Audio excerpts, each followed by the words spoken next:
Good evening, everybody, and welcome back to the show. I hope you're all doing well. As per usual, another day, another stream.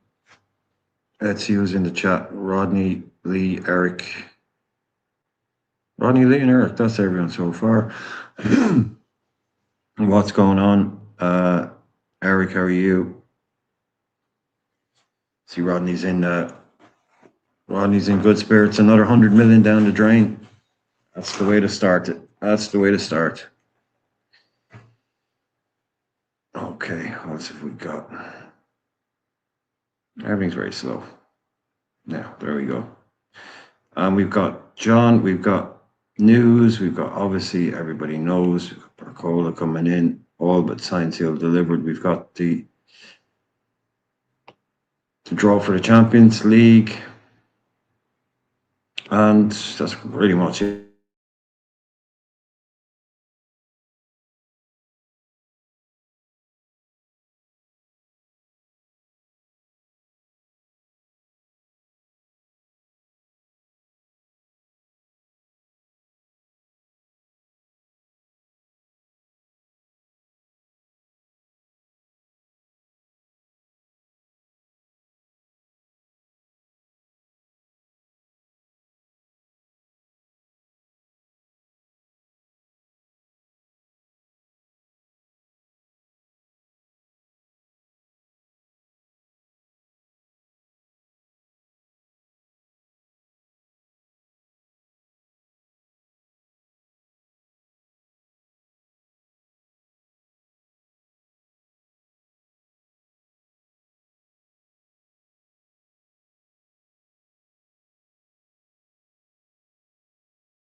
Let's see if that works.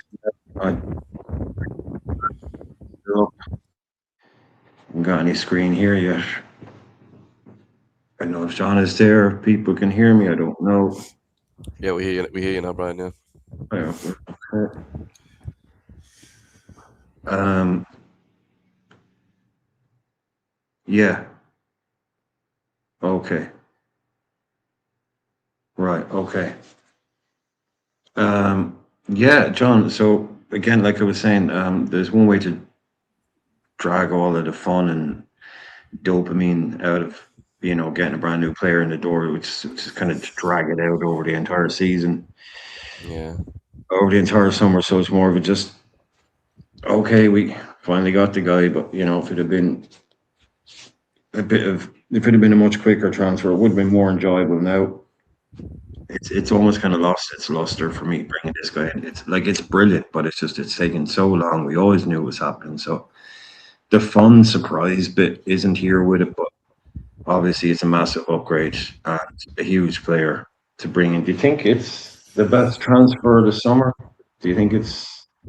I mean, you've got Elliot Anderson, you've got um, Bruno uh, G. Bruno Guimaraes, Tonali to Spurs. Yeah. Um, I think United got Tillemans, but I don't know if you can say that's good or not. Maybe not great. yeah, I Uh, suppose it's hard to say. Morgan Rogers. That's another one. Rogers, yeah. Yeah, it's like it's probably definitely in the top three, but could be number one. Yeah. Jordan Henderson. Jordan Henderson. Good old Hendo. Well, to be fair, there's some like underrated ones like Lacroix. It's like a one for Chelsea. That's underrated in my opinion. Mm. I think he's a solid centre back. You know Mm. that Brian, when you were talking before, I think that's why I think like the underrated like Kamara signing will feel better than the Barcola because it's more like one we didn't expect rather than one that dragged on. So it's like you get that like ooh, we managed to get we did get that even though I thought that we might not. I think it gives it a bit of extra shine on the signing. Yeah, just like the Munoz one was kind of cool because it's Yeah, out of nowhere. But yeah, this guy is huge signing for us.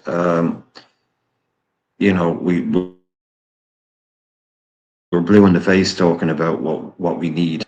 So we're at least appreciate this sign and enjoy this sign for what it is. He's here now. I think he's a world class winger. I don't know. I think he's what is he? I mean, he's up there. I think he might. Like, do you think coming to Liverpool, and even though he did have a big role to play um, at PSG, he was never like obviously like the main dude. So do yeah. you think you might see even more out of him now? Like when he comes to Liverpool and he's like, "You are the man." Do you think he might even think they're expecting him to go up another level with that kind of confidence of knowing he's starting the games and he's one of our main. He's our covered scale. I hope so. Yeah, I think it's okay to expect that for him to go up a level if he's starting and he's maybe feels the bit of confidence that we're showing him that we're making him first choice. And yeah, I I'm really excited. I'm really excited about Barcola. Yeah. Just to see if we can get like because we always got the Premier League is always a difficult thing because we know about low blocks and it's never going to be the same as foreign leagues, unfortunately. So you've always got to expect a bit of a drop off, but we hope if maybe it's they'd be happy. I'd be really happy if there isn't one. That's all I'm saying. I Yeah, think. lads, there's no need Sorry, for go on. that in the chat, lads. Come on, there's no need for that. Like Rodney, come on, man.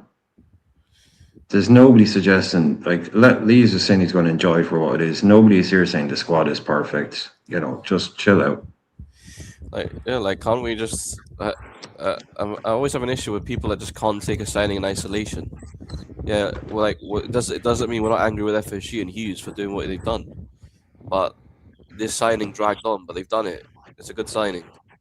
Like there's no need to go on that one because they haven't done the other ones. Like you can get on them without having to insult the other player. Or each other. Yeah, yeah. It's I don't I don't like I don't know how it goes so far because a lot of the time I just sometimes you just see people that you just can't you just know you're going to go around in circles, so you might as well just stop it at some point before it gets silly. Um, Stoker saying,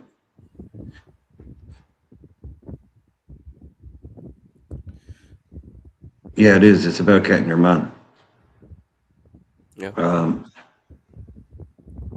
I don't think Lee said he was happy with the squad, brother. You're putting words in his mouth. exactly. Yeah, that's how I was going to say that. Now he's going back in time. Now he's going back in time to last season. You won't find anyone here that's happy with this squad, but everybody's happy with us bringing in Barcola. Why can't both things happen at the same time? Like yeah, and Barcola is like Wirtz and Isak, and just because you know they were good signings when we did them, just if they don't work out, that doesn't mean that they weren't good signings at the time. That just means that that's Yeah, how things unfolded. Like and I'd have no problem with Isak as a player. That signing hasn't worked because he didn't play football. Every time he played football, no one's trying to force you to do anything, Rodney. If you don't want to be happy, don't have a go at Lee. If you want to sit in your own corner but let Lee do his thing, man. We'll let yeah, you do your thing. Let Lee do his thing. yeah. It's always when you go into the trying to tell people how to act kind of thing. Like I have no problem you having your opinion or whatever and saying you're unhappy with something, but when you're like getting on to other people for the Serious, opposite side, basically. Yeah, absolutely no need for John. yeah. What's happening here? Right. Uh, I mean, again, like it's like I say, it's very difficult to even sort of have like a conversation about Barco because we've been talking about him so much. We've said everything there is to say about him. We don't even need to. What's he going to bring to us? But I do believe that um, him being that main outlet for us or on the left and being like one of the first names on the team sheet could bring another level out of him, even though if we only got the level that he got. Um, oh, Jesus Christ, Rodney, fuck off, mate, will you? Seriously, just go and cry in a corner. I don't look, you're just bringing, no one here is trying to tell you what to do, and no one here is dancing around the garden happy, thinking everything is sorted now. So Yeah, we're we not. all want the same thing, mate. We all want the same thing, but Barcola will help us win games. Squad needs to be Abdul. How are you? And Abdul, you said I put it in the chat last night. Abdul, you've said it a few times. Abdul, you've said that you were banned from the panel and you're banned from Discord. You're not. You've never been banned from Discord. You've never been banned from the panel. So I don't know where you got that idea from. But yeah, Rodney, look, Rodney, if you're just going to go off on one for a night, man, seriously. But yeah, I just think he will definitely, the potential for him to go up a level, even if you only get, that's what I was saying, even if you only get the PSG level Barcola, it'll still be a massive boost for what we've got. Now on to the next one, and then the next one, and the next one. If we manage to bring in a midfielder, we manage to bring in a right winger, we just about might be okay. But even then, I don't think we're going to have a fantastic season in terms of challenge for league or anything. I just think we'll be stronger for the, that fourth or fifth kind of area, which I think is in jeopardy for us if we get a few knocks over the season. Yeah, it's clear how thin it is. It's just so, like I said, we did the thing the other night with the second 11, and that hasn't improved because Gakpo is not going into that second 11 now. yeah. I think you were right the other day, Brian. I think if you're gonna play perfectionist for the transfer window and say where we could have done better, I think you could have, like, instead of going Araujo on loan, you could have got like a full on, like, someone that's there, like you said, buy them earlier and get like an actual someone that's going to be here for sure. I think you could get a proper right back and not gamble on Frimpong, and then you would kick Simicast to the curb and actually get a proper backup / competing player. And then I think with the CDM and the right winger, I think you'd be all right with that. Anybody wants it? Yeah, the link for Discord there. Just put the link for the Discord in the chat. Want to come on and join the panel? Daryl, anybody like that? Daryl, Abdul, you know where the links are. You're all more than welcome to come on. Is that new news? That Chelsea are getting Martinez? Jesus. From the Sanchez, keeper, yeah. from Sanchez to the mistake, the mad mistake keeper. Yeah. I remember you said you don't like Martinez, as a person. No, I hate him. Suits Chelsea. Definitely suits Chelsea. He's a very Chelsea type of guy. Yeah. Well, I can't put the link for StreamYard into the chat, Abdul, but I put the link for Discord in there. All you have to do is go to Discord and then you can join the panel. Boomshank is in as well. Let's see what else we got. Eric is in. I think I missed anybody. So yeah, let's not fill up the chat with negativity, please. Let's not do that. Killing the fucking vibe. So we've got a guy in, like I say, we all know about. We know too much about now at this stage. Yeah. And it's not even, I don't even get any kind of, he's a PSG cast off, unwanted kind of thing. It's just the way it goes sometimes, so this guy can come here and thrive. How many goals do you think he can get first. Do you think he can score big, or you think he can get like double figures Mm, along with the assists? Hoping for the assists, but think he can reach double figures. yeah, I think so. Maybe we could do something like 15-5. I'd like to see that. I think that would be good. Yeah. What in all comps maybe 30 or something. Oh, 15, 10, 10, 15, 10, 13. I would say in the league, 8. Um, 8 and 8, 8 and 9, maybe. It's going to take him a little while to come in. But if he gets off to a run, he will. I believe that as well, Boom. I think he will cover through the middle a couple of times, probably more often than we need to. And then it's like, who can play? I mean, it's straight back. It just takes one, and it's not even Isak being injured. It's just giving someone a break, giving someone, a game off in the middle of a tough run. So it's what's going to catch us out big time. Yeah, yeah. It's what's going to catch it. Well, Abdul, if you want to come in, man, I keep saying, I mean, I can't put the link for StreamYard in the chat. So the link for thingy is there. But yeah, just come in and talk about football and put that stuff to the back of your mind for 5 minutes. I know it's difficult, but again,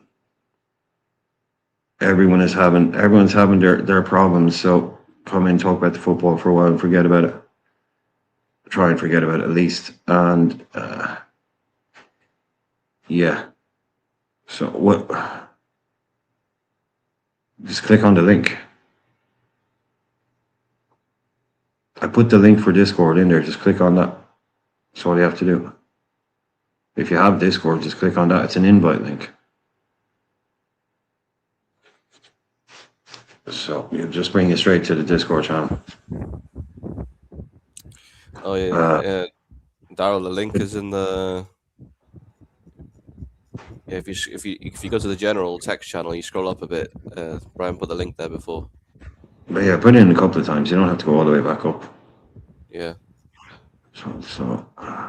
But let's try and keep it fun, yeah. There are things you could. Oh yeah, we've had obviously Irola did his interview today, press conference today. It's not this man.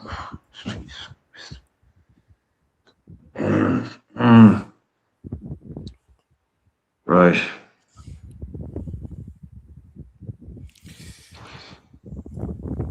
Let me see.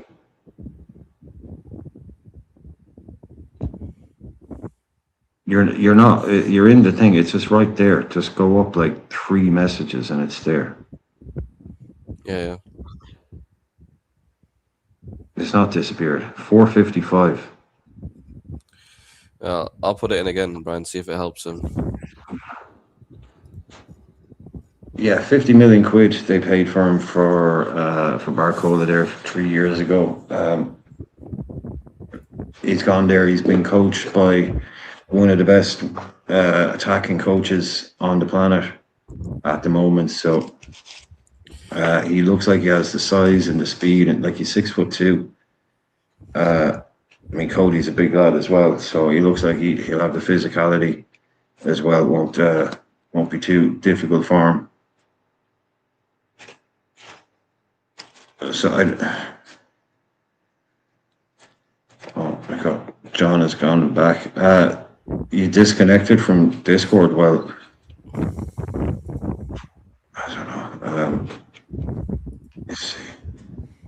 Yeah, everyone asking for links and all this kind of stuff is after throwing me off. Yeah, sorry. Yeah. I hit the wrong button. Went to another page.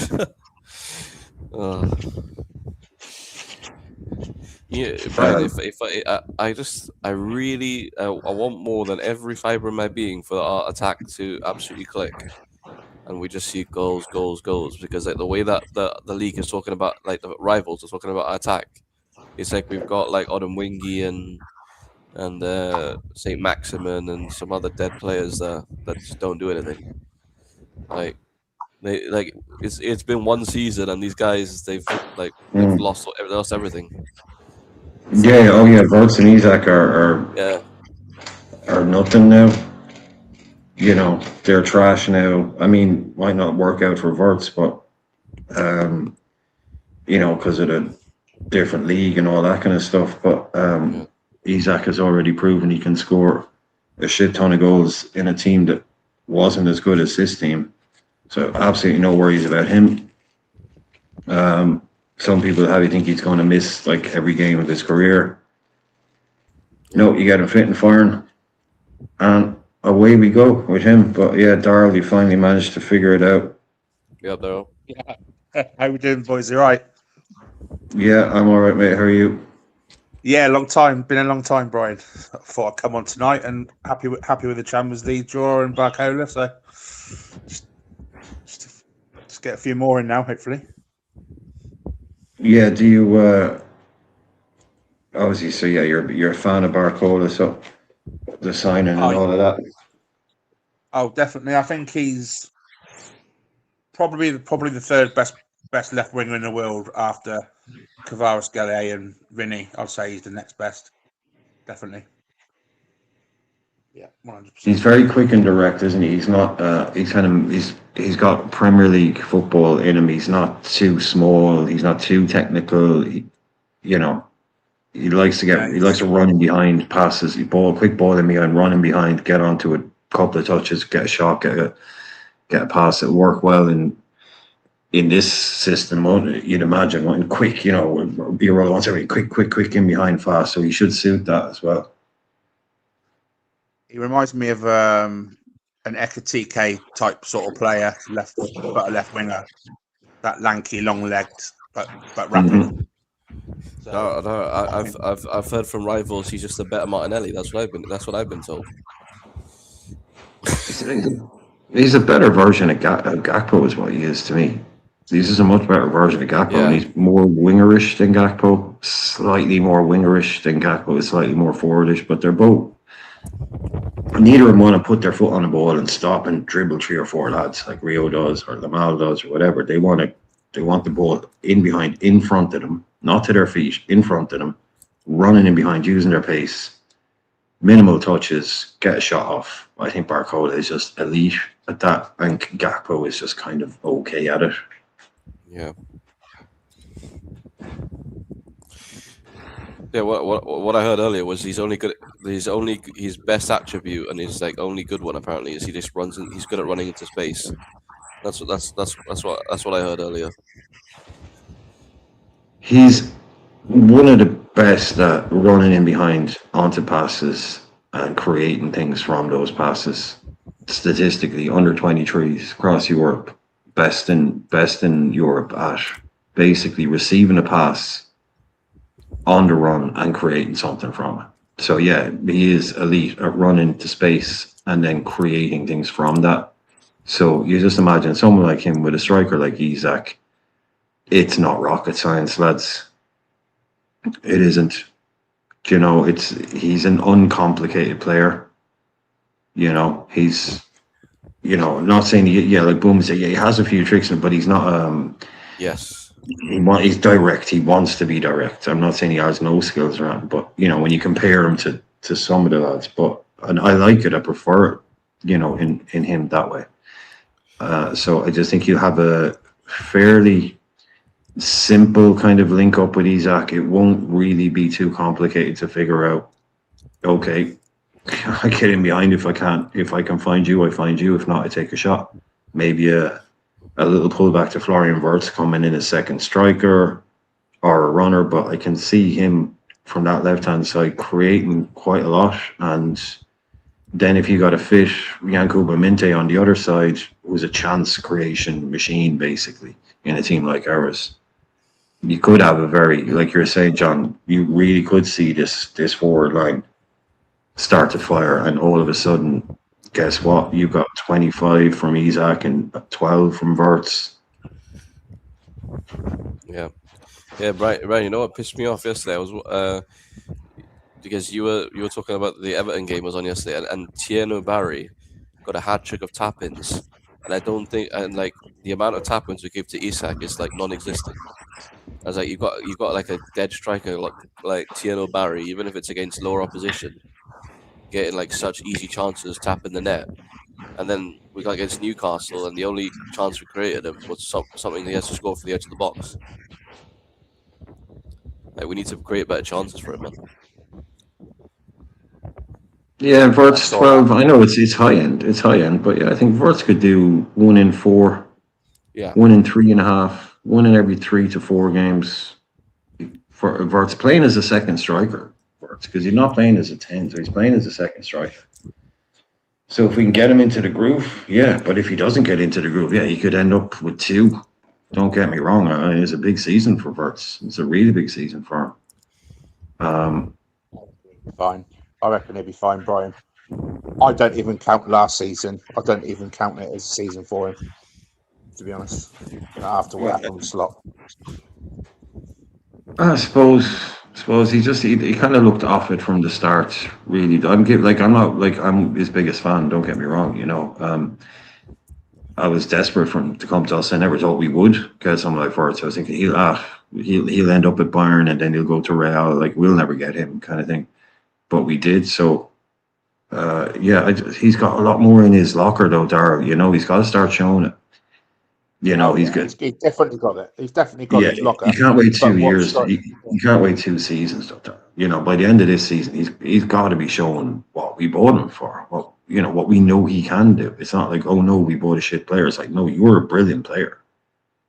No doubt about it, you're a brilliant player. So we do need to start seeing that, though. But as I say, as his biggest fan. How did Slot sell Vert that project? Because that's beyond me. Well, I still couldn't think of it now. Well, he's gone. We're not going to talk about him. The ball man is gone. He's gone. Yeah. So forget about the ball fraud. Yeah, the ball man is gone. He's all. Did he take that job? No, he's still not doing that, is he? Brian, did you see Nigel de Jong the other day? Oh, that was crazy. Next to Xavi, he's like, oh yeah, what was it? Pep was our first choice, but he didn't. He wants to take a break. What was it? Slot was our second choice, but he wants to stay in club management. So the man next to me is my third choice.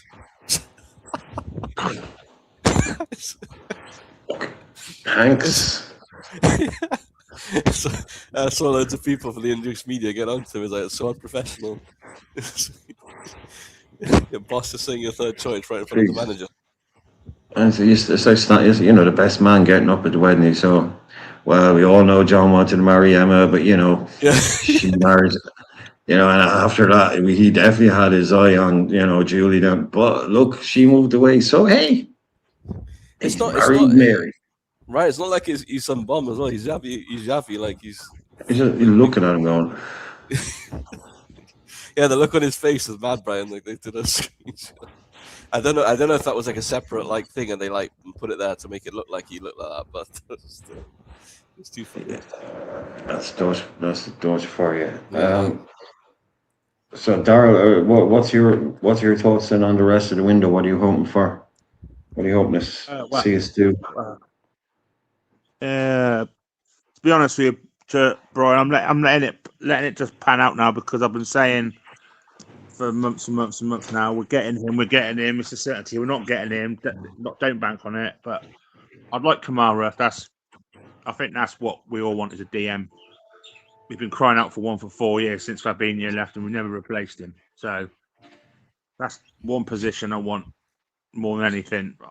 I'm even happy to run with Munoz on the right until we can actually figure it out in January, until we know what Amir Bhatti is doing, and he's going to be chairman, and hopefully we can sort out a massive player in January, maybe, if we don't want to rush it now. But with that, DM's got to be filled. That's a no-brainer for me. Because I watched the game on Sunday, and Szoboszlai and Gravenberch did not win one single duel. Yeah, it's a disgrace. That midfield is a disgrace, though. It's concerning. But what I don't know is, if we get the players we want to in, where's Szoboszlai going to fit? Our fan base speaks. Our fan base still speaks of Sabozza like he's the Pope. He's not. He's not. All he's got is a wonderful free kick, really, and that's all he's got. That's what Brian always says. He say without his set pieces, like what does he actually do in the game? And we've said this for so long, haven't we, Brian? Yeah, he doesn't do nothing really. Let's be honest.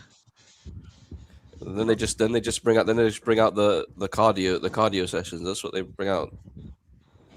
Well, that's the point. We're just. I know it hasn't been long. But Darryl, have you been again without we don't need to talk about the previous manager, but you've been impressed with the new coach so far, the way we play? I mean, it hasn't really clicked, obviously, but yeah, it hasn't really worked to the attacking style that he wants, the absolute non-stop press action, because some of the games I saw in pre-season were still reminded me of the bold-headed forward football, a couple of the games. But he's got to get it right, hasn't he? He's got time. The fans are going to give him time. So I'm hoping he's going to get it. It'll click. The players he wants, hopefully he'll get them in by September the 1st, and hopefully it'll work. But straight for results Saturday. Do you guys know if this is true? I heard like a stat that we were the second lowest team that covered the second lowest ground. Is that true? And when? Like in the first match, that we were like the second lowest team in the league to cover ground. That's what I heard from somebody. I don't know if it's accurate or not. Yeah, well, see, this is the thing. This is what we said. There were managerial issues last year, but there was also a lot of players that were getting away with murder because everybody was blaming absolutely everything on the manager, whether it was to do with him or not. And there was players out there. There's a reason why we still look slow and lethargic, because some of those players can't play ball quick. That's the simple truth of it. Some of these players, it had nothing to do with the manager. A lot of it did, but that's why you're still like, he ain't going to be able to turn Gravenberch into something he's not. He's not going to be able to turn Curtis Jones into something he's not. He's not going to be able to turn Frimpong or McAllister into players that he needs them to be. He's not a magician. So yeah, like I said, Lelante said the same, a lot of people said the same. Okay, fair enough. But now this manager is gone. Focus is back on some of these players, because you've got a completely different manager now that's playing, attacking football. But guess what? You can't do that either. So reason Jones had to go. There's a reason Gravenberch should be sold, but he won't. And there's a reason we're neglecting that midfield, is because we've got unsuitable players on huge contracts. Gravenberch, Bosley, Trainioni, trying to get him into a team. He's better than half of them. Yeah. But he's only a kid. So if they have some serious balls, if they have some serious ideas, they'll have Gravenberch on the bench, they'll have McAllister on the bench. They'll have at least one new midfielder in there, and Dom will be fighting for his place. But he won't have to now. We know he won't have to, because now he's vice captain. Now he's on 300 grand a week. He's keeping his place. The best place I've actually seen him in is at right back, and that's not a lie. He's our best right back. He's our best right back. Yeah, no doubt about it. He's better right back than Frimpong, and that's our only other right back. So it's either him or Frimpong. So it's not like, is he a top right back? Is he better than Gaila Due? Is he better than freaking Coyote? No, but he's our best right back. Yeah, he's the best one we have. So yeah, take the bite the bullet, play. And I think he even said it in an interview during the summer. I'll play anywhere for the team. I'll even play right back. Cool, get in there. So yeah, I don't want Grav or Mac in this midfield either. But at least now I get at least one extra guy in there. You can fuck off over there. Your haircuts and your mouthy mouth celebrations. Stick a penalty in every 3 weeks, giving it the big one. What else have you done, mate? What else did you do in that game against Newcastle? Except fuck all. I'm sure you're really inspired by those little things you think after the penalty run. Oh, I mean, the little cheek, the nerve. I Do you know you hit reckon? Peter, mate. Do you reckon that Federico Chiesa is faking his injury still at Liverpool? Because that's what I think. Faking is it? No, the guy's just fucking permanently broken. He's broken and unfit, yeah. Unfortunately for us. He's never been fit enough to play for us. We got him. Yeah. We take the fact that like people, the way he was treated at Liverpool, we resuscitated his career to the point where he was actually able to play Premier League football, even for 15 minutes. Like I reckon there'll be people behind the scenes saying it was a miracle they even got that out. The guy is just not fit. Yeah. It's a massive mistake. Still sitting was- there on his back contract. I was still hearing before exactly what you said, Brian. People saying, well, he didn't like they were talking about someone else and they said that Chiesa didn't get a chance. And like they're like they've written off that he's gonna get sold, obviously, but they're still using that excuse for the start of his career. Like we sent him down that path. No. Like he was done for the moment, and it just happened that way. Like the fans are assuming because we don't see behind the scenes. How do you know he wasn't like struggling in training and like holding things and like struggling? Like we don't see all that. They just think that Yeah, that's stuff they show you on inside training. It's just what they want you to see. exactly. Yeah. 300 out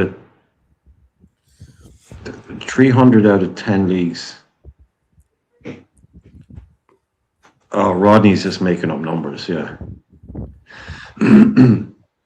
That's fair enough. Yeah, so obviously we were one of the lowest running teams there.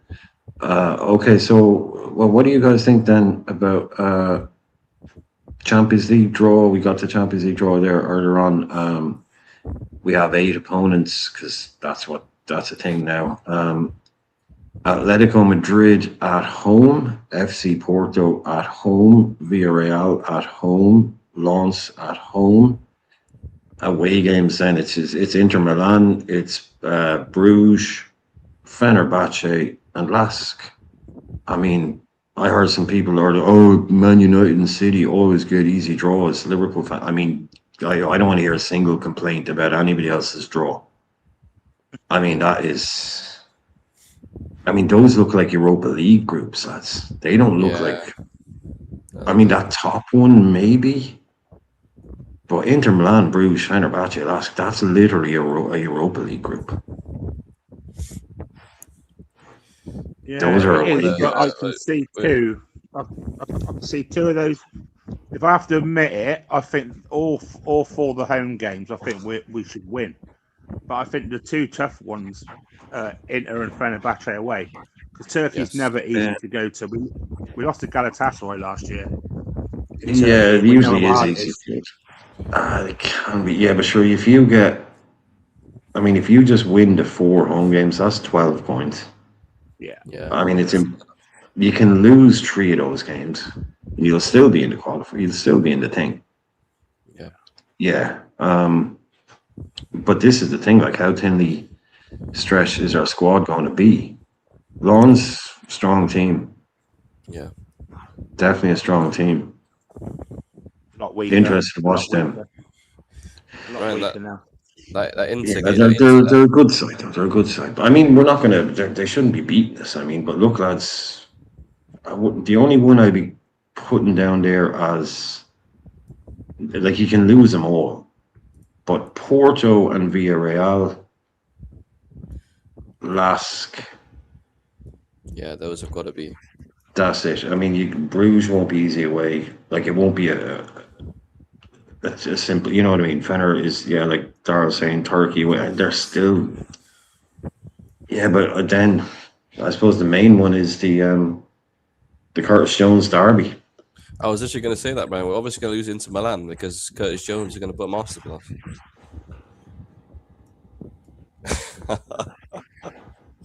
He probably wouldn't be in the squad. And then our fan base can knock one off while he does well against us because they love him so much.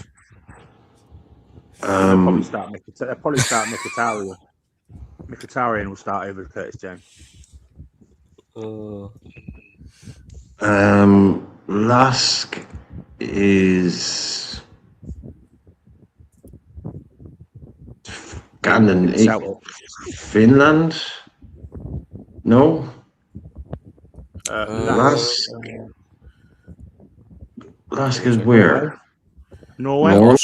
Austria. Austria. Okay, Austria. Yeah. Austria. Like someone was saying there, yeah. I mean, the away games, it's Milan, Bruges, like Fenner. Turkey is the furthest away. So we got lucky with that last year. Like there was a couple of teams that got those fucking teams in Mongolia and shit. Oh yeah, So remember our that one? first- That one was right by the border, right, with China, right? That one. Yeah. LASK, the team who knocked out Celtic after being 4-0 down. Yeah, that is mad. Celtic are just stupid. Celtic are just a stupid football club. In Europe over the last 10, 20 years, Celtic are just... Surely, like at some point when you're conceding goals, you just park the bus. Like, not if you're Celtic. Just madness. No, they don't make it. I mean, Celtic in Europe, like they were getting knocked out in third qualifying rounds against Maribor and people like that. It is kind of nonsense, Celtic in the Champions League is always great. Loved. We got him there. I think it was once, Darryl, didn't we? I mean, it's going back a while. We had him in a Champions League group. Oh, that was brilliant. Playing Celtic in the Champions League, unbelievable stuff. The Steve McManaman derby. The atmosphere up at Celtic Park, Jesus. Like both sets of fans sing "You'll Never Walk Alone." They both sing it as an anthem, so that was just amazing. Yeah, Liverpool versus Celtic in the Champions League, brilliant. Probably one of the best goals I've ever seen as well. McManaman's goal, probably one of the best goals. That's how long. Jesus, that's nearly 30 years ago. Yeah. Jesus. More than 30 years ago. Jesus, yeah, more than 30 years. We should easily get 15 points in that group, in the league. There, I think 15. 5 beat Porto, beat Villarreal. That's 6. Beat Lons, beat Lask, and beat Atletico. I think at home. We should win all them games at home. I'd go for a Fenner win over an Atletico win, even though it's away. But we don't know. Again, this squad is so bloody thin. Don't know. I know. It's just have Alvarez. Is he going Alvarez? No, he's going to be playing for Arsenal. Yeah, going to play for Arsenal by the looks of it, and he's not happy about it.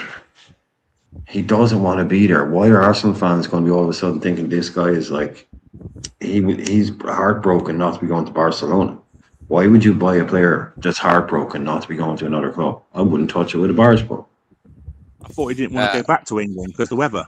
Yeah, exactly. I've seen Arsenal fans saying both things, Brian. Some are like, we'll take him if he wins some trophies and leaves, and then others saying that they don't want to play, doesn't want to be there. Like, no, it's your big, huge, like this, and they're going to have to sell him as their big marquee signing. Yeah, it's not like they picked up some right back from Valencia that had his heart set on going to Barcelona. No, this is your big marquee signing, dude. Forget Bruno. This is like Bruno's 29. He's a midfielder. This is your striker. This is your guy that's going to push you to the next level. All that stuff. Try and sell him, and he's going to be sitting there holding up the Arsenal early. I always wanted to join the Arsenal when I am growing up. I could never stop dreaming about playing for Arsenal. Yes, I am so happy to be here. Thank you. Bye-bye. It's going to be fake. Can you imagine that? Yeah, Ryan, can you imagine that next to him? Yes, Julian, he's a great player. He's type of striker I like. He likes to doesn't score goals. He does. He's not good. He doesn't score many goals, but he likes to contribute to the team. Yeah. Okay. Straight out the back, we're doing 2 days of corner defending set pieces practice. Julian, I need you to go back past halfway line. Track runners, Yeah. please. I mean, you can't sell it to me. You cannot sell it to me. No chance. I kind of feel sorry for Gyökeres because he's been at Arsenal for what, a season? He's going to be sat on the bench, or he's going to be third choice because No, I Havertz think is he'll in go front to of him. Barcelona. Havertz I is in think he'll front of go to him. Barcelona. Stan. He's just that was like he did decent for like what, because people thought he was going to completely flop because it made sense, and He did okay. he did all right, to be fair. Yeah, better than most people thought. He was But just it's shit like at the start, was the problem. He yeah, was shit at the start. It's just like all his goals, I think, were back-ended a little bit. So people had kind of, because he didn't really, it took him a while to get going. People was just like, yeah, see, he told you he was a donkey kind of stuff. yeah. But he ended up with a decent. He got 14, I think, in the league. I was going to say 13. But yeah, okay. Yeah. Okay. So, I think he's going to go to Barcelona because Barcelona need a striker. And they'll get it. They'll do a deal like that, and then they'll sell him next year and replace him with Alexander Isak, by the way. To go okay, Mac on it, that's what's going to happen. But I can see them needing a striker in a year, and if it looks like we're not winning anything, Isak is pushing 28. He's still got nothing in the trophy cabinet. He's like, get me over there. You'll see it happening. Unless we get our shit together as a club and start filling out this team with, more than a couple of tricky wingers. But Lazade is here. Grace is in the chat. Good to see it. I like finishing touches. Evening chat. Nice. Everyone likes a few finishing touches. David. Oh, there we go. Sorry, David. I missed you. How did I manage to miss David Conran? So sorry, David. There's loads of mods in the chat. So will someone please put the link for David's chat there in the David's chat channel there in the thing. Sorry, I missed David. No, look, I mean, like I say, those are basically almost 2 Europa League groups. That's especially that bottom one. That bottom one from 4 years ago is a Europa League group. And that top one, if you take Atletico Madrid out of it, that's a Europa League group. So yeah, we should absolutely know. Like, you can lose the 2 tough ones. You can lose Atletico Madrid at home, lose any game. You can lose away against Inter. That still gives you 6 games. That's maths right there, folks. That's maths right there on the fly as well. It is great channel. Great channel. So yeah, Lazade, how are you? What do you say? What do you hear? What do you say? I mean, they really, really niced us. As I was, I think when I saw Inter, because they had theirs pulled before ours, I think, and I saw we're playing Inter again. I'm like, that's so boring. But Inter and Atletico again, it's just the same as last year. But I was kind of hoping for Barcelona. We never play Barcelona, but you look at this group. For me, the biggest thing is qualifying top 8. I don't really care where we finish in the top 8 because topping the group, as we found out the hard way, is not always an advantage. But that's the biggest thing for me. Reds is going, is he? Nice. Curtis Jones, Derby. We should finish top 8 like quite comfortably, if I'm being honest. And you go from there. I think that's what people are learning. Is first, I mean, it's the only real advantage is, I think it's about 5 million quid a place. The team that finishes top obviously wins more than the team that finishes 8th. Yes. But other than that, I think clubs are learning now that 1st, 2nd, 5th, 6th, it doesn't really matter as long as you're just in that group. Yeah, PSG never care. They just finish whatever they want and just win it anyway. Because they take half the season off. The season starts in January, February even. Oh yeah, Kvaratskhelia on the beach. Mickey Götze is off playing against Bordeaux and Auxerre. Well, he's not playing Bordeaux anymore. Against whoever it is, Kvaratskhelia is on the massage. They just go and take the load off. Get him, even give him the goalkeeper the week off. But this is an interesting one. It is a bit small, so I will get. But yeah, Reds is off to the match in Milan. Fabrice Hawkins, who is a reputable French type dude, is saying negotiations have resumed during the day as Liverpool and PSG put the finishing touches on the outline agreement. Negotiations stopped because the person negotiating the deal for LFC is in the United States. So the time zones meant the negotiations paused. Richard Hughes is not in America. I was literally going to say that, Brian. Yeah, Richard Hughes is not in the United States. he's in Saudi instead, Brian. He's not even doing the deal for Barcola.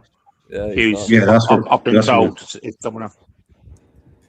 David Woodvine or someone like that, I think. Has been doing But the I think deal. what he means is Richard Hughes is off doing a different deal. Oh yeah, Potentially. he's already agreed. He's already joined Saudi already. I think. No, Yeah, we I know. mean, we know, Yeah. but I'm saying he's only joining Saudi at the end of the window. So if the person who's doing Barcola, because it sounds like the deal's done, it's just about like the add-ons and the structure of the payments or whatever, the boring stuff. But he's, they've agreed to let him go. We've agreed the fee. What's next? There's obviously Lamine Kamara rumors and stuff Lamine like that. Kamara, please. Lamine Kamara, please. That's what's Well, next. basically, what was it? I mean, again, Darryl, everybody knows David Woodfine is like, I don't know if your source told you that, assistant sporting director is Julian Ward. Everyone knows Julian Ward. David Woodfine is the guy that showed Iola around. Everyone knows he's probably going to take over. This isn't a new thing, but this thing right here is saying, this is telling you without telling you, Richard Hughes is not negotiating this deal. This is telling you the person negotiating this deal is in America. So that's Mike fucking Gordon, is what this is saying to you, in my opinion. This is Mike Gordon is handling this deal. What the fuck's Hughes So- been doing all summer?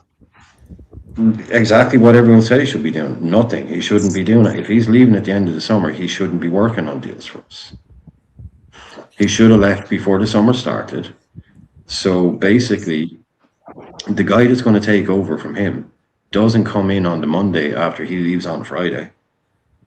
He's been working alongside him the whole time. The crew is there. That's what I'm saying. This isn't just on Richard Hughes. It's this whole idea. What's Richard Hughes doing? He's the only person that does anything to do with transfers. No, there's like 4 people working on transfers for them. David Woodfine, Julian Ward, Mike Gordon, Richard Hughes. They're all in it together.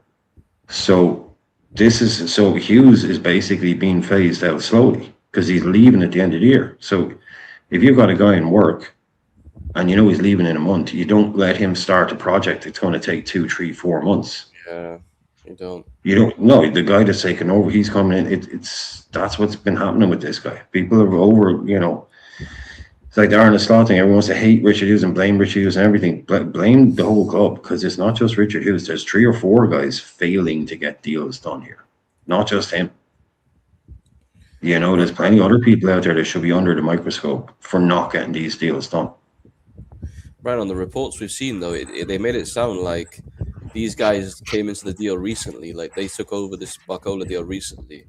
The way they worded it didn't sound like they were involved already. They might have been in a lesser extent, but it seems like they took it over in a major way to just try and get it over the line, which makes me question like if it was Hughes mainly doing it before, like why is it taking? It just shows you that the sporting part of it has been concluded. Yeah, the sporting part of it has been concluded, and now it's not John Henry doing this. No, definitely not John Henry. Yeah, It's not John Henry. It's not. It's Billy Hogan, Mike Gordon, Billy Hogan. These are the guys that were closest. So it just shows you Hughes is basically. I mean, as soon as the transfer window shuts, he's gone. So yeah, I'm not surprised he's not signing off on stuff because that's why a lot of these clubs will put these guys on gardening leave, which means that you can go and join a rival basically, but you can't go there for 6 months because you know exactly what we're doing. So we need to put a 6-month buffer between you knowing what we're doing and you going directly work for a rival. That's You like, know, that's so like, yeah, wasn't that's what happened with Dan Ashworth in United and Newcastle Yeah. United and Man United, wasn't it? They put him on Yeah. a garden leave, yeah. yeah, because you can't go directly from working in the office for Newcastle on Tuesday and then going to Manchester United the next day and sitting there with a dossier going, these are Newcastle's transfer plans. This is what they're planning to do tomorrow. They're meeting him. If you want to buy him, ring him because Newcastle are going to buy him. No, you need to put 6 months so that in 6 months' time he won't know what you're doing. Yeah, you're literally just like, yeah, you got to take that stuff off the table. So, I don't want to. He was, like I said, at the start of the summer, he should have just been put on, working from home kind of stuff, and send in a few reports or whatever, and just keep it ticking over. But you've got nothing to do with our business. No chance, because you fucked it all up the first time. Anyway. Lazade left and then he came back because he just missed us so much. Bugged out on me, sorry. He's not in the room. Boom. Bezos is not in the room. I think people are overblowing the amount of influence Bezos has at the moment, at least. He's just a big name, that's why. I think Yeah. It's going to be a silent partner, isn't he? At the very most, I think at the very most Bezos would have, it would be he might get curious at one point, but I don't think he's going to really do anything. It's going to be. Do you think you're ever going to see him at Anfield? I do. No. Yeah. Unless it's a full takeover. Unless it's a full. But I mean, if it's with just as part of the consortium that's there now, I expect to really see him. No. Maybe he wants a photo op or something, and he comes. Yeah, I mean, once. it's not going to be every week, but for like big games. No. Maybe if he's not halfway to Mars or something. I mean, It'll be a silent partner. Hey, if we were to make it to Champions League final, for example, you might pop up for that, won't you? Oh yeah. What you mean if, John? Have you seen, bro? Oh, come on, man. Did you see where the final is as well? Isn't it the Atleti Stadium? Yeah. Yeah. Wanda. The Wanda Maltano. Good memories there. Shout out Divock Origi. Terrible final, but hey. Yeah. But what a day, man. Let's run it back. Yeah, that's what I'm saying, man. And then this time, instead of Origi, it can be Victor Munoz with the dagger. I'll take boring finals and boring games. Just get some trophies back. Yeah. And then Barcola can become According to win 3 in a row. Serious? Are we actually serious? Am I fucking? No. Oh no! What are you gonna? Have I gone back in time or something? Oh no! No, man, this can't be right. This can't be right. I can't show this because it's got video. But basically, I'm on. No, don't. It's okay. But I'm watching Twitter and there's games going on at the moment. You know, there's games going on at the moment. Yeah. And yeah, it is. Celta Vigo just went 1-0 up against Osasuna, and Iago fucking Aspas scored. No. I mean, what a man! Liverpool legend. What a player. Oh no! Diego Aspas. That was 20. How old is this man? He's 39. Still playing tough. He's 39, Brian.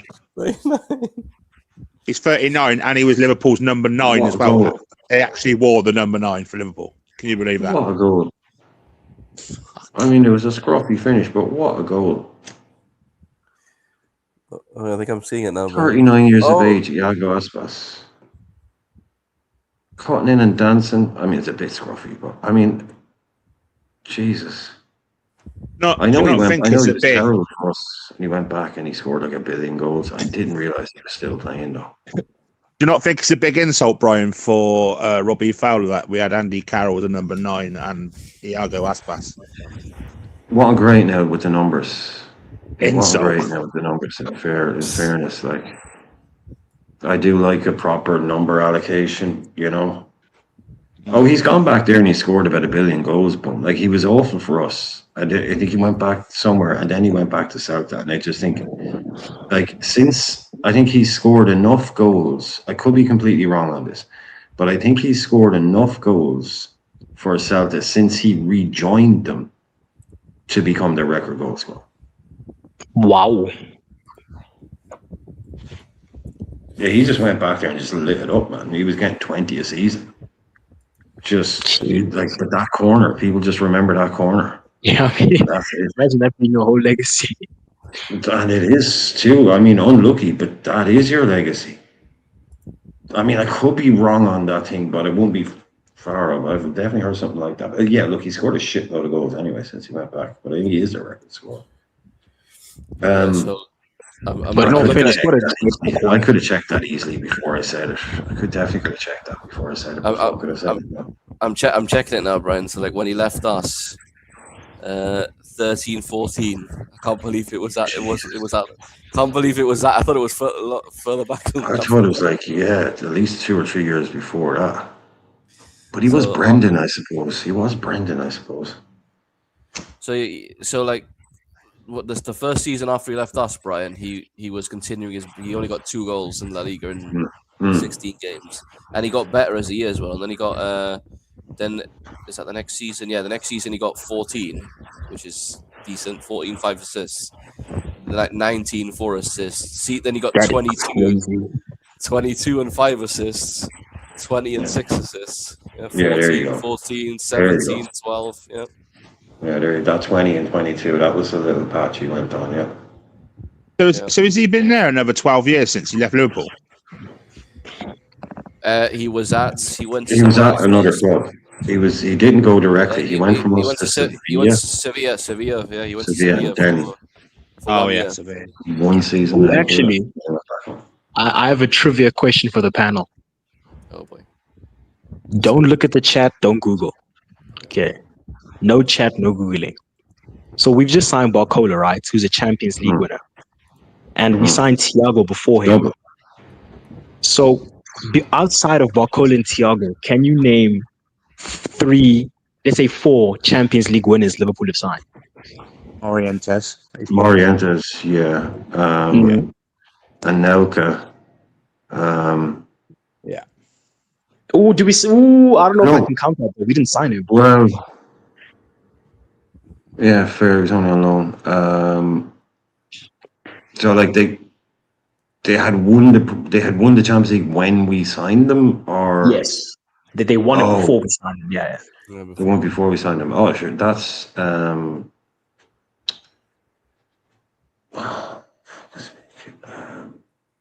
Morientes definitely won. Yeah. Come on, John, where you at? John's googling. John's googling. I'm not doing well, man. My head hurts.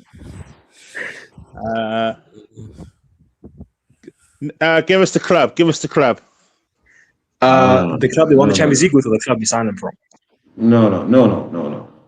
Hang on. Brian wants to do it without it.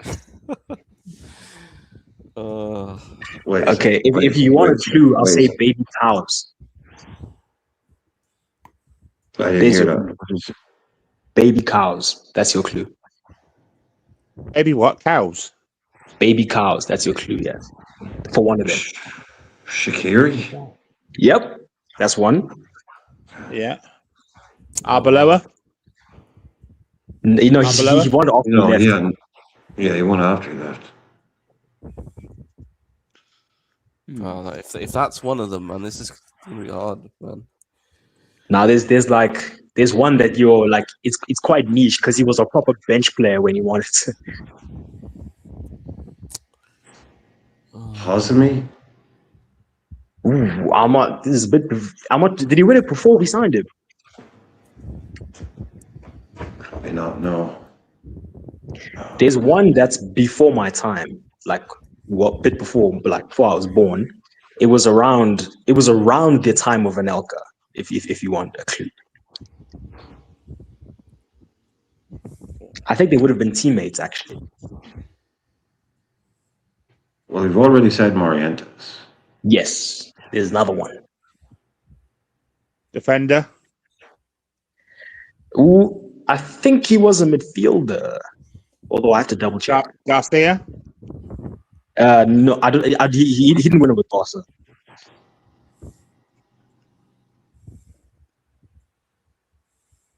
It's a Got to proper be a line. centre mid.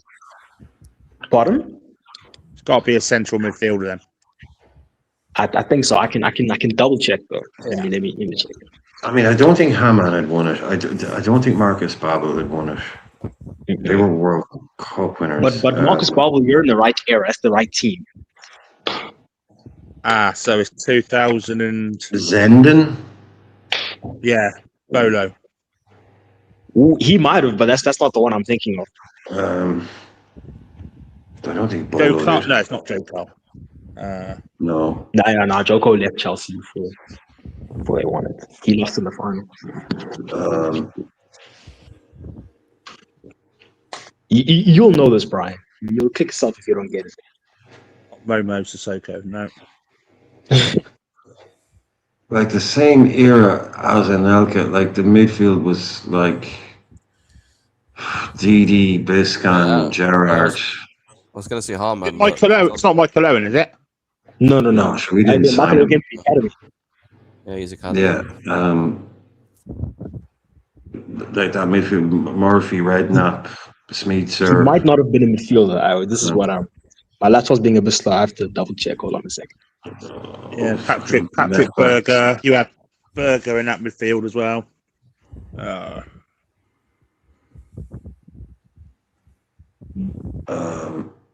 It's like It's not Yari Littman. It's not Yari Littman. Is it? Yari, fucking the yes, one. it's That's the fucking one, Yari. yes. Of course, it's fucking Yari Littman. It's Yari, how the yeah.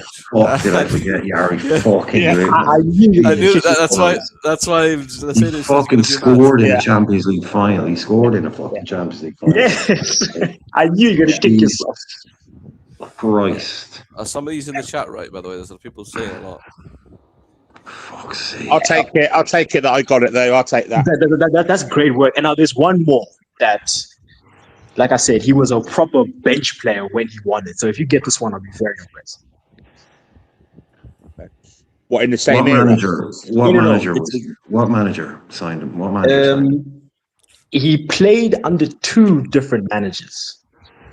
Okay. Uh, And they were. Could be. Just tell me one of them. Just give us one of the Might be giving managers. it away. Just might give be us giving- one of the managers. Give us one of the managers. Rogers. Rogers. So either played under Kenny and Rogers, Kenny Rogers, or Haynes is out. or Oh, it's not- Rogers and Klopp. It's not Christian Poulsen, is it? No, that's not what I was thinking of. Fucking hell. Just name all the bad players. Yeah, that's how Marco was. Yeah. Yeah, Ivanovic. He played under Rogers. He'd already won a Champions League when we signed him. Yes. Although he was a bench player. I think he's a right or left back then. Must be.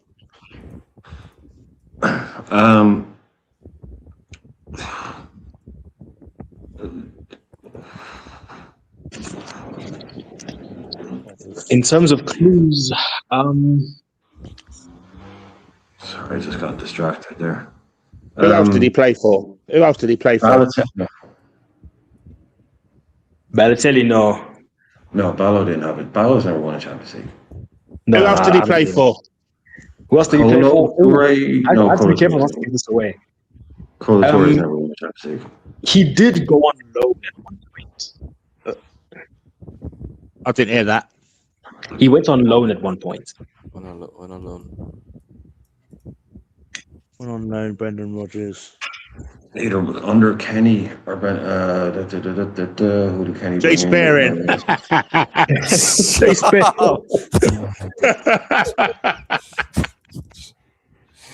No.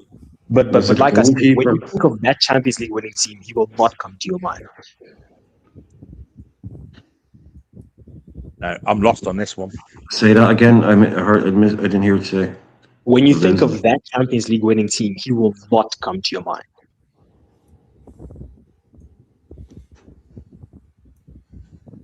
Oh, I don't know. Give it to us. Give it to us. We can't go on too long. Give it to us. Hold on. They've pulled the rabbits out of the hatch again.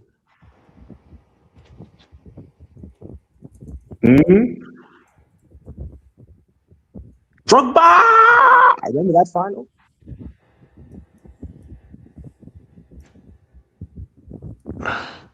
You guys are going to kick yourselves. Oh, so he played for Chelsea. Yes. He won the Champions League at Chelsea. Right, he's played for Glenn Johnson. No. Sturridge. That's the one. That's We said Sturridge earlier on. Oh, I missed Sturridge was said ages ago. Oh, my bad. Yeah, Sturridge was said ages ago. Okay, Sorry. yeah, Sturridge. No problem. Sturridge was said ages. I'll tell you what though, Brian. I'm taking that Yari Lippman one because I know how much you love him. That's a good shot from you. Yeah, no, totally. But it makes you realize Just it doesn't happen often that we sign a Champions League winner.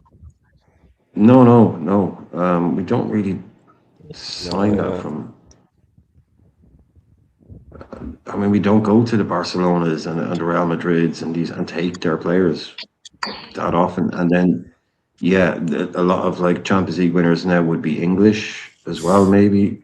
So you don't go and take English players so much either. So yeah, back in the day, like the idea of us going and like bringing in Morientes, that was one of the biggest disappointments of all time. He was world class when we signed him. Wow. And just did nothing for us. Same as Karl Heinz Riedler, really. He was class at Dortmund, won the Champions League, came to Liverpool. We weren't that great. Riedler. Well, everybody knows what the big news is today. Let's say Barcola. Look, I think this is one of the most annoying sagas I've ever seen. You know, when I go to sleep and I dream, I see in my dreams Liverpool and PSG are in negotiations and capital evaluation. Barcola is Liverpool's priority. Like we saw that every day for like 7 weeks. So I'm happy it's done, but I'm not going to let obviously we need more than Barcola, but that shouldn't take the shine off this player himself. He's exactly what we need in the forward line. He's got pace. He's got movement. He loves running behind. He stretches back lines. He's not that much of a dribbler. I feel like because he's like French and he has braids, I feel like it confuses people. He's not a dribbler. He's not a flair player. His superpower is movement and getting into goal-scoring positions. Obviously, the finishing needs work, but he's Thank you. I've been saying this for weeks. He's not a dribbler. I've been saying it for weeks. He's not a dribbler. He's in behind and he wants to get on the ball, minimal touches. Make something. He's a bit like Salah in that sense. I'm not trying to just like not the same level, but is it easier to succeed if that's the kind of player you are? Like if you're a Kvaratskhelia, if you're a Rio, where you want to put your foot on the ball and you want to stop your opponent and say, right, I'll beat you from a standing start.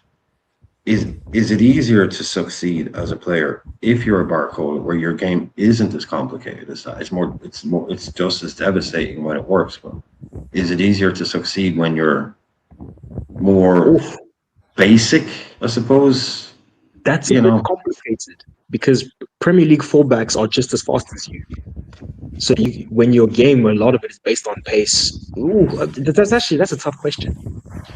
But I think it gives you a higher floor when you're a runner type, because just being able to get into goal scoring positions over and over again, whereas when you have to put skills together and elaborate moves, it's tough, especially with being doubled up on, tripled up on and stuff like that. So I'd say it is easier, but it is I think Barcola will need an adjustment period because, like I said, this league is harsh on its wingers. But he's a massively exciting player, and I think in the right conditions he can explode. Like I do see Barcola as like at his peak, a 20 goal a season, Premier League only. Like I can see him doing that. So I'm massively excited. I think on Champions League nights, when it's a bit more open, when it's a bit more transition based, I feel like we're assembling an attack that is 100%. devastating on the counter. That's kind of what it's been like that in Europe for 2 years now. It's been like that in Europe for at least 2 years now. We look better in Europe because, I mean, it's been a slow creep, but, like I said, and people might say you were wrong, but to me, the Champions League used to be, it used to be until they made it bigger and all that, obviously. It used to be, and it was supposed to be harder. It was supposed to be more difficult. Now the Premier League is way more difficult. Like the Champions League looks fun for a reason because it's easier. Until you get to PSG, Bayern, Real in a quarters game, like when they're properly switched on. Forget like if you get them in the first game, it is 20-game fucking nonsense thing. Like it's actually much easier. It's much more open now in Europe, even against the bigger teams a little bit. The Premier League is harder to win games in now than Champions League is. And it's not just, So it's just I think we even will beyond the look Champions much League, right? European competition in general. If you look at the Europa League and Conference League, how English teams They dominate. dominate. Totally. Sure, fucking Brighton are favourites with the bookies to win that thing that they're in. Brighton. Jeez. Favourites to win a European competition. Even if it's like the third one, it's still, that's insanity. Palace won it Crystal last year. Palace. Palace, for God's sake. Yeah. What are we doing here, lads? You know, Palace and Forest and Brighton being favourites to win this madness. Absolute madness. That's why, you know, the European football is so much better to watch now. Because you've got cool Who does players. Who does the panel think we're going to get on the right hand side then? Bye. I think Minter. I think we'll still get him. Is Mailer Sar so our fan base can cry? Oh, Yeah, no, Minter. God. I think it'll be Minter, man. Get Minter and Sar. I think. To be honest, I can't see us going back in for Minter because I think Brighton are going to price him out, especially now that they've lost Belieber as well. I think Minte is January. Let's say that. Pedro Neto. Oh God! Oh God! I hope not. If Neto Here's a wild one. Here's a wild one. Neto for me is the Jaden worst one. Sancho. Jaden Sancho on a free. Stop. We talked about Sancho last night. No. I'm trying Like to when think someone of- has to say, if we can get this guy back to the player he was 2 years ago, then that's where the conversation stops for me. Yeah. you might as well bring up Mikhailo Mudryk at this rate if you're bringing up those bombs. Well, actually, Mudryk's got a point to prove. I don't know what he's been doing. Well, I don't know what he's been doing for 2 years. But You sure you're not gonna get in trouble again, Brandon? So he did nothing He's wrong. been doing drugs still, man. He did nothing wrong. He had one of those random fucking. I don't know. He did nothing wrong, basically. Anyway, he one of those hay fever tablets, random hay fever tablets that had a little bit of points, something in it, and it fucked his career up, basically. Yeah, that's a bit of a sad one, to be honest. Having get done for. He's not an Adrian Mutu. Who remembers Adrian Mutu? Still, like that case, that Adrian Mutu case still only ended up getting settled like in the last couple of years. Yeah. Like Chelsea sued him for like £40 million. They sued him for his transfer fee and every penny in wages that they'd given him. He was on like 40 grand a week for a few years. So I think he owed him like 40 million or something. I think he owes it. I think they found against him. But anyway. Not talking about that Feyenoord winger, El Hadj Musa. Did you take him? Don't like know. This is another this so. Dario Osorio guy. Dario I Osorio, everyone's talking about him. I like the look of him. Yeah. He looks. I like decent. Noosa, man. Noosa from Leipzig. He's class. He's on the left though. Isn't Noosa injured at the moment as well? Yeah, we don't need him. We don't need a Noosa. There's not many. What about Sharda from Brentford? I like him. He's good. Plays off the left as well. But as a backup striker, I would take it. He's a very good player, yeah. Very good player. Shada, he is. No, he's proven now over the last couple of years. He is. I mean, I don't want anyone to take this fucking the wrong way, but like, have you ever known about a footballer for more than long enough? Like, you ever known about a footballer, and I mean for at least 18 months, and then you see a picture of him and you think, I thought that guy was white, or I thought that guy was black, or I thought that guy was Asian. Like, I thought Kevin Shada was some Scandinavian. I just had this white Scandinavian type dude. in my mind. I don't know why. I must have heard the name Kevin Shada and at the same time seen the picture of somebody else and in my head. And then I saw a picture of him yesterday and I was like, oh, I don't Got a know why. massive afro as well here. Yeah, totally. I was like, oh, that's Kevin. Oh, okay. Can we okay. not ask Real Madrid for a loan for Endrick? Do you think? They said no. What, for a No, loan? I don't like Yeah, that. they said no. He doesn't want to leave. He's not going to start at Real Madrid. He's not going to play at all because they have No. Diomande, they have Arda about Güler, they these- have. He's decent, Russell. I know, Russell, you're a big fan of Sade, but I mean, I'm not taking him as. I like Diaz though, Brahim Diaz. He could be He's a good shout. okay. I mean, he's better than what we have for sure. And Conce Sal, he's not bad. Well, I'd rather do the Hendrick. I'd rather do the loan thing and reassess the Real. market next season. I That would don't be think my- Endrick wants to come. Isn't that what was reported that he doesn't want to come? He doesn't want to go somewhere on loan, and he kind of doesn't want to leave Madrid and blah blah blah. So he thinks, like, obviously, of course, like, and correctly so, he wants to give it a shot at Madrid. He's not, But my dastardly plan was get him on loan for a year, then he'll have been away from Madrid for 2 years, and maybe a year here, he falls in love with the club and the blah blah blah. And maybe we can, maybe make a deal happen. But even if we don't do that, we'd still have Hendrick for a year. And Hendrick is fucking brilliant.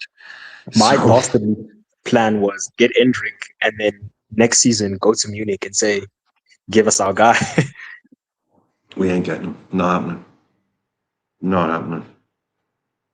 I know. I don't think we ever get Elise. I know. And to be honest, I think that Elise deal is one of the deals of the decade. Eh? You think it was like 50 million Oh, Jesus, yeah. from Palace to Bayern? That's one of He the was deals. right I think there. He was right there in front of everybody. we Everyone was couldn't get raving about Eze. Everyone was raving about Eze this, Eze that. Yeah. And I remember, like, the first time I looked, I didn't really pay attention. And then I realized, like, Eze's like 4 years older than Elise. yeah. And then Elise was kind of like, Eze was a big, like, Zaha left. Zaha. And then they had, like, the next Crystal Palace production line winger, Eze comes in. And everyone's talking about him. And right there in the background, picking up this little French kid from fucking Reading, lads. He was at Reading. Palace picked him up for a couple of million. And he's sitting there, and it's bloody Michael Elise. He's been at Palace for a long time in See, Premier the thing League. about Elise was the injuries. He used to pick them up high. But nobody was even vaguely linked with taking this kid. Nobody. I actually And then see him, Brian. I saw he's up Elise. I saw Elise at the Medeski against Watford when he was coming through the youths, and he was phenomenal. Yeah. Oh, The same player Liverpool had was there as well. Is it Ojo? He was there as well. Ojo. Yeah, he was there same time. Yo, what a Coming through the throwback. youth. He's just right there in front of everybody. What's that, Dar? What year was that? Like 2020 or something? Yeah, I think it That's was how long this kid has been there. 2019 season. Yeah. 19. At Reading, at Palace. Nobody even took a £50 million punt on him. Crazy stuff. I know Chelsea How does wanted he him get bad. Yeah, Chelsea Chelsea want him. late wanted him doors, bad. probably, yeah. And he was at Man City. He'll go Real and Madrid. he was at Chelsea. He'll go to Real. He'll go to But Real he Madrid started that. if Diamande don't work out. I think he goes, well, yeah, Diamande on the bench the other night, Mourinho making him sweat. I think on the bench we've last done well not to get him. I don't rate Diamande one bit. Don't rate him. Don't rate Diamande at all. I don't know. I suppose it's a bit hard to kind of say anything definite about him now. He's only, it's a big. I think he was forced into that move by his agent. He was much better off going to PSG. Like him under Enrique playing in Liga and then playing Champions League games. I think he'd be incredible. He'd be incredible. And then in 2 years' time, ready to go and blow the doors. Just before we get off Elise, did you see that Bayern drew Man United? So we're gonna see Michael Elise versus Luke Shaw. Oh, that should be fun. Oh yeah, Luke Shaw. Will he say on a free next year? He's not on a free next year. No, I think his contract's up in 29, 28. Yeah. No, that's not going to happen. Definitely.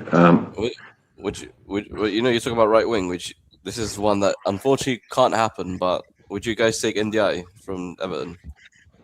He's going to City. Man City are looking at him. I know, Yeah, he's I going know, to City. I know. I They're question doing a the deal for profile. Grealish. Jack Yeah, if Grealish is he's going going the there, other that way. means they're walking away from Gakpo. If they're going for Ndai, because they'll just do something.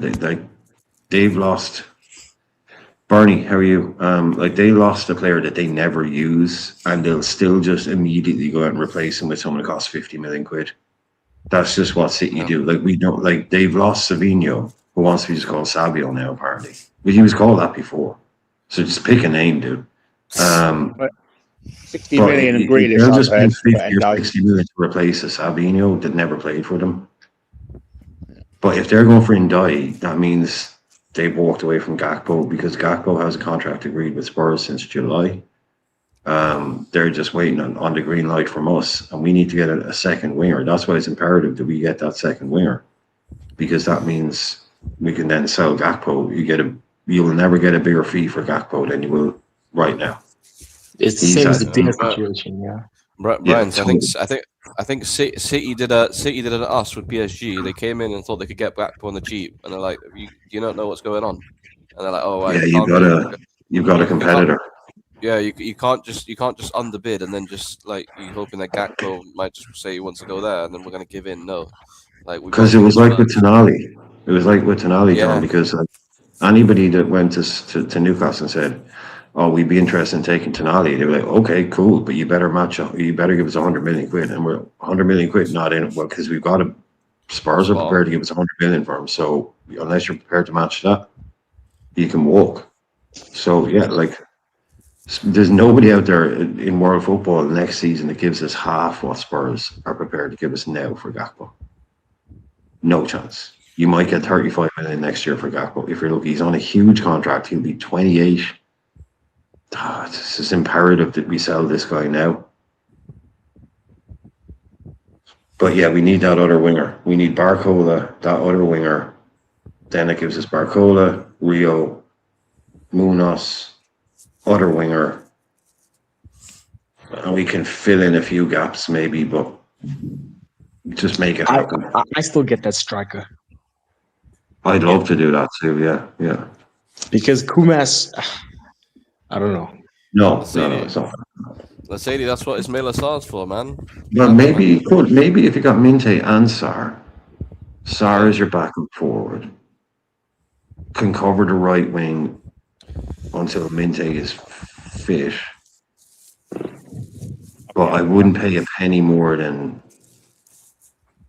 I know 50. Palace have already said I wouldn't. To be honest, look, I wouldn't pay a penny more than £40 million for Sarr. And you're not getting Dealing him with for Parish. Dealing with Parish is just Oh a yeah. joke. It's Especially like with dealing with the window. devil. Like, I wouldn't give him a penny more than that, and they won't accept that. So that yoga prick can piss off, man. I had enough of that guy. Yeah. What about Forbes? not a bad shout. Carlos Right, Forbes. guys, can you actually hear me out?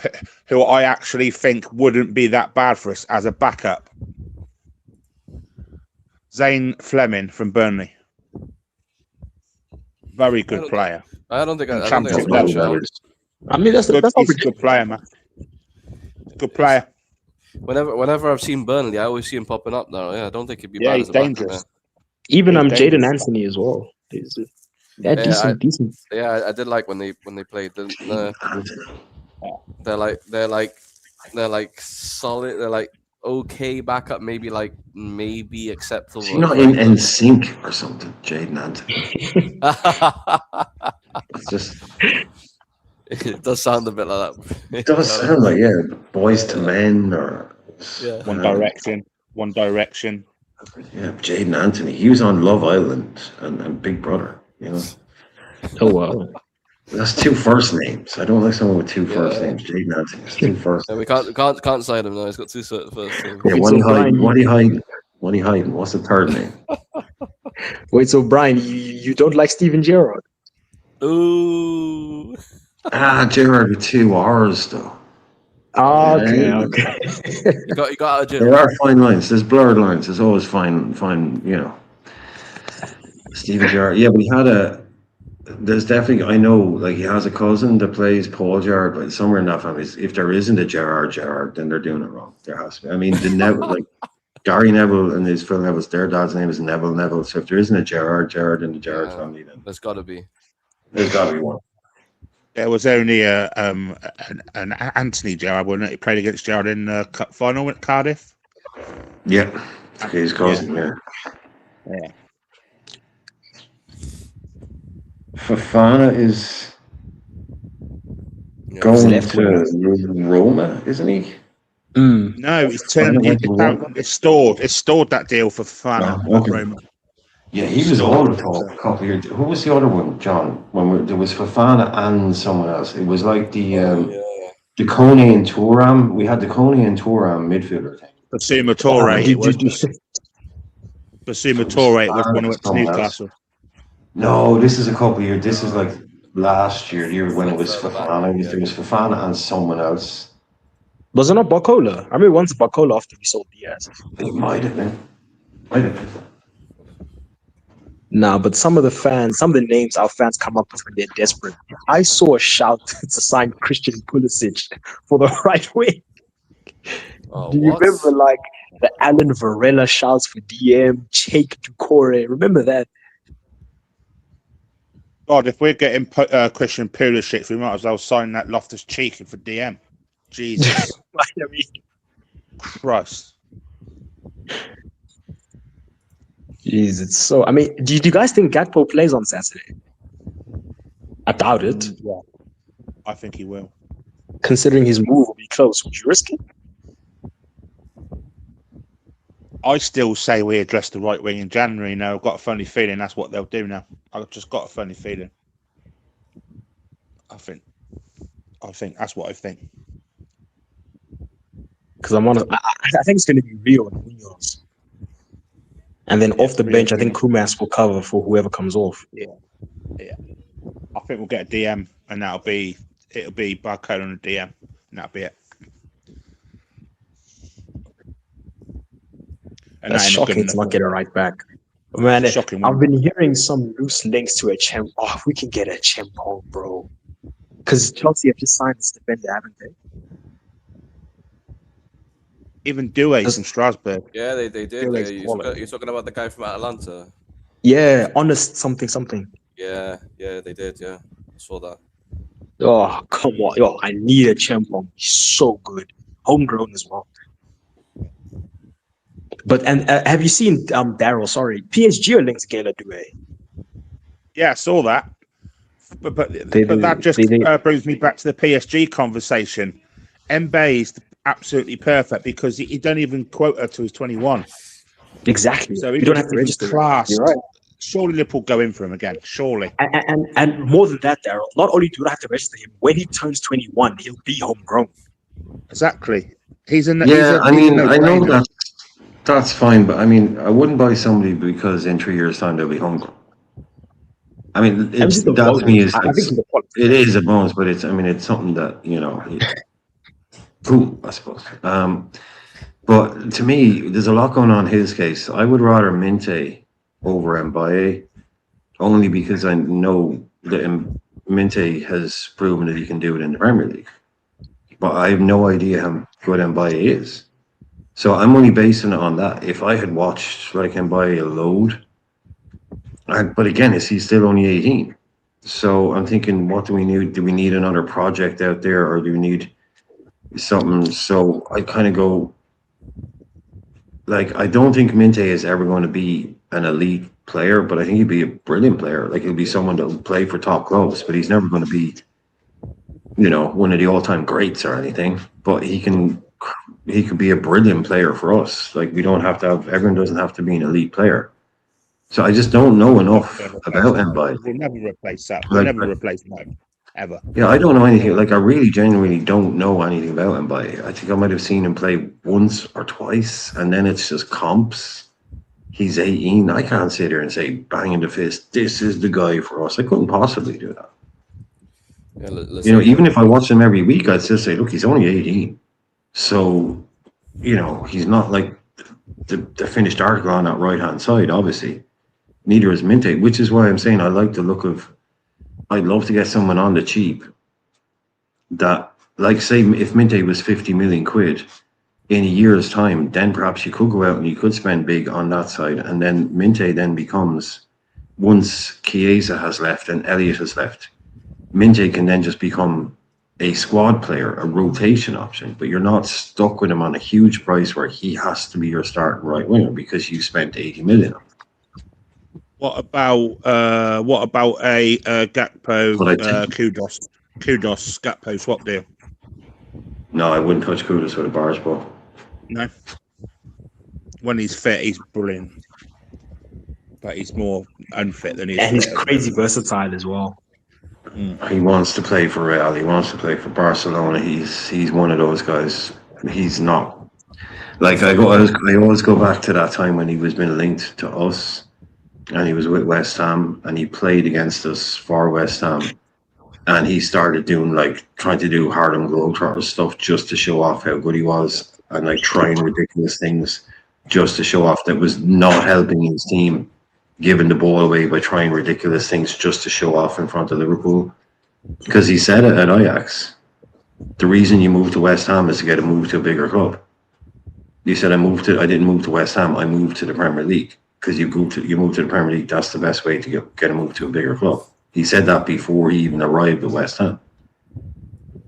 This guy thinks he should be playing for Real Madrid, Barcelona. So incredible footballer on his day, yeah, but his head, not the mentality, I don't think. I remember as well, though. Can you guys remember when we were linked to Marcus Edwards 2 years ago from Lisbon? Now look at him at Burnley, man. His player's gone so downhill. If it was me, I'd even took. Were we linked with Marcus Edwards? Marcus Edwards, yeah. He's at I don't Burnley. remember seeing that, to be honest. I hope not, Bernie. I hope we don't keep. I mean, Iraola does not buy Gravenberch. No one's convincing me otherwise. Iraola would not buy Gravenberch. No. If he had 80 million quid if he had 70 million quid to spend on a midfielder tomorrow, and Grav was 50 to 60 million, he would not buy Ryan Gravenberch. But he's expected to play. Brian, by the way, our guy, it could get really bad this window because if Enzo goes to Man City, who do Chelsea get?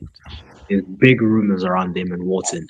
There's some rumors around Scots as well, so I'm not sure who they go for. Scott's been priced out by all accounts. He's been priced out. They put in 80 to 90 million on him. Wow. I mean, same with Wharton, to be fair, but it means Chelsea are going to get like 100 for Enzo, maybe even like 120, something like that. For More. They paid 110. They're going to sell him for less than 110? No. To a direct rival that they don't want to sell him to? Start thinking 130. It's going to be 130, I think. So if Maresca really pushes it, then they're going to have the money. City have already sold Nico Gonzalez. 300 million pound midfield. Buwadi, Elliot Anderson, Enzo Fernandez. That's a 300 million pound midfield. More. It's more. It's 350 million pound midfield. I've heard talk today that Chelsea are going in for Kone though, as well. They're all over everybody. Everybody is all over everybody right now. That's what it is. Yeah. It's the 27th. It's Tuesday. Everybody is all over fucking everybody right now. Yeah. Big players will move. Dominoes, there will still be like that. Enzo will be a huge domino. Us signing a right winger, you know, they just need to make a decision. I think just say, do you know what, screw it. Here's your money, Brighton. Here's your money. I know a lot of people are just so anti, Yankuba Minte, and I don't really understand it. I don't understand how you can be 100% convinced that Yankuba Minte is trash and shit, but also be convinced that Mbaye is world class. Like how you can, do you know what I mean? How can you be so? How can he be that far away from that? Like how can Mbaye be like 10 times the player Minte is when he's never kicked the ball in the Premier League? I think people just Bri- going Brian- on by injury. Brian, I think it's because for you, the Premier League, like playing in the Premier League is important. I don't think they care about that much. I think they've Yeah, I seen mean, Minte it's just- play in it, and they've seen him struggle at times, and they're like, well, like that's what they've seen. And Mbaye is kind of like, he's this mysterious guy. He's talented. He's 18, and they're like, maybe Plays for PSG. they want the unknown rather than something that they know that could be solid for them. Like they'd rather take the risk, which is dangerous because we take a lot of risks. You see, for me, I saw him at the AFCON because he was like coming off the bench for Senegal, and every time he came off the bench, he looked like really promising. He looked a massive threat, even before the World Cup. When he was at the AFCON, this AFCON that Senegal had stolen from them, I thought he was really impressive throughout the whole campaign. So obviously, it's not international football is not compared to the Premier League, but Minte not being here for 2 months bothers me. Plus, when you look at someone like Minte, especially for the price Brighton are going to want, I don't know. I'm not. I understand the value he has. Like, I do agree that he's never going to be the star, but he can be your Ferran Torres. He can be your guy who's offers depth, pace, ball carrying, work rate. He's someone who raises the floor of your team, not the ceiling of your team, and there's value in that. But I don't know. I just think it boils down. I just think it boils down to now is the fact that every single club knows that Liverpool are desperate for a right winger, or everyone's going to put their prices up sky high. We're getting shafted regardless. You're right. So at the end of the day, Mbaye, what I've heard has got a mega attitude problem. Do Liverpool need someone like that at the club who's got an attitude problem? You know what I mean? But I don't know.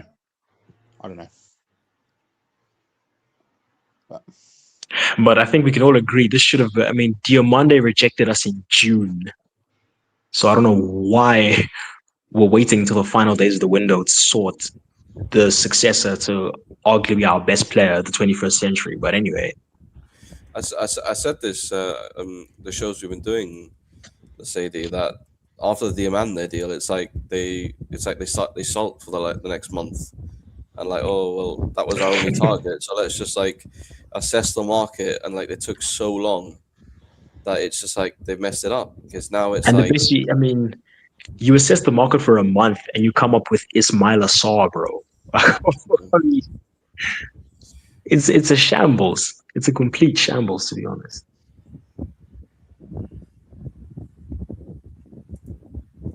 I mean, who even is out there? And the worst thing about it is Salah. It's not like Salah retired and he caught us like off guard. Salah, it was known. Salah announced he was leaving for March. They probably knew before then. They agreed to let him out of his contract.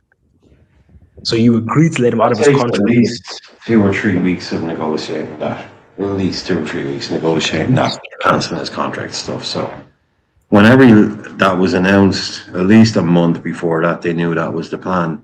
So to then be standing here with the whole, scratching our heads like, Yogi Bear, what do we do next, boss? Where are we going now? We didn't get. How about freaking Ismail Assar? He's going to be 29 in a few months and cost us 60 million quid. But Brian, like I said, don't think this was the plan. Don't confuse this with the plan, John. Like you've seen like some people in the chat, some people in the Discord saying, you have to, this is what the club is doing. You have to realize, no, this is what the club is doing. That doesn't mean that this is what the club wanted to do. Yeah. This is just where they've ended up. This isn't part of some master plan to leave it all till the end And then get Kamara, boom, and Desiree Due, or Gayla Due, boom, and Wish we could get this boom, straight. ta-da! All the impatient Liverpool fans. Bang, Manu Kone 2 minutes before the deadline. See, they knew what they were doing all along. No, this is not what's happening here. They missed out on Yan Diamande because they got led up the garden path, got screwed over by the multiple agents that are destroying that kid's career already by the looks of it, and had absolutely no plan B. Like, to me, pretty much, I think their thing was Yan Diamande, and then oh shit, Oh, yeah. their plan was, because they knew everybody after him was going to be a best a third choice, and was going to cost them not a whole lot less. They were thinking they get Diamande for 100. Minte might be their third choice, and Bailly might be their third, fourth choice. They're going to cost you 60, 70, 80 million. I think Endrick was second choice even. Endrick was on that list. Hendrick as well. was second, definitely second choice, but that's kind of they knew they wouldn't be able to. I mean, that was the most difficult one to get done. I think to buy Hendrick, to convince Hendrick to give up his Real Madrid dream and sign for us permanently, and convince them to sell Hendrick. That's almost a mission impossible. And you try and ask Richard Fuckwit Hughes over there to do it. Nah. No. Yeah, I don't trust And him. by the way, Brian, the argument I've heard as well is that the right wing market is the worst it's been in a decade. Fine. We don't need a midfielder. We don't need a right back. We don't need a left back. Exactly. Like, does everything have to stall because the right wing market's bad? Why can't McAllister's agent be so? John, why can't we be saying to Endo and Chiesa's agent, who will also be agents of other players and shit, saying, look, we do a lot of business with you. We'll do business with you in the future. Do us a favor. Get your client a bloody move. Come on. You want to do business with us? We want to buy. Look, you got Endo there. Get your clients some moves here. Get some interest. Get these guys out. If you guys heard about this magical thing called the World Cup, where it stops us doing absolutely anything, like Yeah. because we actually had links at the start of the season, but for some reason we didn't do anything with any of them. Just take a breath.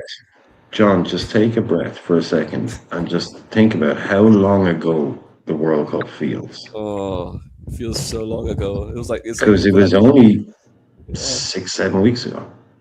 Yeah. That's what this window does to you. And this is what I said. If you look at, I don't want to make, like I said this earlier, Lazadi, about this should be an incredible deal for us, which it is. But the best way to remove all fun and joy and dopamine, as kids would say, out of this transfer is how to drag it on for 3 months to the point where it's like, yes, finally. So like, just talking about this channel now, I'm not fucking giving out, right? But we haven't even got 30 people here watching. We've just signed Bradley Barcola. Basically, I know it's not here. We've just signed Bradley Barcola for 100 million quid plus, and there's barely even 30 people watching. If this transfer had been 10 days, 2 weeks old, and it was a little bit in the pipeline, and then boom, it came out, there'd be fucking 100 people in here. But this has just been dragged on so long, nobody even gives a shit anymore. So yeah, Barcola, finally, yeah, whatever, about time. Nobody gives a shit. This is one of our biggest ever signings. Yeah. And like I said, if this had only been 2 weeks, there'd be 100 people in here. This is one of our highest ever, I think it's one of the most established players we ever signed. A double Champions League winner. Champions League winner. Yeah. And not just a double Champions League winner, the last two. Yeah, exactly. I mean, they were asking on the subreddit, in terms of most annoying / worst sagas. Oh, it's up there. I think it's number one. In terms of the most annoying saga, it wasn't even the Isak saga. Ones that got done, there are some the worst ones are the ones that don't actually end up being done, like Simao and all these, the classic one. Caicedo. Yeah, but this is, like I said, it's just sucked all the joy out of it.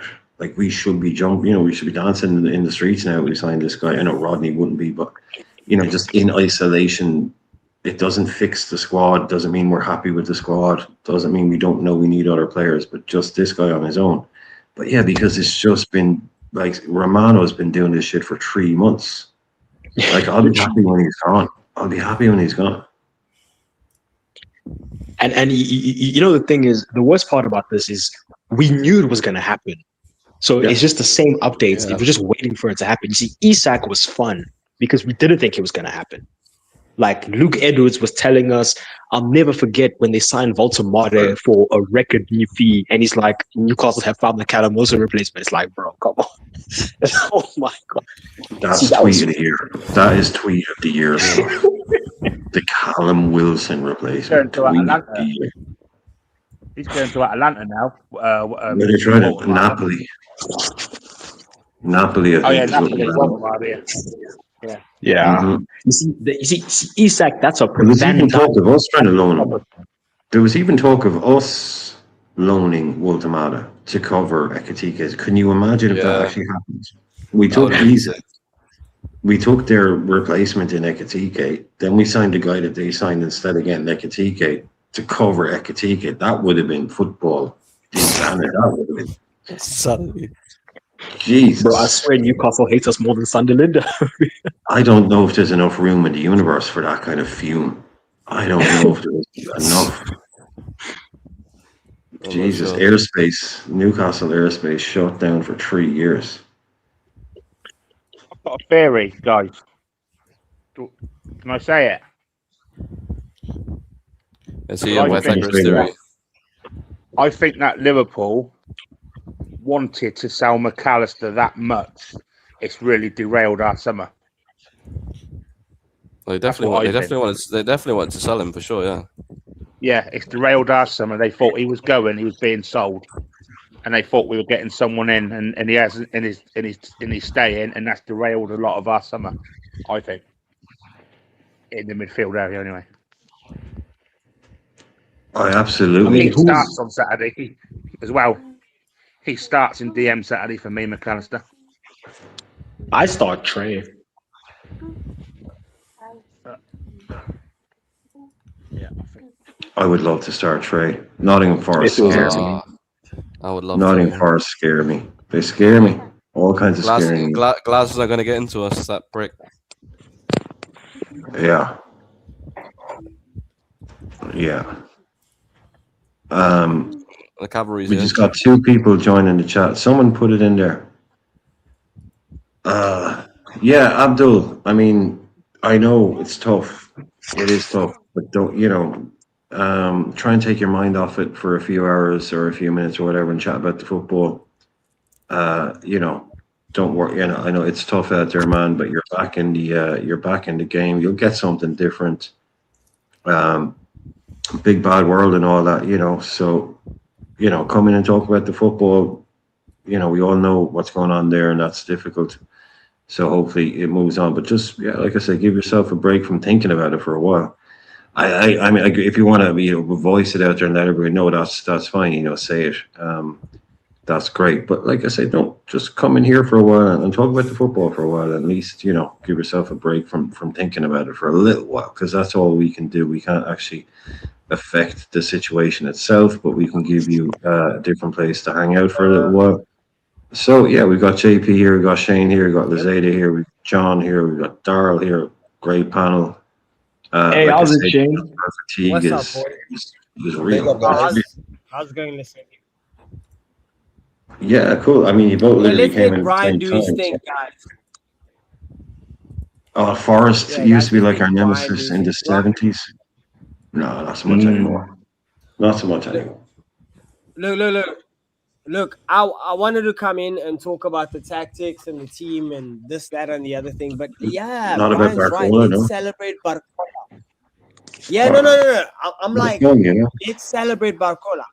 I'm not here for anything else except the fact that Liverpool Football Club have finally made another transfer. Thank whoever you worship that there's been some form of progress, and we finally got another one through the line, and then hopefully we've got like 3 days, 4.5, 4 days to like worry about whether or not we're gonna get a DM or another defender. Okay, let's spend the rest of back. the Yeah. John, you know what I mean? So let's celebrate Barcola. I'm here to like vibe out to everybody.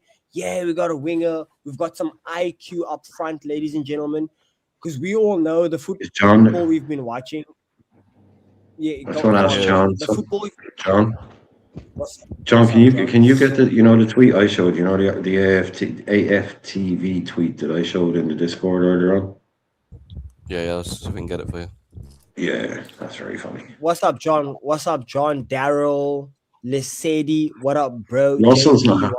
what's up? Russell's Hey, mate. Bro, I'm just here to celebrate Barcola, guys. Like any transfer we get over the line is worth celebrating. I want to go tactical. I want to go, oh, but Isak needs to do this, and you know. But Barcola ain't even tactical. You To understand be what I'm honest, to saying? me, Barcola ain't even tactical. Barcola is just so simple. He goes into this team, and he's a much better version of Gakpo. Yep. Wants to run in behind, wants to get on stuff, and there's nothing. Let's all scratch our chins and wonder how he's going to get. But no, we know how this guy is going to fit right into this team. Running in behind, quick, direct, wing play, quick 1-2 into either take a shot, give the ball to Isak. It's not complicated. Yeah. What he is doing in this team is in no way complicated. It's one of the most simple. Pop him in there, let him do Barcola things because we want someone who does Barcola things. Hallelujah. Simple. Simple as that.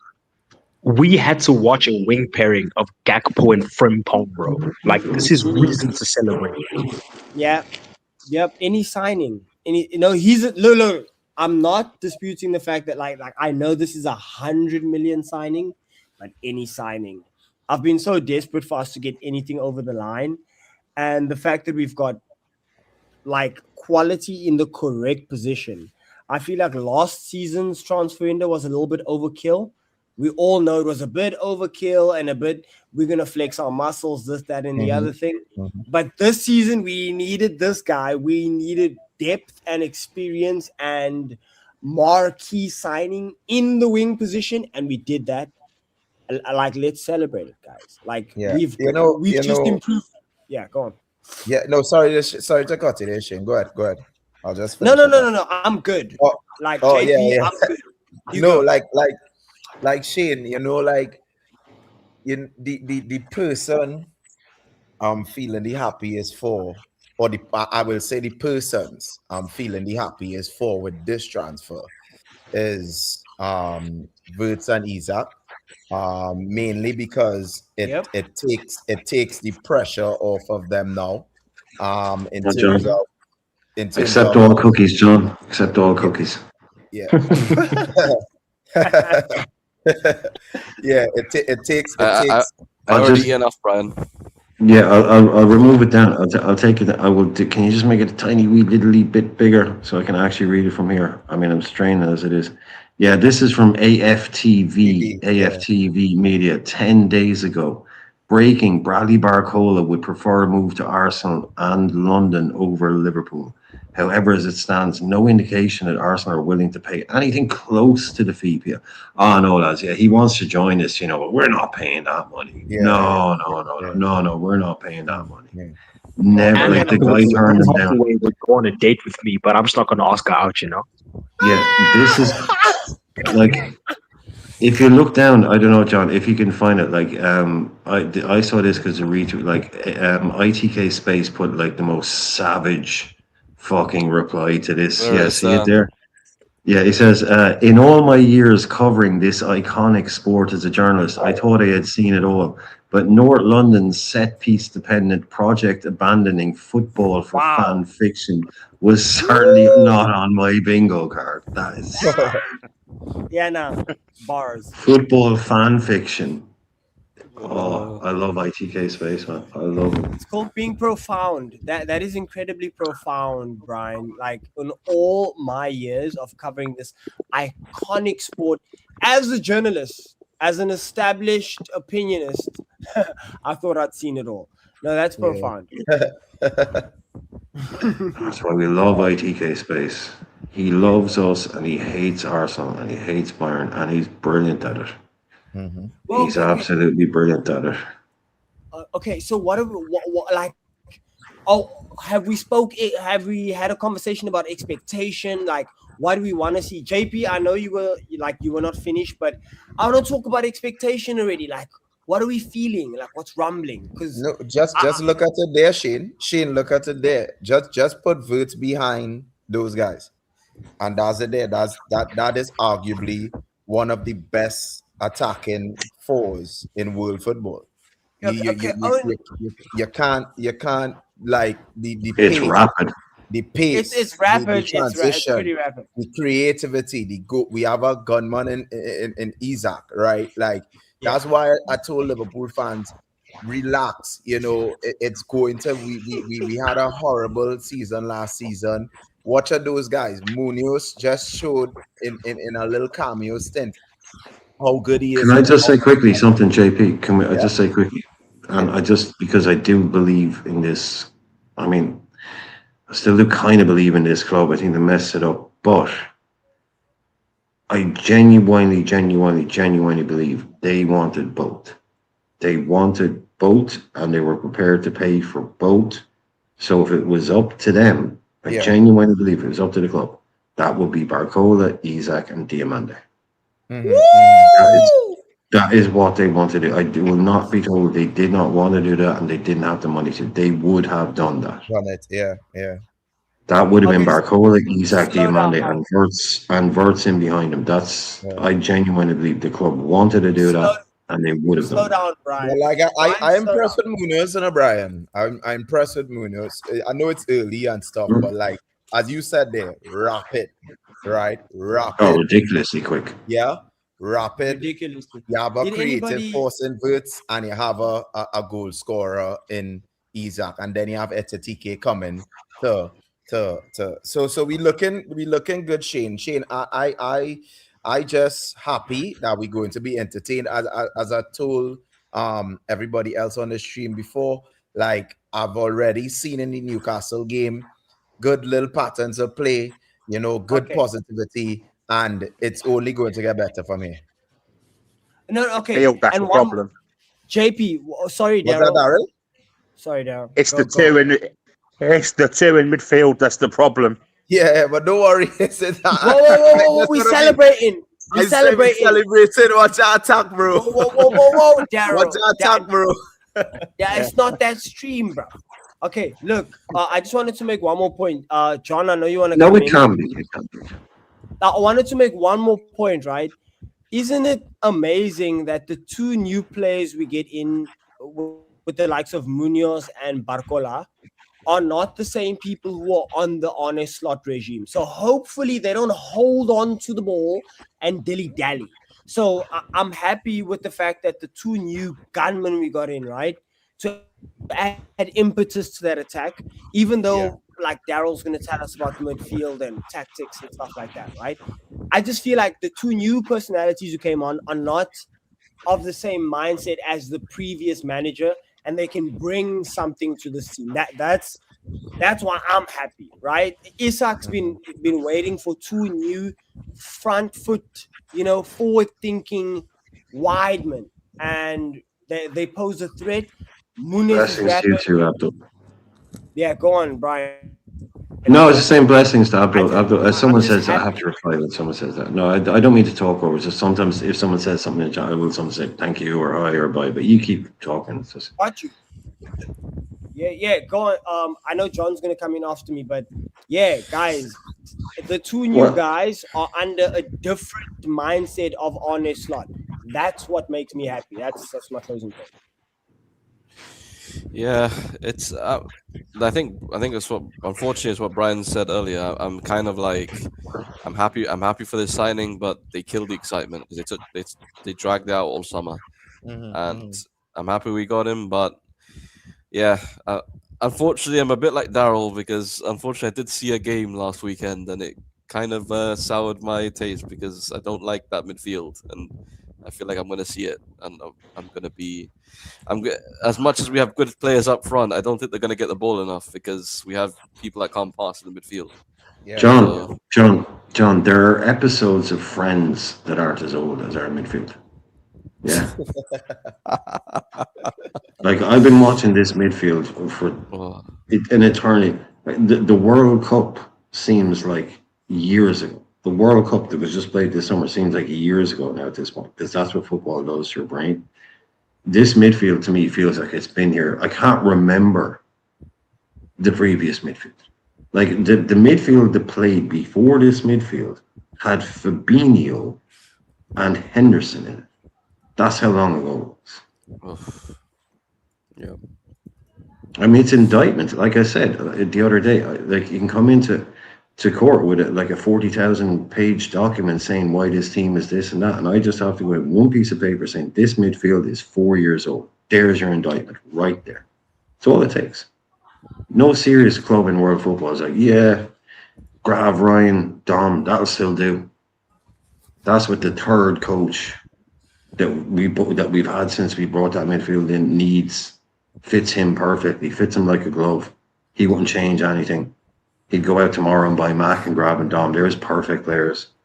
Of course they are. Endo. You're asking him to go into you're asking Erola to go into a press conference and answer questions about Endo with a straight face, doing that wide arm thing he does. You know, waving his arms around. You know, I mean, what are we talking about here? Why are we putting this coach in a position where he's like, oh yeah, McAllister, we're handing him a bit of a trainee only, and he's talking about having to bring McConnell in, the guy that was going to be sold, loaned at least. He's that's why I want to bring in McConnell. I want to bring in McConnell.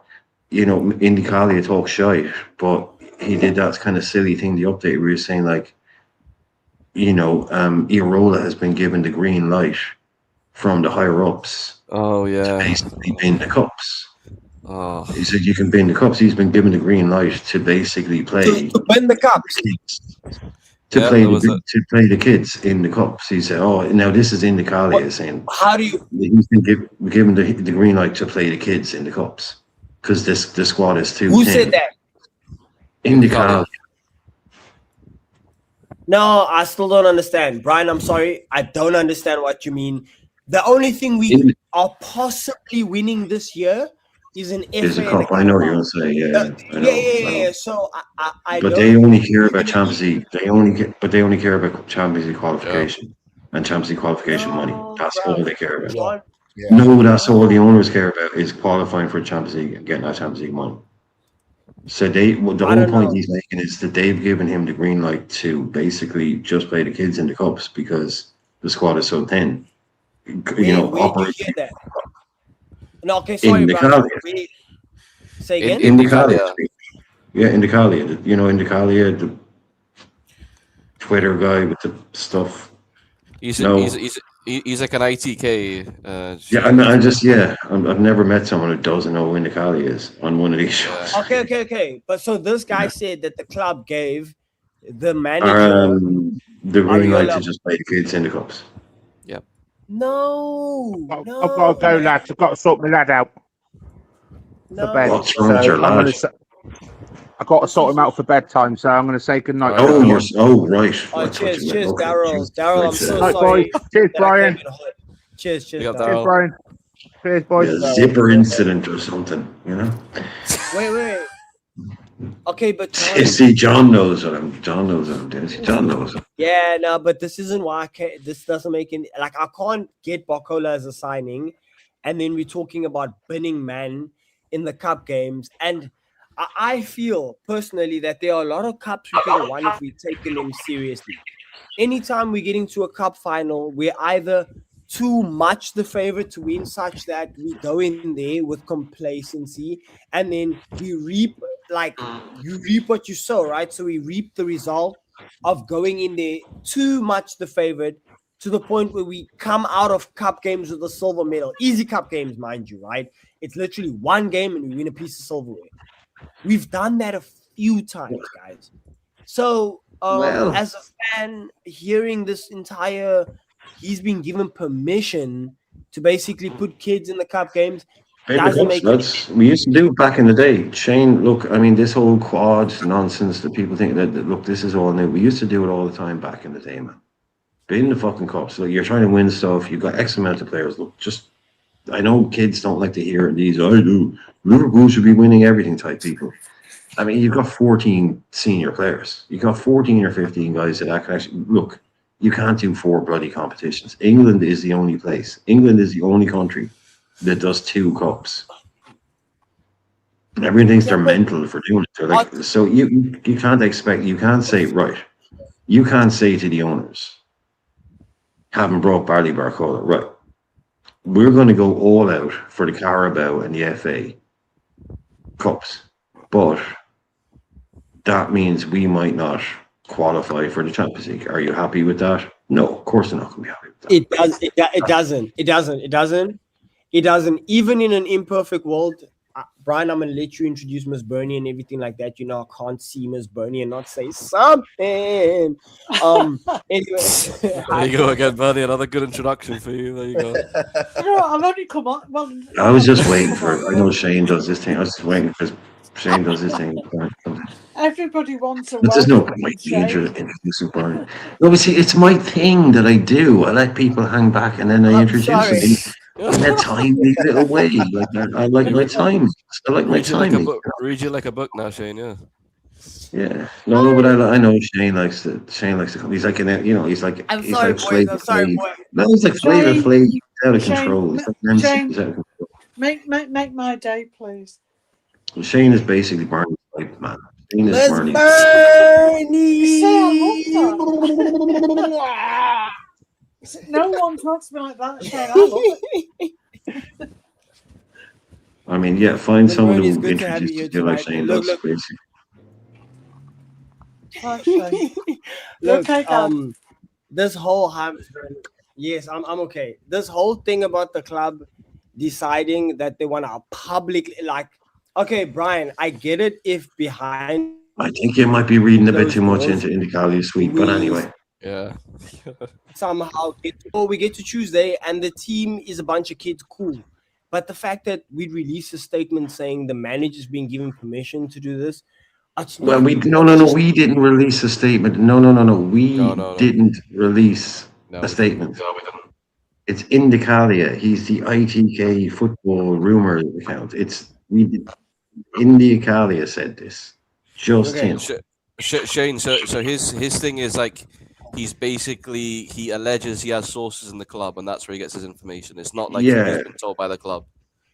Like has he ever come through with a good has he ever I've never met someone who doesn't know who Indy is. I've never met someone who doesn't know. He's been around for like 12 look, I just found out who Fabrizio is. I just found out who Fabrizio is and David Ornstein and whatnot. Like, this is a new name. Wow. Like, Brian, I'm like, it's me. But this guy is the original ITK. This guy literally invented the whole ITK thing. Mr. KFC, right, Ren? Yeah, well, that's on everybody on this channel for not telling me. That's on everybody for not letting me know. Well, this guy's been around longer than some of the people on this channel. Well, I mean, if someone ever on this channel is 18 years old, they won't be much older than Indicalia. That's how long this guy's been going on Twitter. Today I'm learning today is the 27th of August, Thursday, 2026, and Shane is officially learning who. Shane say his name again, Brian? Well, see, I don't even know. Indicalia, Indicalia. You understand? So how do you expect me to know Indicalia? I know Fabrizio, right? Just call him Indy. Just call him Indy. Yeah, Indy, cool. But is he specifically Liverpool? Is he specifically like Bernie is here. Bernie, how are you? Bernie, are you? Rodney is trying to be a poison in the drop poison in the water or whatever. You know, he does trying to do it all down. He's not happy, but the one thing, Bernie, I'm saying it is. You were probably listening. I was saying, like, if this transfer had only come up a week ago, and we got it done tonight, there'd be like 100 people in here. Yeah, I heard you.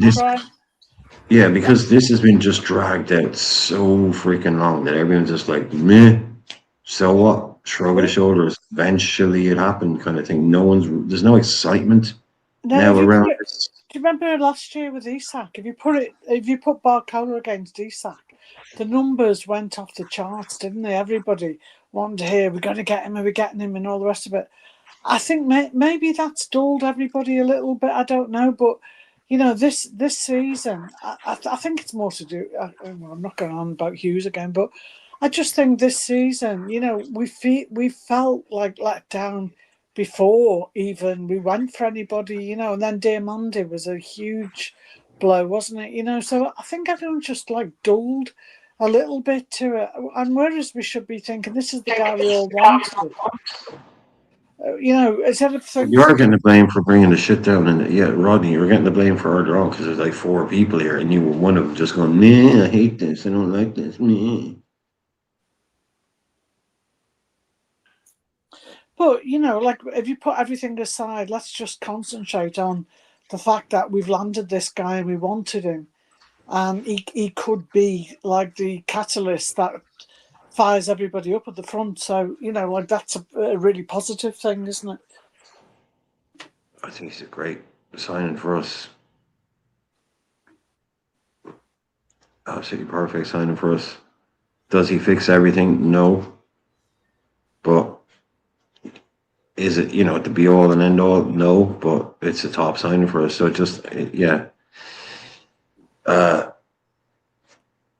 no one is saying it fixes all the other options or the other holes in the thing. But as long as it's not like a distraction, that's fine. But no one's just getting distracted by it. But we do just need. I mean, it would have been so cool if it was like 2 weeks ago. Oh, we're interested in Barcola. Oh, really? And then like 10 days later, oh, job done, signed. That'd be great. I think it's been dragged out so long now. So it takes the pressure off Wirtz and Isak a bit as well, because they had the big, the big signing tag of hanging over the head, didn't they? And like you've got to perform, you're doing nothing, and we paid all this money for you. Now there's a new kid on the block we paid a lot of money for, so hopefully they should just kick in now and just get on with it. Yeah.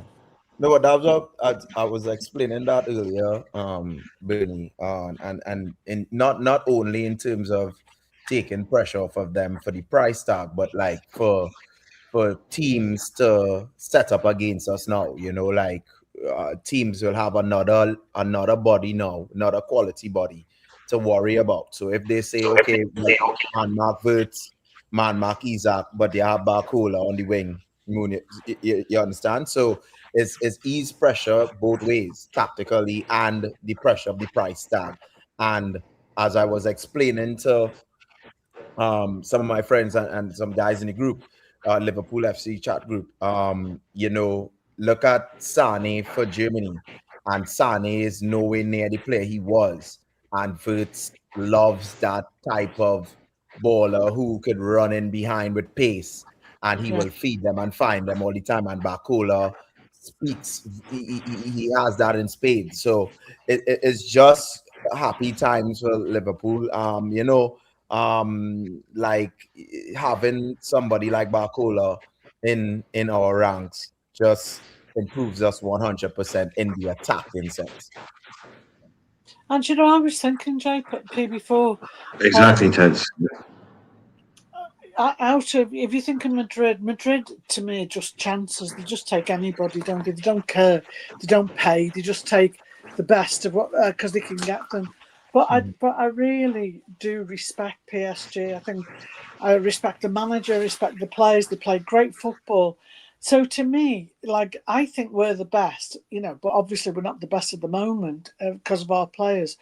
But for me, even if people say no, Mbaye's not playing but Barcola wasn't getting the games, I don't care. PSG had them there for a reason because they're quality players. And I think they're going, like if we, if or not we don't get Mbaye, but even with Barcola, we've just really pushed our levels up, I think, and hopefully it should take our other players with them. Oh, he's not a cast off. Yeah, Bernie, I know thankfully no one's tried to do that whole thing. He's, okay, he can't break into that team 100% because Kvaratskhelia plays where he plays. Yeah. That's pretty much it, as far as I can see. But he's built for the Premier League because I think someone who plays the way that he does, it's not as complex. Like I say, he's a very athletic kind of player. It's about running in behind and getting onto the ball and, making things happen quickly. I think he's more built for it than certain other players. Well, I think his style of play, like we're saying earlier on, I think it's a pretty quick meeting in terms of tactics. He's a very quick fit. It's like, what do you want? How do you want to play? I want to play like this. I need a left winger who does this. And he's like, yeah, well, I'm a left winger who does that. That's my game. That's what I do. It's not going to take a whole lot of work to get him into a team. He's going to get the idea pretty quickly, and away we go. I just think he's a much better version of a Gakpo. Yeah. Get behind, cut in, shoot, create chances. He's great fit for us. Whereas, Gakpo can score. You can imagine if you were, like you'd be bored rigid, thinking he's missed like I'm trying to get a ball to him. He isn't even lifting his head up, but you just feel with Barcola, Virtual think, this guy will appreciate what I'm going to do because I'm going to supply him and get going. That's the difference, isn't it? Yeah, there's a lot more attacking threat immediately in behind, even though Gakpo and Barcola are technically very similar players. Very similar players, but you just got more. This is what I mean. I don't really expect Barcola. Like I can understand why a player like Wirtz would have trouble adapting to the Premier League. But not with someone like Barcola. I think it suits his game, but I also think it's maybe, like I think I was saying to John earlier on, I think when you take someone like him who's, knows how good he is, but is kind of stuck behind, gets a lot of games, but kind of stuck behind. Cava, Due, you've got the whole other stuff. If you want to go through the middle, they've got Torres, and all that stuff now, and Dembele. Coming to a team like Liverpool where you pretty much are the Kvaratskhelia, you are the Mo Salah, you are the whoever, you are one of the main men. I think he could go up another level with that kind of, taking on that mantle again, being one of the main men in this team. Like you could see him do even more. But like I was saying, even the level that he's at now, if we just got the Barcola, the level that he's at now, that would be a great player. But if he comes in and can go up another notch because feels like he is the main man, and he will be. Well, I always think our fans build legends, like they come as good players, and if our fans get behind them, they leave as great players. And, he will get the sort of interest that he hasn't had at PSG for me from their fans and that. But the other thing as well that I like about it, I'm always worried when we lose our players to other teams in the Premier League, because I always think there'll be, someone's going to be saying to, at the club, and what was your training like, and what did you do, and what was your nutrition like, and what was this? You pick the brains to find out, especially if you want to, improve yourself. And we'll have him here. And, we're not perfect. We can learn from him. We can find out what PSG do. Is it different to what we do? What's the training like? What's the nutrition like? So that's good for me, to find out, is there a difference and can we learn from it as well?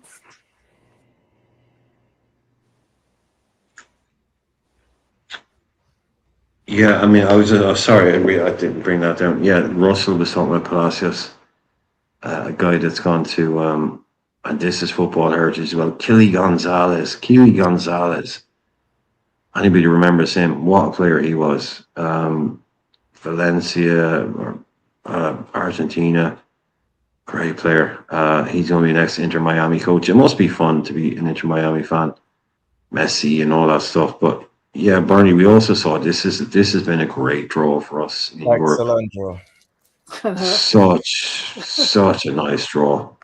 I don't want any Man United or any Liverpool fan. Oh, did you see the draw? I didn't see anyone else's, because I don't want to hear anyone saying, "Oh, Man United got another easy draw." This is basically like I said, that bottom four there last year or a couple of years ago, like that's a Europa League. Bruges, Yeah. that's a group in the Europa League. You know, even the top one, Porto, Villarreal, Lens, that's a Europa League group. We can't complain about any of that. Brian. Brian. So you make a great point. That's a Europa League draw that we have in the Champions Absolutely. League. Away as well, the away ones. And someone else said there's no back on this point. All them. Oh, gosh, there's no real incredibly difficult fixtures. All the more reason to spread your wealth and focus on all competitions. In not gonna win. Brian, can you hear me? You're breaking up a tiny bit. You're breaking up, but it's fine. No, you're okay. You're okay. How about now? Am I still breaking up? Okay, cool. No, it's fine. It's just a bit of a delay. Okay, cool. No problem. All the more reason to spread your wealth and also focus on the cup competitions as well as the Champions League. We can make it through the group stages with a second-dish team. You know, with playing your second midfielder and Ekitike or some shit like that, right? But no, Ekitike, no, not till February, March. Probably won't be back till next season. Let's be real. Seriously, February, March. Yeah. Oh, come on, yeah. Ekitike is out like long term. That's why I think we should keep Cody. And then even by the time he's fit as well, Brian, you're saying, he might be back, quote unquote, in February. Season. But by the time he's actually properly fit, flying could be 2 months after he's back in training kind of stuff. So that's most of next season. I think it's next season we see a fit Ekitike. But no, just what you're saying there. You know that's why. I mean, I've always been get rid of or sell Cody because he's he's not alert enough. He doesn't change his game. But now I'm changing. I think unless we get somebody else in, I think we should keep him because he's under contract and he can score. So he can play those games. You know, he can. There's certain games he can play and let Barcola do his thing and let Kirkers build up a rapport with Barcola. But Cody knows the club inside out and he can score goals. So I think I'm changing. I think I'd keep him. Yeah. Changing. Yeah, I agree with you, Ms. Bernie. I'm just deciding. You know, I agree. I'm just deciding. I know, Shane, there's a bit of a delay there. Yeah. So, I'm just raising on him. I'm just deciding how you do in hearing me. The delay is you're hearing us about 5-6 seconds after we say something. By the sounds of it. So, I was just deciding how cruel I need to be about this comment. Mark is saying Curtis insider intel on our weaknesses could be instrumental in that Inter game. Right. Okay. I mean, whatever. I don't think there's any. Again, Mark, I decided how cruel will it be. I'm just going to say you're overthinking that one, mate. Yeah. But at the same time, I think one of the biggest weaknesses in our team has just joined Inter Milan. So I think, I don't think there's a problem there. No, I am. No. I mean, Mark, come on. What's he going to do? What's he going to tell them that they wouldn't already know about our team? Oh, that guy doesn't like it on his left foot. Yeah, there's nothing they can tell him. I think you're definitely overthinking that one. Make sure every player that ever joined another club would be able to battleship fucking sink another club when they played against them because they have all the secrets. So you're definitely overthinking that one. Unless they say, this lad is allergic to something, and you put it in your, you wear a bit of cologne. You know what I mean? Plus the fact as well, by the time it gets to that, do a Russian job on him. By the time it gets to that, bit of colonium. But by the time it gets to that game, we'll have Barcola in. It's a different game again. The players will be different and everything else. So whatever. Hopefully he'll be in the stands for Nottingham Forest. It doesn't. Hopefully he'll be in the stands Saturday, but it's getting close. I don't think he will be. I don't think he will be. I mean, so it's going to be. Isn't there only 2 more games and then there's a fucking international break? Sorry. Like, It's October, the national break, isn't it? I think. well, they might have moved it, yeah. I mean, he's not. I know Indy again was saying the plan was for him to be in the stands for the Forest game, but it might be a bit too soon for that. Imagine But yeah, he's obviously not going to play. Who's after Forest? Oh, I don't know. I haven't even looked. Because I know it's something. It's Forest and then Ipswich. It's not Ipswich Man United, Friday. is it? Ipswich away, is it? Yeah, Ipswich away, then Fulham home, then Bournemouth Ipswich. away, then Man City home. Yeah, Abdul said That's Ipswich. decent. Ipswich, Fulham, and Bournemouth. That's a decent one, lads. I wouldn't mind having him in the team for that, to be honest with you. Okay, yeah, I want him in the team for Ipswich. I mean, if Definitely. he's fit and he passed his medical. Oh, he's certainly fit. Yeah, But certainly it's so close, isn't it, to the Forest game? I can't see him being in that. no chance. But Jesus, yeah, get him in for Ipswich. What's it, Ipswich, Fulham, and Bournemouth? Yeah. Yeah. You know, no one ever look. I mean, just while those players are out there, I know it's a bit presumptuous, but like that could be 9 points, at least 7. Yeah. You know, Also, get him in. we don't know who else we're going to get, Brian. I've got a feeling we're getting someone else. Don't know who it is. We've had a bad start, Bernie. We drop points. Game 1 with drop points. We're 2 points off everyone now. Everyone that won last week, we're 2 points off. Straight out the game.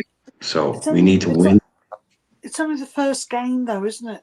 You know. No, but you know what I'm saying? We need to get immediately back to, because that just becomes the 4th game and the 7th game, the 9th game. We're only no.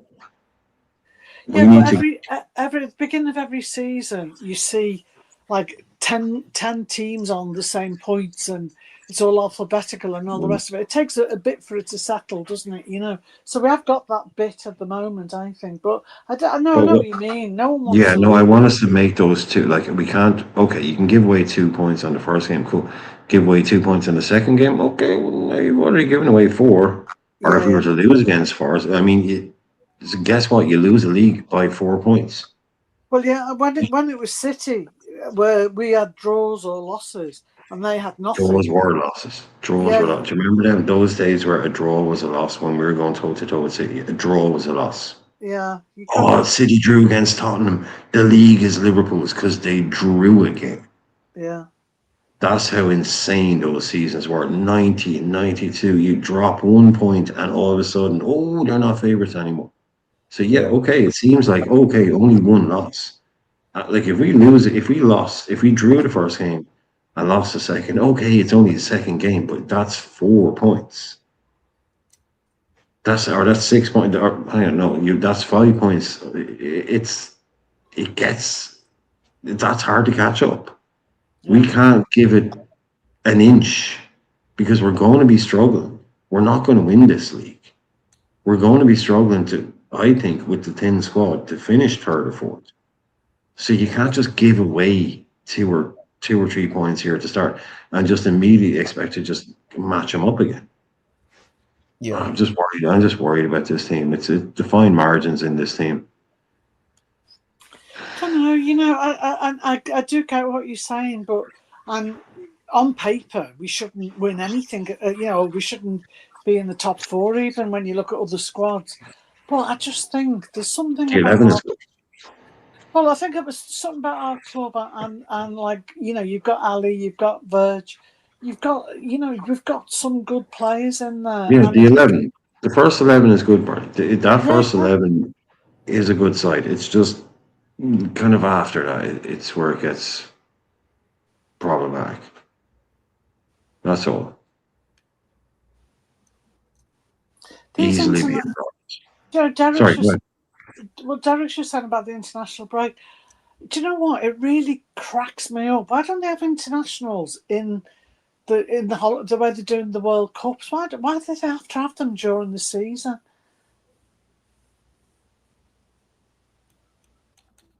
I mean, well, there's only 365 days a year, basically. They got it, yeah. I mean, It just yeah, winds me up. there's no. I mean, I know, but look, sure, that's like I say, you gotta have World Cups, you gotta have things. They're gonna have to play them. So yeah, that's it. I don't blame it. That's the thing. I don't. People blame internationals. I don't blame internationals. What they've done is they've expanded the football calendar too much. There's too much club football. Yeah. You know, we need World Cups. We need Euros. They're some of the best football ever. So yeah, but they've just made it like, you know, that's not the problem. Basically, for me, international football is what it is. It's got to happen. Do you remember at one time the internationals were kryptonite to Klopp? He'd get on a great run, and then all of a sudden the international, and then we just go dead, and then we get beaten then they came back until he sorted That's Wales and Ireland. Yeah, it took Just him a as while. Wales and Ireland, but fucking United were like, Manchester. Fergie be like, "Nah, Roy, you got a pain in your knee. You're not going away." Like Ryan Giggs. Like Ryan Giggs is famous for two things, other than football. He's famous for We know what. but not showing up for Wales was the second most famous. Like in terms of football, he was brilliant for Man United, and he never showed up for Wales. Because Fergie was just yanking him. We go, Wales, like they're not doing anything. You're not going anywhere, mate. Just totally, yeah. Dave was like, fuck Wales, fuck Ireland. Roy Keane, you're not going home. You're not going playing that stupid Ireland game. You're staying here. Yeah. Like, you have a flu. You have food poisoning. You have a sore knee. You're not going anywhere. Like that's why Wales fans don't like Ryan Giggs, because he just never showed it. He never stood up to Fergie and said, "No, fuck you, I'm going. It's Wales. I want to play for my country," which he had every right to do. Said, "Oh yes, boss, yes." You know, especially a lot of these African players as well, AFCON stuff. It's bigger than anything. You know, winning AFCON and it's a global game now. I know Sonny's there. Ray is there as well. Ray, we finally got Barcola. You did indeed, Brian. Yeah. Hi, Bernie. Hey, JP. Hey, Jen. How are you? Hey, right. Yeah. I mean, I don't know if you've ever read Lord of the Rings, the entire thing from cover to cover. I have over 1,000 pages. This feels longer than that. This actually feels longer than that. Yeah, we've all suffered from, transfer fatigue, absolutely, and we're mentally drained. That's why I'd say, there's about 30 viewers there tonight, Brian, because we're all, obviously drained mentally, physically, well, more so mentally, psychologically drained from this transfer fatigue. But finally, it's done. We have our boy, so it's fantastic. And I can't wait to see him play. Can't wait. Yeah, that'll bring the excitement back. Actually, you're correct. Actually seeing him play, because we're all just like, oh. Kind of, it's a shrug of the shoulders, thank God. But yeah, when we actually see him out there on the pitch, that's it. Then it'll actually bring that excitement back up a bit. And I mean, we got our right winger now as well, hopefully. And I mean, the key, these players we bring in will get Isak and Wirtz rocking, because they're so, we need the wingers with pace, power, bit of trickery, and the key will be the wingers will get the ball. They'll have the ability to find Wirtz and Isak quicker than what the players we have at the moment. That's what we need. Players who will find Wirtz and Isak quickly on the field. When Isak and Wirtz are in space, have space and time to create a goal opportunity, And also, Barcola himself can score goals, fantastic goals. He can score. That boy can score, So he's a goal threat as well as a massive assist threat, And would you rather have Rio learning from Cody or Barcola? That's a no-brainer, isn't it, Bernie? Yeah, absolutely. Yeah, no-brainer. Yeah. I mean, it's a huge upgrade, in my opinion. I mean, pace, he's twice as pacey as Gakpo. He's more skillful than Gakpo. He's a bigger threat than Gakpo. He's a better finisher than Gakpo. Everything about him is better than Gakpo. So it's an upgrade, a huge upgrade on the left-hand side. So we just need to bring in now somebody on the right to match that, you know. We have Munoz too. So, but I understand what you're saying. But Munoz to me is a good prospect too. So, he is JP. Yeah. Oh, 100%. Yeah, you're right. Yeah. So, yeah. I mean, so people saying we have to bring in a right. Yes, we do. But like those Not an easy World Cup winner, he looked Exactly. very good on the right. He did. For us. I So mean, like once Barcola comes in, him, Wirtz, Isaac, and absolutely, absolutely.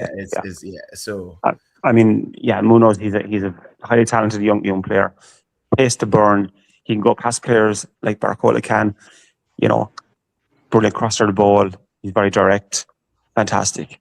And do you know if we only got one more player, would you take a right winger or would you take a DM? DM for sure.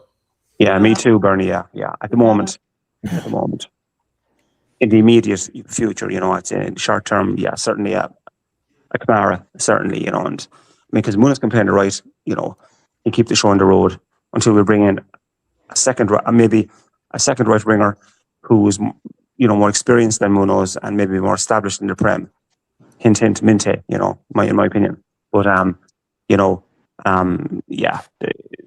definitely a CDM, Bernie. Yeah, we need one. And Kamara, I think the deal will probably happen. Would you feel upset if instead of a DM or a right winger that they replaced the right back? If they went for a right back, is it instead of a winger or a CDM? Well, I'm just thinking, you know, like while Bradley's out, you know, and just thinking, which do you think would be the most? I mean, I know what I think, but I'm just asking you, which do you think we need the most? A right winger, a right back, or a DM? I think right now, a central midfielder who's defensive minded, i.e. Camera, to me right now is more urgent, because we have Munoz can play right wing. The right back situation, like, okay, with Frimpong, you know, not a brilliant right back, not a very, very good right back at all. But at least we've Arojo can play that position as well. So Jacket can play centre back, play Arojo right back, and he can do a decent job there. You know, again, you know, short term, obviously, maybe January bringing a right back in January, maybe, you know, proper right back. But we're not in too bad shape. You know, of course we need players, a few more players. But if you get that right winger, you know, obviously if it's going to be Minte, he'll be out for a while. Okay, but what you get back with him, you get back when he comes back. What you get back from him will come back tenfold, if you know what I mean. When you look at it, we're probably about 6 months away from having a good squad, aren't we? Because if Arojo can cover for right back, and we've got Bradley coming back as well, and you've got Frimpong, and then we've got Leone coming back, so we can and Shaqiri.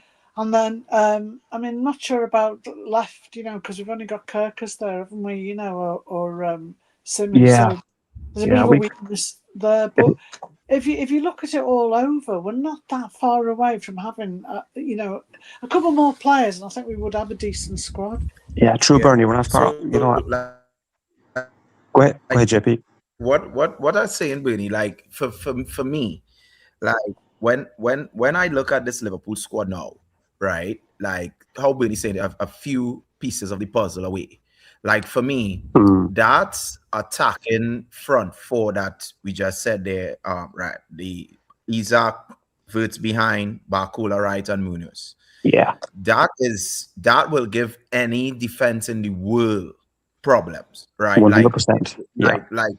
Like how I look at it, like there's only like 4 teams in the world. So like we have the 4th best attack right now in world football. When I look at PSG, Real Madrid, and Bayern Munich, even Barcelona, I think because Yamal, but like Rafinha going down a little more. So like this pound for pound potential wise, that front 4 of Liverpool right now is very fast.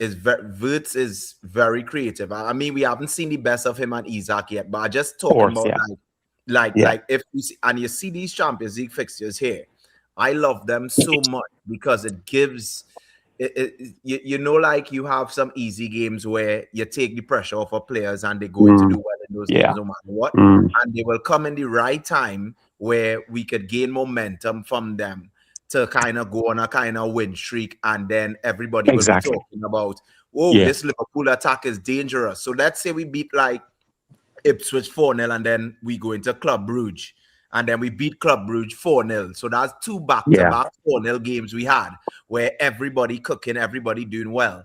And that just gives the world to be talking, oh, this new Liverpool attack with Barcola, Furtz and Isaac finally coming into their own. Yeah, Munoz exactly, looking. JP. It gives that momentum. It gives that. It's just, to me, like how Bernie's saying there, I believe if we get a central defensive specialist, I think we could be favorites for the Champions League once we get deeper down into the season and we keep these guys fit and stuff, because we have one of the, if not the top 5 attacks in the world. I only see in PSG, Real Madrid, and Bayern Munich really, that can boast a better attack than us. And if we can get that DM, we could, I could see us winning the Champions League this year. Who knows, JP? And also, another benefit of Champions League and playing well in Champions League football or winning games in the Champions League is confidence.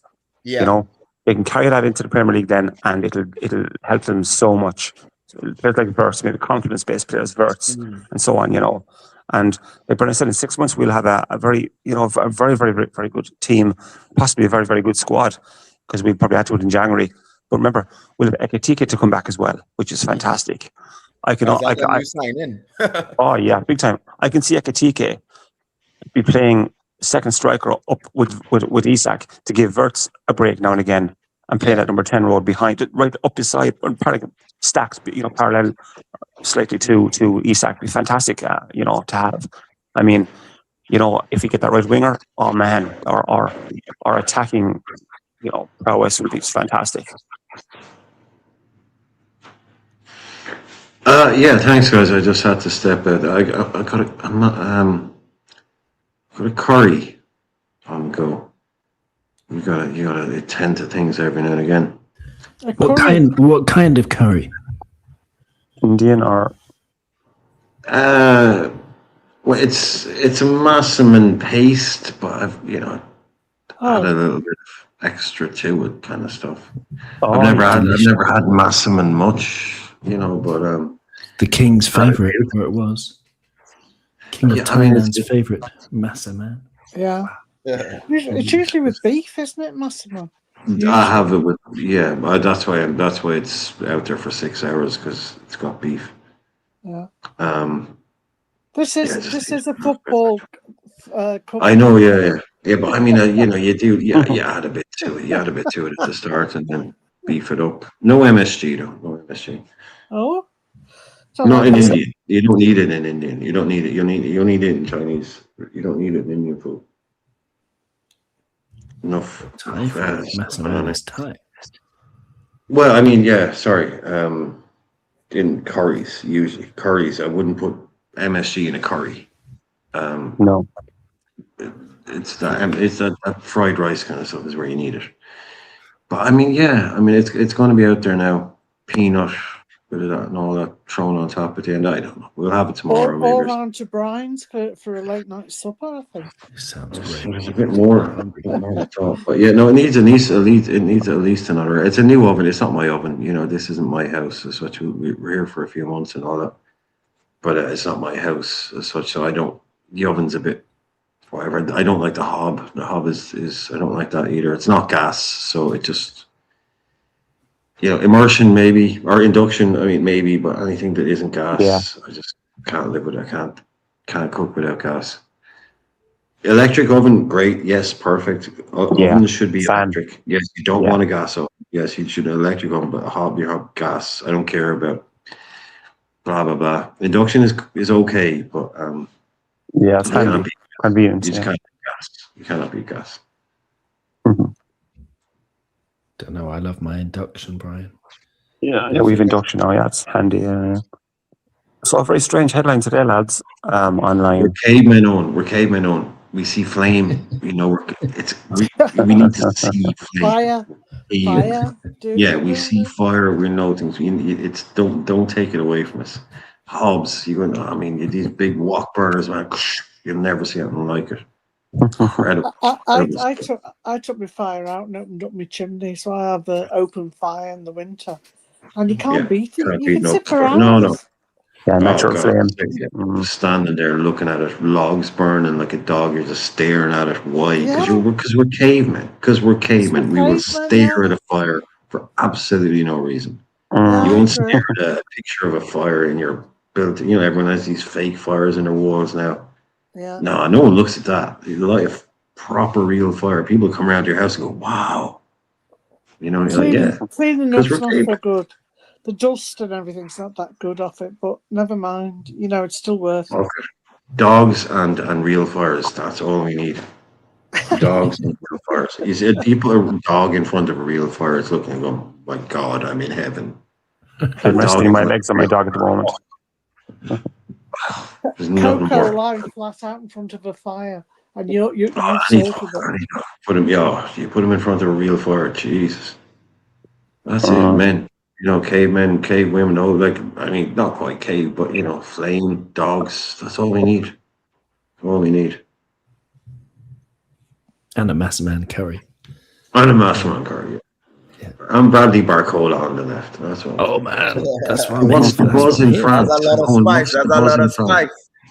What's the buzz in France? Man? Well, I can only talk about the buzz in my. Are they thinking we're losing a good one? Are they thinking, Paris are losing a good one here, or are they thinking, good business?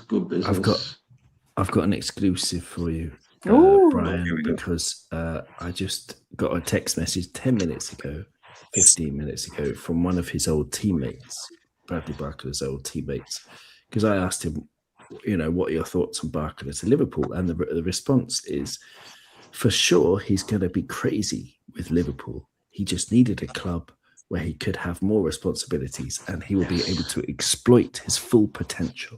I trust him. That was the response. That was the text message from Barcola's old teammate. Wow. And Owen isn't doing a bit here, by the way. I know we like to take the piss, but Owen isn't doing a bit here. He literally is genuine. Is telling the truth. He spoke to one of Barcola's, because Owen teaches English to people in France. We want to expand any more on that, but he's not he's not doing a bit here. This is literally one of his ex-teammates. I teach English a lot in the football industry. I've taught there you go. All kinds of people. You wouldn't believe the referees even. But yeah, all kinds of people. This is why you come to this channel, guys. And Owen's channel, by the way. Please, someone, Owen, put the link into your channel. It's like I don't do much on YouTube, by the way. If anyone wants to check out my podcast, it's Substack and stuff. It's like it's just audio feeds. It's already become kind of old school, but that's how I like it. No, I like your old school approach. No, I like your incredibly childish thumbnails and your fuzzy kind of whatever the hell kind of just think it's that's all this angle I'm going AI thumbnails, whatever the hell. Yeah. Yes. Basically. No. Yeah. It's just a bit of fun as a hobby. But no, I've been doing Cop On for this is the 9th season since 2017. Cop On podcast. And, been on there a few times. It's always good. Welcome. Everyone's welcome. You're welcome, Bernie, as well. Anyone's welcome to join. Just get in touch. coponpodcast@gmail.com. No, easy. Do it the other way around. Do it the other way around. Put it into the Discord. Put your invite into the Discord whenever you're doing it. Oh, I see. The people will come. Yeah, okay. There you go. Good thing. People are lazy. Do it that way. More than welcome. Thank you. Oh, you're more than welcome. Obviously, yeah. Okay, but no, it's about Barcola. I'm just on purely personal level. I'm the more I look into it, the more excited I am about it. Yeah. I did hear through the grapevine that he might be available 12 months ago, because he wasn't happy that he needs to be loved like all of us to a degree, right? Mm-hmm. And I'm just I'm thrilled. I know that it's the lazy narrative is that he just got 1 assist in Liga. And surely if, you or I or anybody played with Kvaratskhelia and Doué and Dembele and all of these amazing players, that we would be able to get 1 assist in Liga, surely. That's the lazy narrative. But no, the reality is, if you look at the stats, that he actually had, remember, obviously we all remember Luis Suarez hitting the bar 59 times in that one season, or however many it was. And Barcola had that kind of season for assists. Like, he would put the ball on a plate for an attacker, and for some reason they would mess it up every single time. He was actually, in terms of expected assists, he was in the 99th percentile in expected assists. Actual assists, like the second percentile or whatever, because he only got 1. So, like, if you compare him to other wingers, Well, we did have this conversation on the show at the time, because you brought up the whole 1 assist thing, and it's like, when you get into the meta of it, I suppose it's like, as soon as the ball leaves your foot, there's nothing more you can do about it. That's it. Yeah.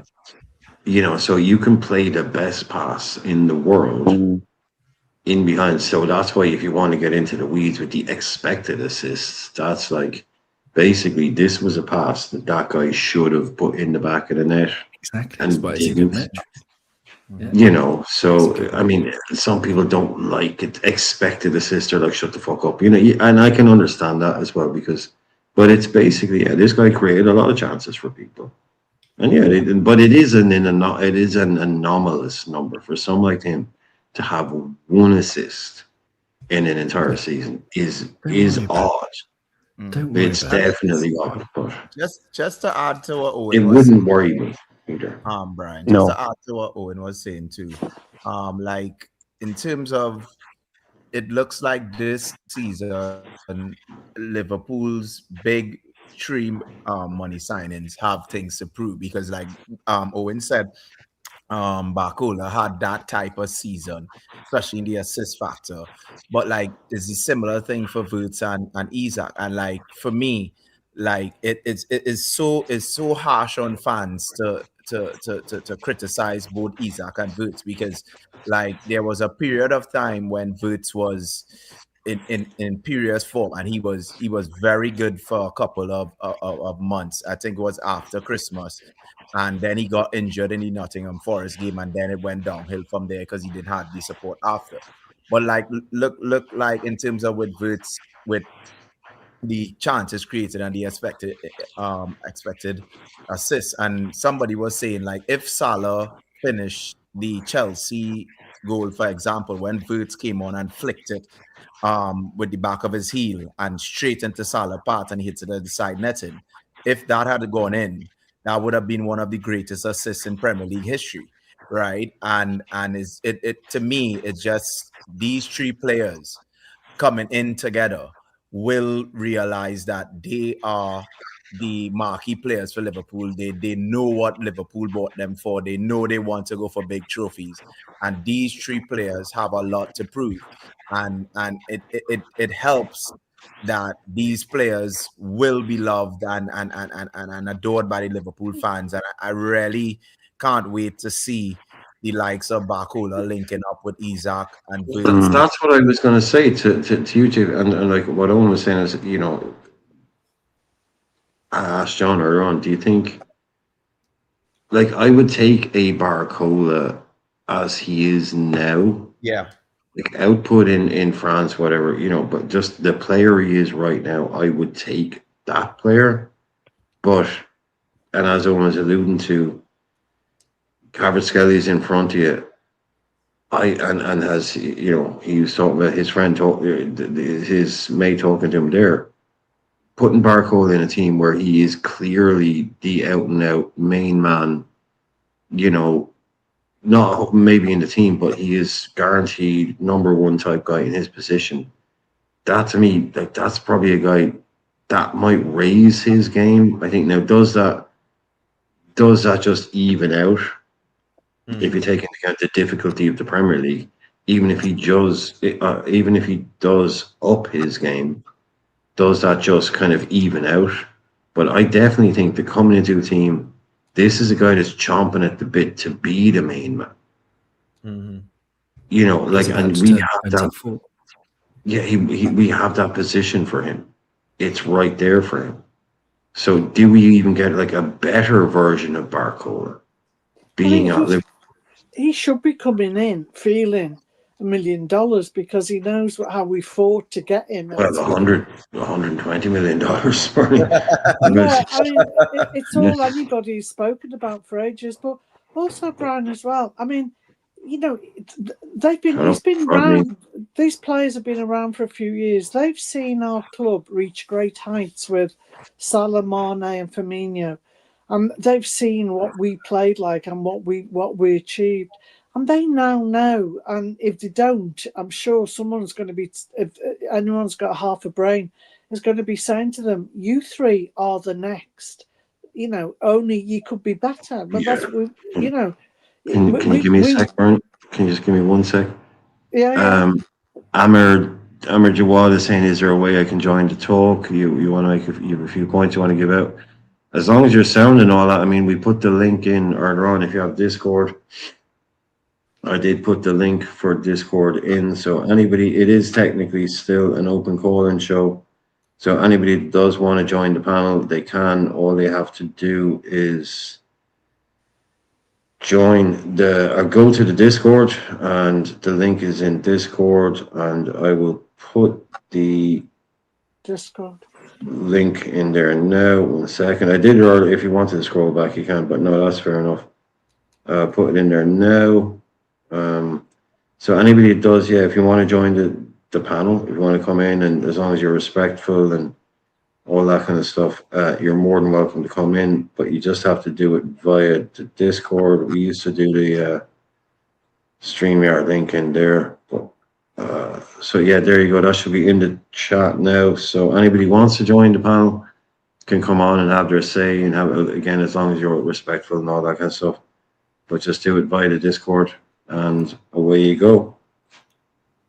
I think it should be in there. Yep. So I won't do any more than that. I mean, I won't put the StreamYard link in the chat or anything like that. But yeah, if you're definitely interested, you can do it via Discord. That's an invite link. So, I mean, download Discord takes 2 seconds if you don't have it. So there you go. I'll get rid of that comment there. I don't know what people were saying. Missed the chat. You know, Rodney's on one tonight. Rodney's on one every night, I suppose. It's just what kind of one is he on?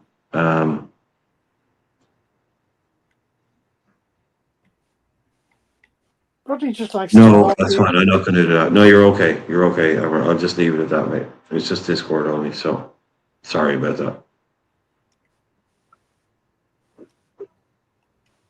I won't take your advice in the second bit. But yeah, it's Discord only. If you don't have Discord, then pretty much I can't really help after that. So there we go. Dario Osorio. Again, another name that does keep coming up. So yeah, okay, fine, cool, okay. But again, like I was saying, it does take a bit of the fact that this is dragged out all summer does take a bit of the fun out of this transfer. But it's still been done. It's still been done. Ray, you haven't been in. What I mean, we looked out here, mate, didn't we? I mean, that's a Champions League draw for the ages, really, isn't it? It is indeed. Yeah. Look, we'll certainly do well there. I'd imagine plenty of points to be picked up, that's for sure. But provided we just add a little more to the squad. Oh yeah, I knew you were a weirdo. You know, yeah, exactly. You know, we can't. I knew this. Yeah, you're definitely weirdo. But on paper, anyway, it's 9 points easily achievable. More. Good to have the weirdos back. Sorry, it's good to have the weirdos back. It means we're getting out there. Just join Discord. It's not hard, is it? No, he's a nutcase. Don't worry about this guy. So I was a loyal subscriber for a very long time. You have let me down heavily. I have to unsubscribe now. Yeah, Damn definitely you, a damn weirdo. you. Yeah, I knew he was a weirdo. So yeah, You're this letting is what I mean. down, Brian. Yeah, You're letting people down now. yeah. I mean, his first time I've ever seen his name in the top, but he's been here since day one. No, I just look. It's good to see weirdos because that means it's getting pushed out, into other people's live feeds that aren't subscribers. So it's always a good sign. When you have a few weirdos around, that means it's getting busy. That means it's getting busy again. Mhm. I mean, yeah, Ray, come on. Brugge away, Bruges, Oh, yeah. Fenerbahce, Lask, Yeah. Villarreal, Porto at home. I mean, they're all winnable games, really. The home games are winnable, absolutely. Even The if that's Curtis tough. Jones derby. The Curtis Oh, Jones derby. We Just knew derby, it was yeah, going yeah, to happen. yeah. We knew it was going to happen. Yeah, yeah.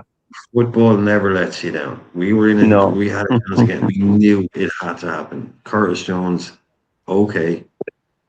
And thankfully, we don't have Galatasaray. We'll take Fenerbahce. I'll take Fenner, yeah. I'll take Fenner. Yeah. Definitely. It would have been nice if we imagine if they qualified and we got Trabs. Yeah. Trabs on Fabinho and Salah. It'd be sweet. Oh, Thinking come that. on. That'd be great fun. That'd just be great fun. Good. But no, yeah, it's a good draw. Can't complain. Absolutely. Lask, like I said, that bottom four, man, 2 years ago, that's a Europa League group. Yeah. 100%. That is not, these are not Champions League teams. These are No, Europa League teams. Even the upper group, Porto, Villarreal, Lens, that's not a strong Champions League group. You know? Yeah, it's not screaming Champions League pedigree, and that's for sure, No. Portuguese teams don't travel well. I'm looking forward to seeing Lens because they brought some, they're bringing through some good people, man. That's a good team to watch. Yeah. Just have a look at, but they shouldn't be a problem for us. No, I doubt it. No. How thin is our squad going to be? Like, this is the thing. I think our squad is thin just for a Premier League campaign. Oh, it is. Absolutely, Brian. Yeah. Just for a Premier League campaign, our squad is thin. Forget all the other competitions. Yeah. We can write off the cups. I'd write off both cups, FA Cup and Italian Cup, whatever you call them. Write them off, play the young lads, play the youths, write them off. And keep the first team fresh, as fresh as possible for Champions League and Premier League campaign, The squad is simply isn't big enough. We bring in a couple of players now. You're thinking, how can we play Lens at home, Villarreal at home, Lask away, and Bruges away, and Bruges, for God's sake, Bruges, and not have to play Virgil? Yeah. You know what I mean? I don't want Virgil playing in these games. No, I know. Yeah, true. I want Virgil to be basically every Premier League game. Yeah, 100%. Yeah. Nothing else unless it's late stage cup stuff. Yeah. Leone should be fit by that point and raring to go, So we need to nurture him, make sure he get him back to full fitness, and he'll do a fantastic job in that position anyway. Does anybody actually know how these fold out here? Is there like a second draw when we find out when these games are? Or do we know which is the first game? Or no, Saturday they will send out the fixtures. Oh, okay. Okay. So there's no actual fixtures yet. This is just okay. Okay, because if you get off to a bad start, then all of a sudden you have to play the big boys. Yeah. You try and get away early by playing. Oh shit, we lost the first two. Got to win a couple. Bloody hell! It's really hard. It's really hard. Yeah, it's so important to get off to a winning start. You don't get the points on the board and keep the pressure off. Lose one or two games, and you're kind of you're under the thumb then. Exactly. The pressure's on. Yeah, then you might be forced into playing Virgin extra minutes or all that too. How do you play it? Do you play the first two to get the 6 on the board? Exactly. 6 points on the board, and okay, now we can drop them out. Or do you wait? Exactly. Because you've got City at the weekend, or you've got Villa away at the weekend. You could even drop, if you have 4 wingers, you could drop your regular wingers for maybe if they're comfortable in the table, in the Champions League. progressing pretty well, and you could give your senior wingers a rest and play Rio and Munoz. Fantastic. It's the beauty of having the 4 wingers.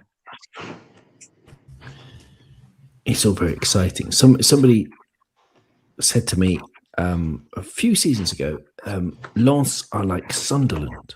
They said that 2 seasons ago, and the parallel between them, I think, is really good because they have like really passionate fans. It's a really like football city. It has to be a one club city. If it's not a one club city, it's not Sunderland. Working class. Yeah, no, it is. It has to be a one club city. It is a one club perfect. city. Check one. Yeah. And the stadium, they get like, some of the best atmospheres. It gets properly rocking in there. Everybody's really passionate about football around Lens. And it's, I think that's a great draw. I mean, unfortunately, it's not away because I might be able to get a bus, blag myself a ticket or something. It's going to be at Anfield, and that's cool. That's great. That's I think their travelling fans will be a credit to the club. And yeah, I'm excited. I'm excited about the Champions League. I like JP's optimism as well that we could challenge for the damn thing. Yeah, depends who we buy between now and and September. It does, I'm darn sight more optimistic now we've got Barcola over the line. I'm going to have to go though. Thank you, Brian, and thanks everyone. Thanks, Owen. And again, anytime you have a thing going on, put the link in the Discord and. Yeah, I will do. Thanks for that. Yeah. Take care and speak soon. Can I just give you a parting shot? Don't ever let Ben. Brian persuade you to put MSG in anything French, will you? Oh, Jesus Christ. No. Seriously. The French, no. Come on, Brian. Talking to a classically trained chef here. Yeah, sorry, Brian. I mean, if I brought MSG into my classroom, I think I'd probably still be locked away in a basement. So. Yeah, you'd be shocked. But if you're making fried rice, it's a correct ingredient. You don't fuck with the correct ingredients. It's a natural thing. MSG is a natural thing. As Uncle Roger said, MSG stands for make shit good. So, there you go. Owen, take care. Yeah, take care. And Owen is a great man as well because Owen completely agrees with me that cassoulet is fucking horrible. Really? I like it. Oh, badly made cassoulet is like cassoulet made properly by some genius dude, okay, but poorly made cassoulet. It's like cassoulet is like some beef stew. You get them in these everywhere, random. Badly made cassoulet is one of the worst. It's horrible stuff. Horrible stuff. So my Rodney is wet with enthusiasm. I don't know what you're wet with enthusiasm for. But. Who said that? Rodney, not being weird at all. Just typical Rodney.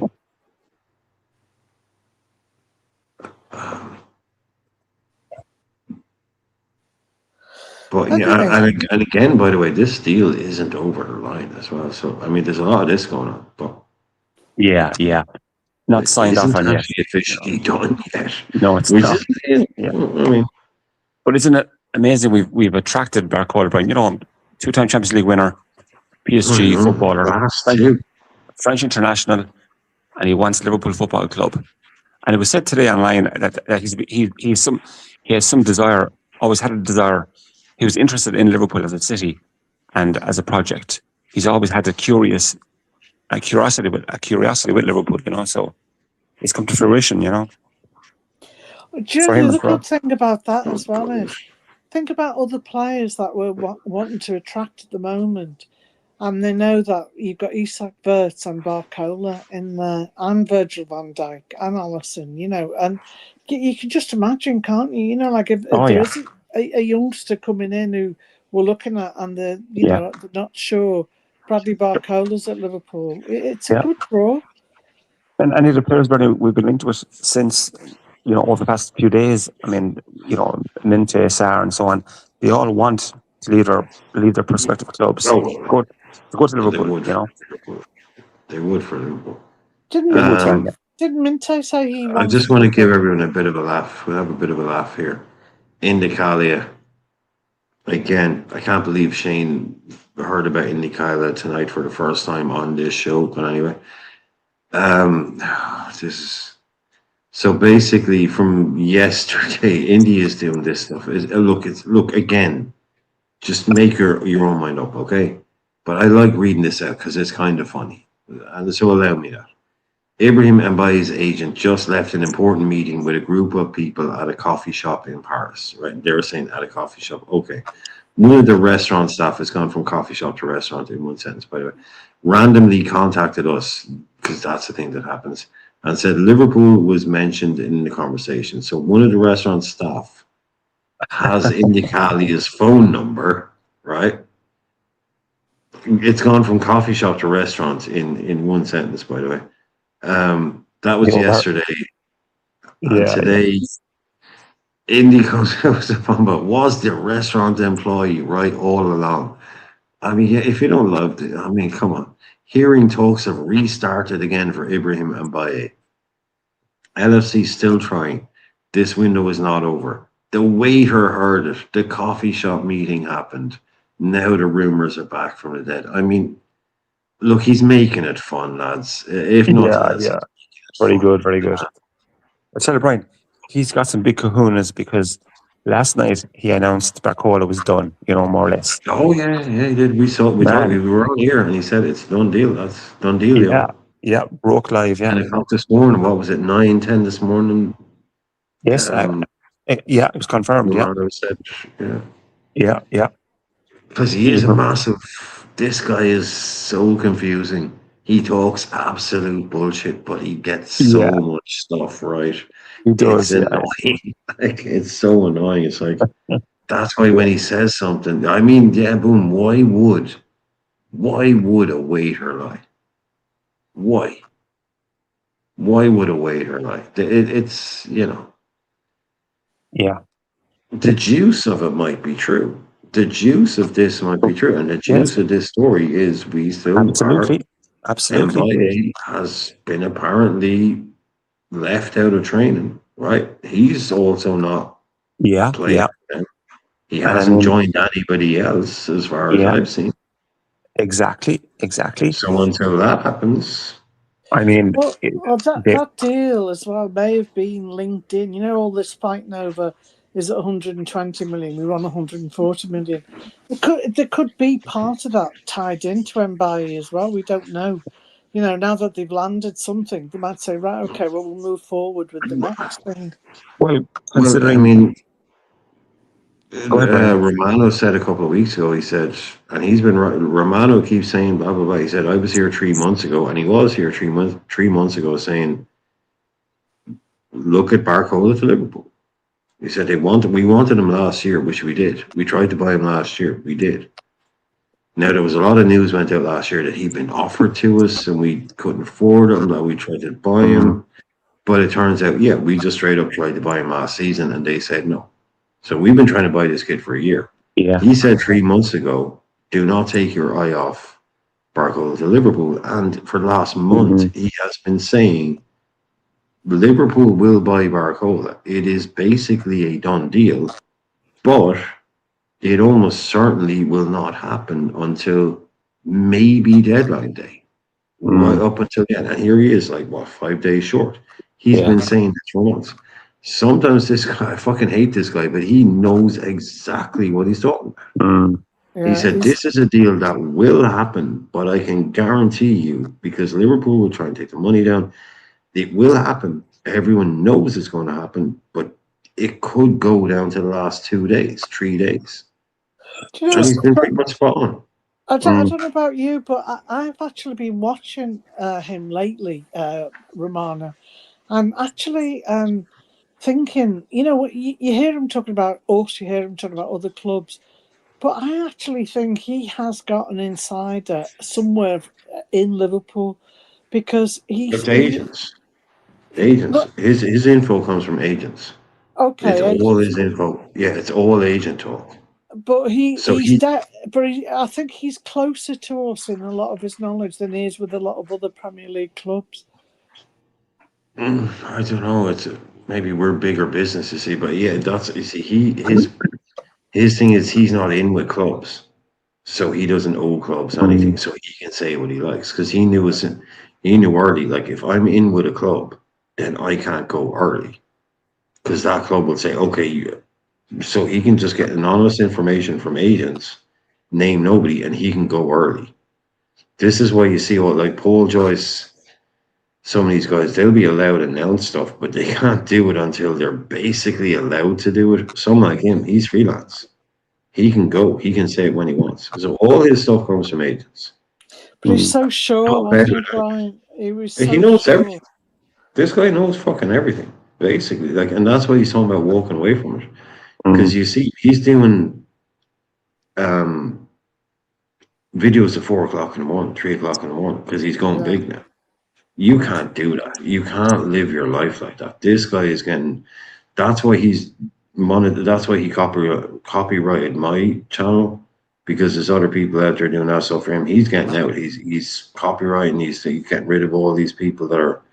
He's going online and having spats with people that he would never have done before. He would just sit there and go, well, let's just see what happens. You know, he's having to go back at people, random people on Twitter. You see him do videos at 3, 4, 5 in the morning, and then another one at 9 in the morning. So what do you think he's going to do then instead? Apparently he's going to. I don't know what he's going. Apparently he's going to go off and do like. He's a huge name. Like he might pivot towards like.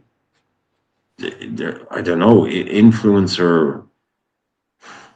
Technology. I don't know, whatever he might do, but he works with a lot of people. But yeah, the whole 24/7 transfer journalist thing. He's like, nah.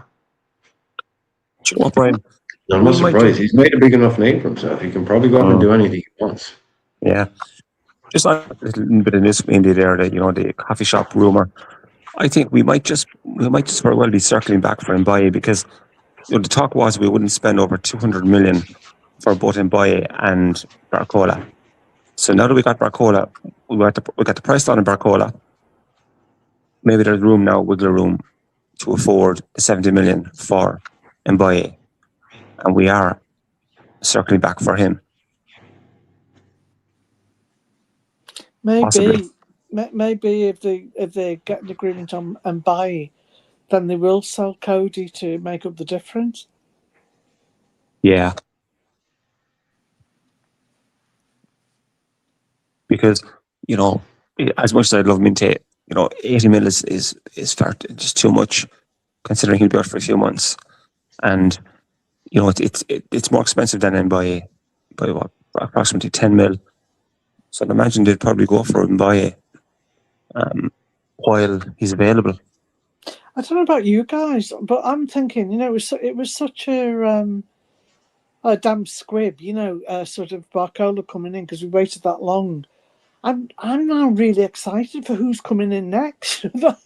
I'm more charged about that, and if it is Mbaye or someone like that, I can't wait.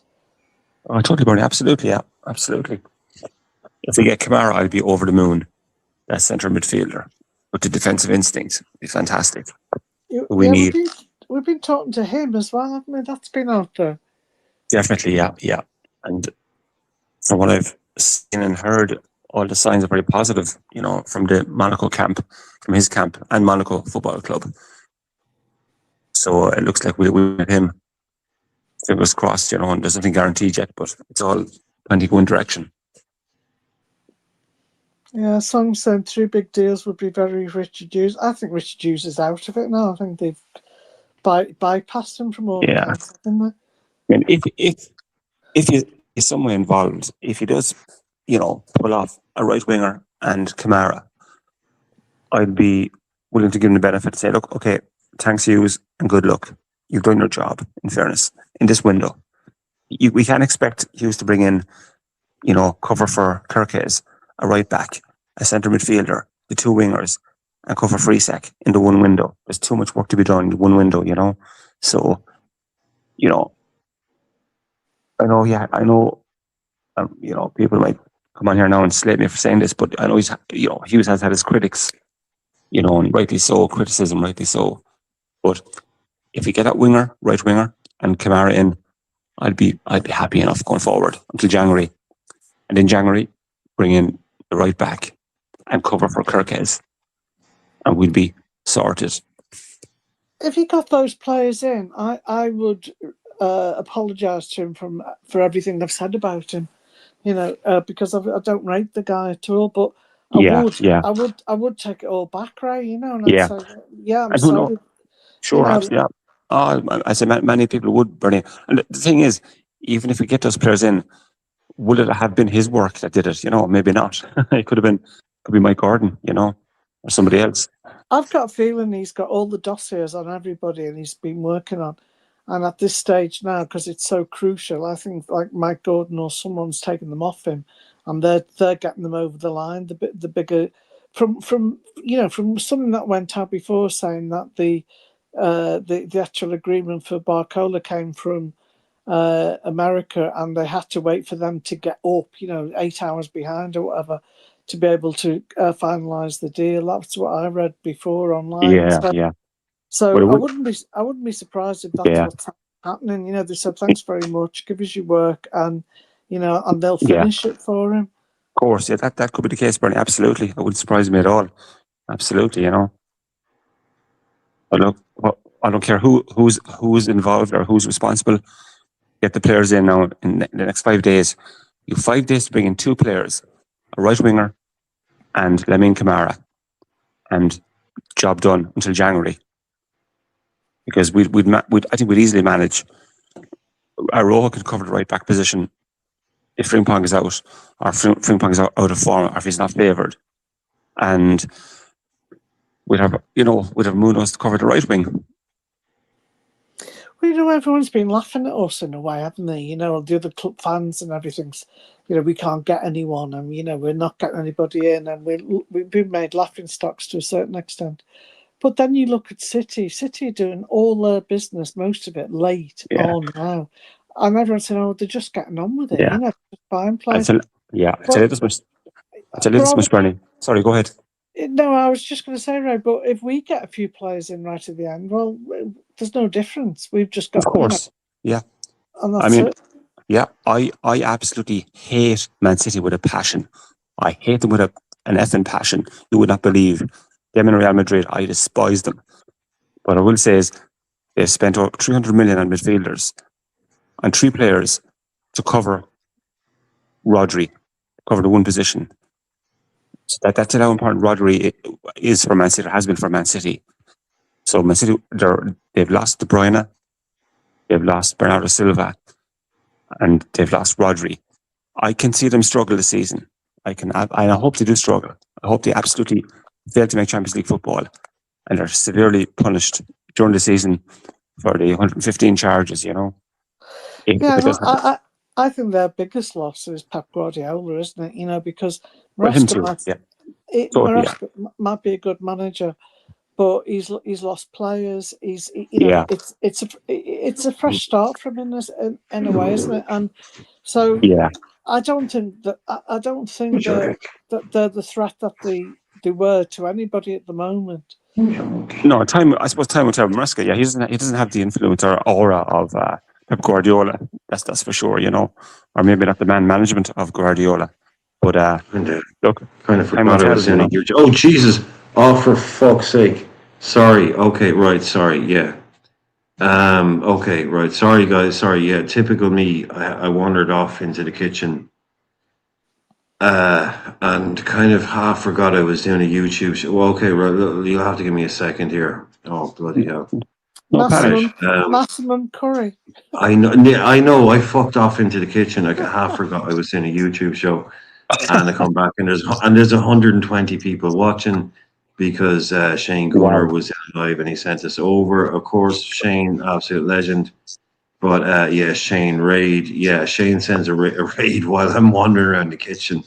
Listen to the lads in the background. Absolute nice nonsense.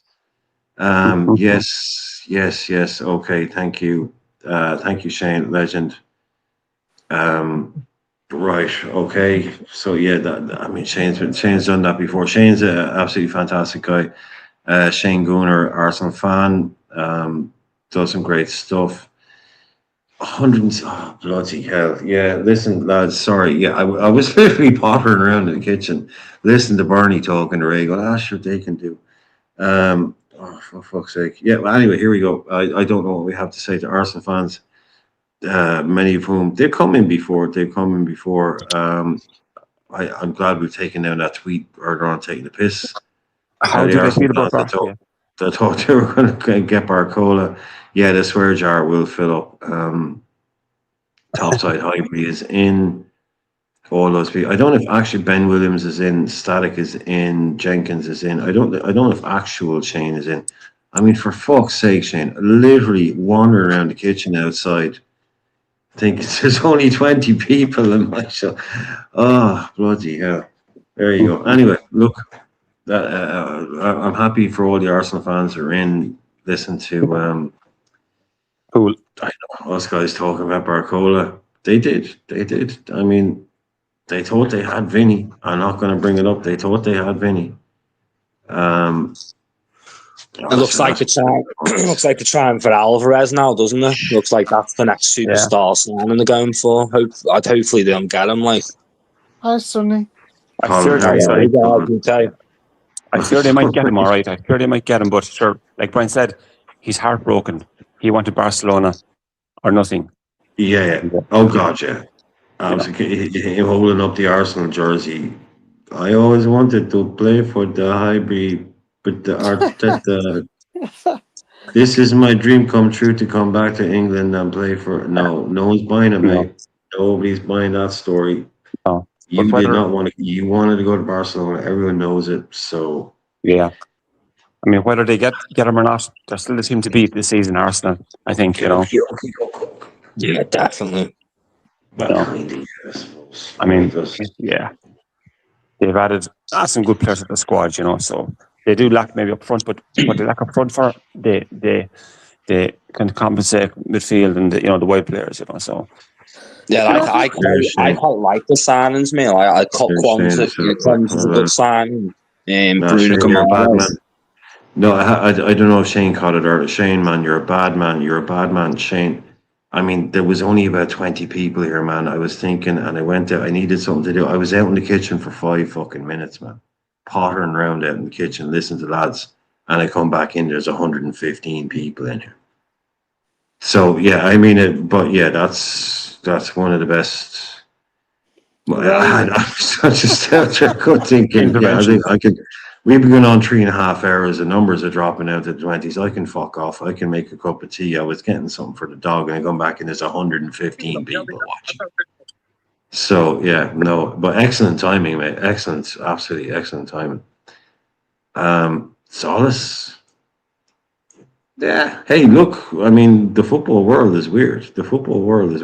Solace could bang 20 goals next season, and Barcola gets 8. We all know how it works. He looks quite good, doesn't he? We all know how it works. Could I ask Shane and the Arsenal fans, would you have liked Barcola?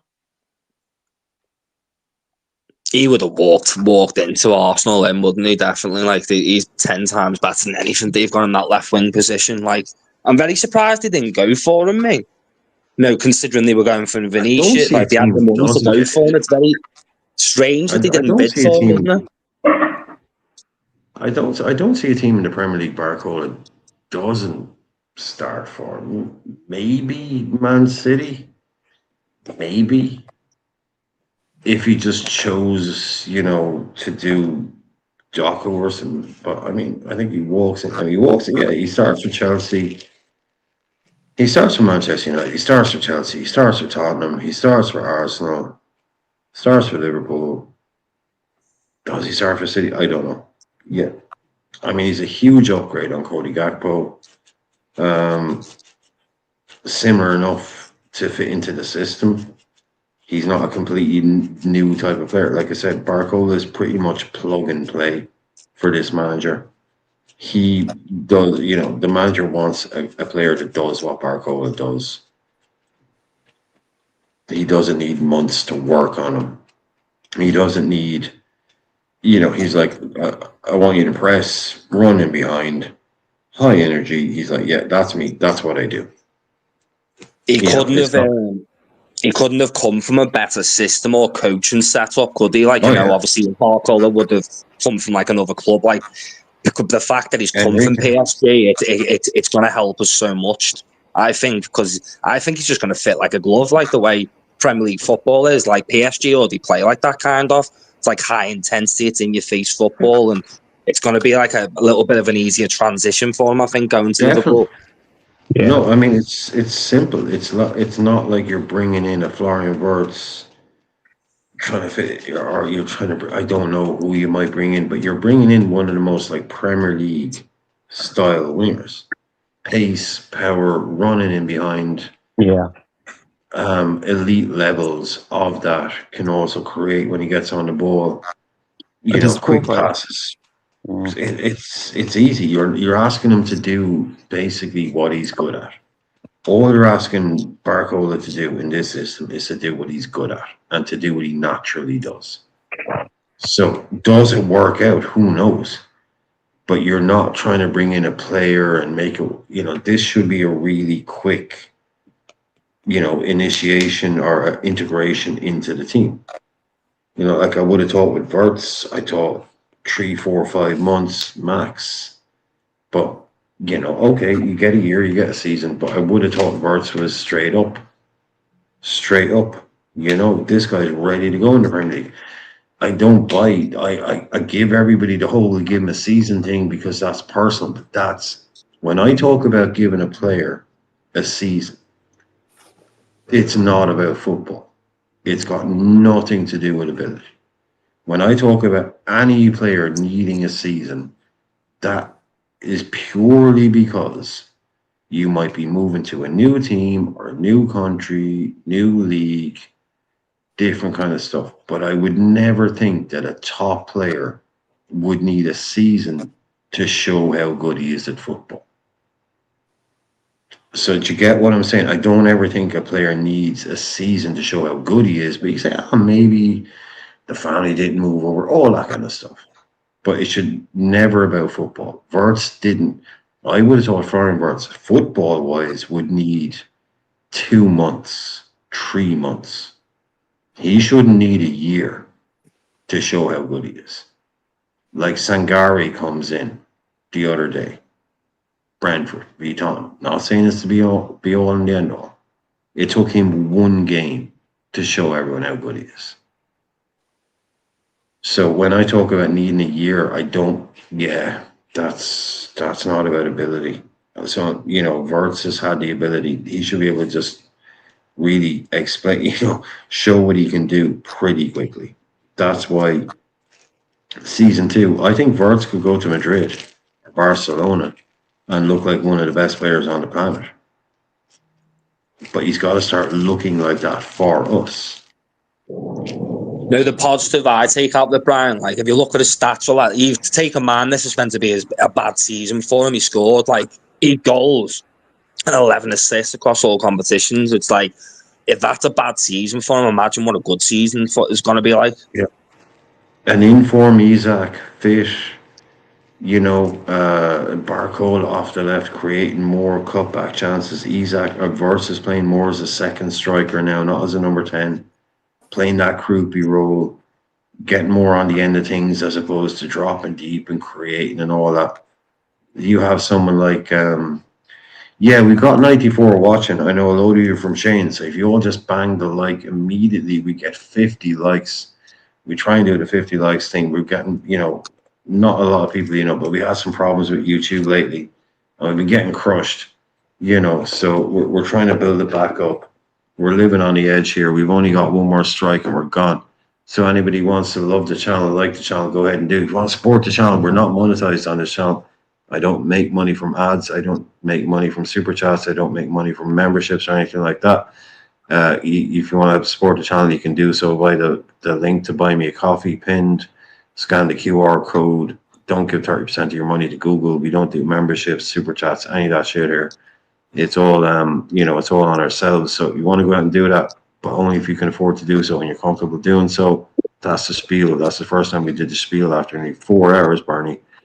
But again, just being here and commenting and slapping the like. Massive thanks to Shane for sending everybody in.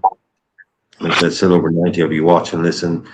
Coming from an Arsenal fan channel, listen to us talk about Liverpool. You know, I didn't see what Arsenal's group was like. Obviously, that's something I've missed. I didn't see the other groups. I don't know. The other groups, Brian, are brutal. Like they are compared really? when you look at what Liverpool have got compared to the other ones. Like they definitely got the short straw. Definitely. Find these groups. Where can I get a good visual on these groups? Let me see. I think Jesus. I'll try and get a good visual. I'm trying to see. Sounds like a good place to start. The big ones for Arsenal. They've got Real Madrid and Bayern Munich, Dortmund, Napoli. That's good. City have got PSG, Barcelona, and Napoli as well. Like United have got Bayern Munich, Atletico. Like they've got some tricky ones. To be fair. Oh, Can't hear you, Sonny. It sounds like we've hit. You know, we've got lucky, isn't it, with our draw compared to what Sonny's just saying. Yeah, our hardest games are really like we've got Atletico at home and Ours easy. Inter Milan away. Can't hear you, Sonny. Sonny, you're gone. Sonny, you're gone, man. You're gone. Inter Milan away is probably the hardest game, isn't it? Yeah, that's much better. So what have Arsenal got? Someone saying Indy Bomba Trent wants to come home.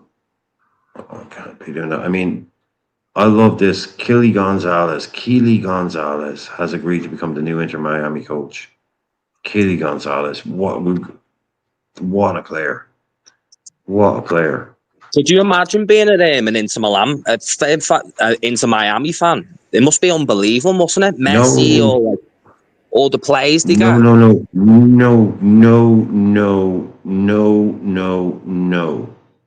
According to transfer news, Chelsea are advancing for Lamine Camara. They could accelerate. No. Last thing we needed to hear. No, we're not having that now, lads. We are not having that. Xavi, come on now. I'll tell you what, Xavi's going to cause us a few problems. Yeah, Bernie, he's burning some fucking bridges here now. Sorry again for the effort. Sorry. I mean, don't be snatching Lamine Camara out here now. No, I don't want to hear that. Imagine after all that years down the line, like obviously with the Caicedo thing and Lavia, and then they still swoop in and get another player of ours. Yeah. And you know, out of all the managers out there, I think Xavi would know what we're trying to achieve, and you know, it'd be quite easy for him to nick in a player that we would think would be crucial, and he'd think, yeah, it'd be crucial for us too. You'll get him, you know. I don't need to hear about Chelsea taking any another. No, we've seen this before. Kamara. That's bullshit, right? Look, we dodged the bullet with Lavia. It looks like okay, fair enough. But Caicedo, he's been one of the best defensive midfielders in Europe since he signed that. Caicedo was a monster of a player. But he didn't want us, Brian. You know, we could all go on about him, but he didn't want us. Oh, him? No, sure. That was his agents being in bed with Chelsea.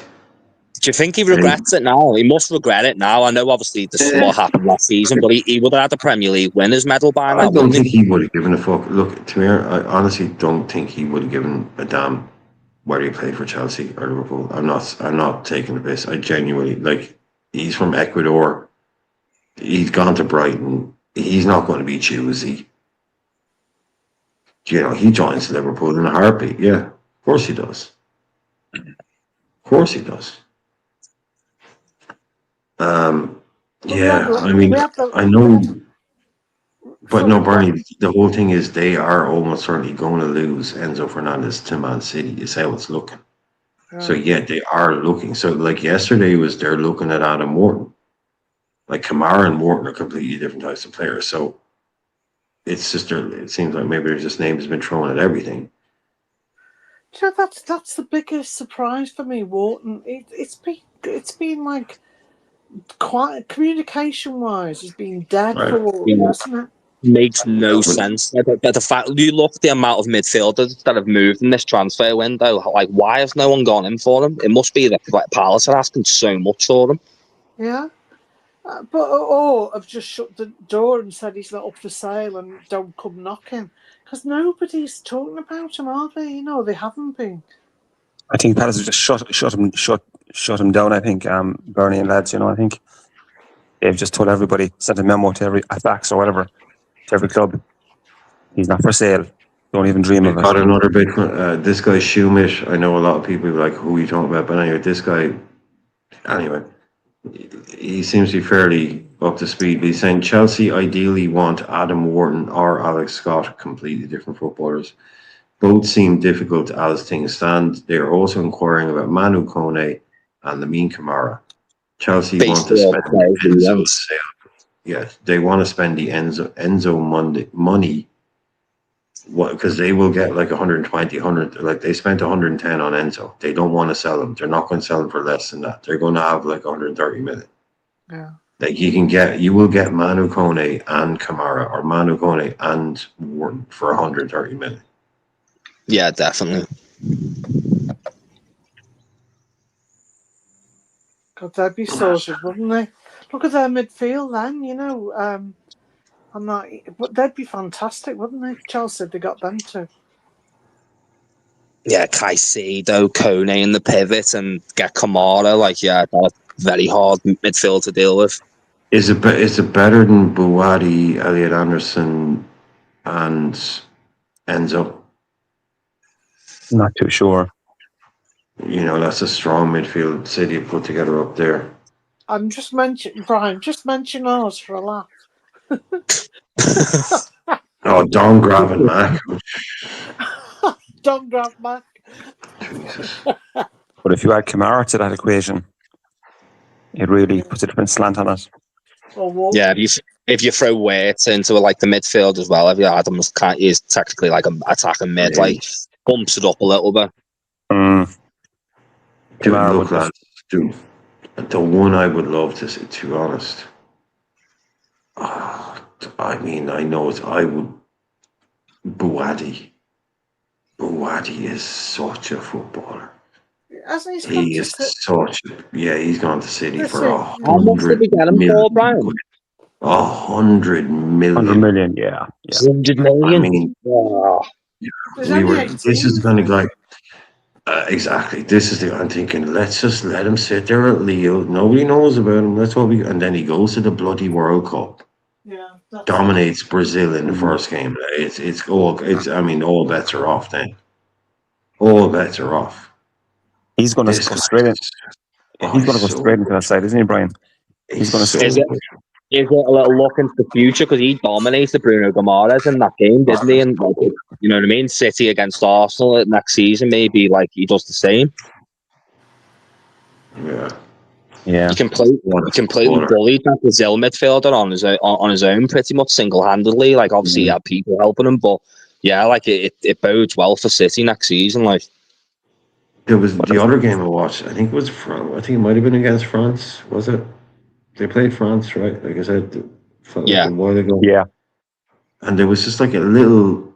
It was only about It was maybe only about a 4-minute patch in the game. Yeah, I remember that. But he just dominates. For that 4 or 5 minutes, completely dominate. He was at centre half, right wing, centre midfield. Everywhere the ball was, he was within 10 yards of it, and you can see. This is who he is, and this is what he does against me. It's just, this is what he's trying to do constantly. And for that 4 or 5 minutes, it clicked for him. And he was literally first pass everywhere. Left centre half, in that area, over to the right wing, middle of the park, number 10. He was always the receiving and giving the ball. I was looking at this guy, what am I watching here? What am I fucking watching? This kid was just dominating every area of the pitch. Like he was just walking around like it was the easiest thing in the world to do. One touch pass and head on a swivel, everything. Like this guy looks like a 28-year-old with 3 Champions Leagues playing against a League One team. Just the ease of it, the relaxed nature of it, the ability to just, lads, everybody knows the ball is still round, the grass is still green, the goals are the same size, but it's a World Cup. He seems like somebody who can just go, I don't care if I'm in the Bernabeu. I don't care if it's a World Cup final. Just give me the ball. And you can't teach that. You cannot teach that. You can't learn it. You're just born with it. So he's the one that, for me, got away. I'd be like, if we can't get our main things, let's go big on the younger players. And he's one I would have gone for. Definitely, but they paid all the money, 80 plus whatever, to get him this year. Because you remember that crack they were saying, well, you can have him for 80, but he has to stay here for a year. No.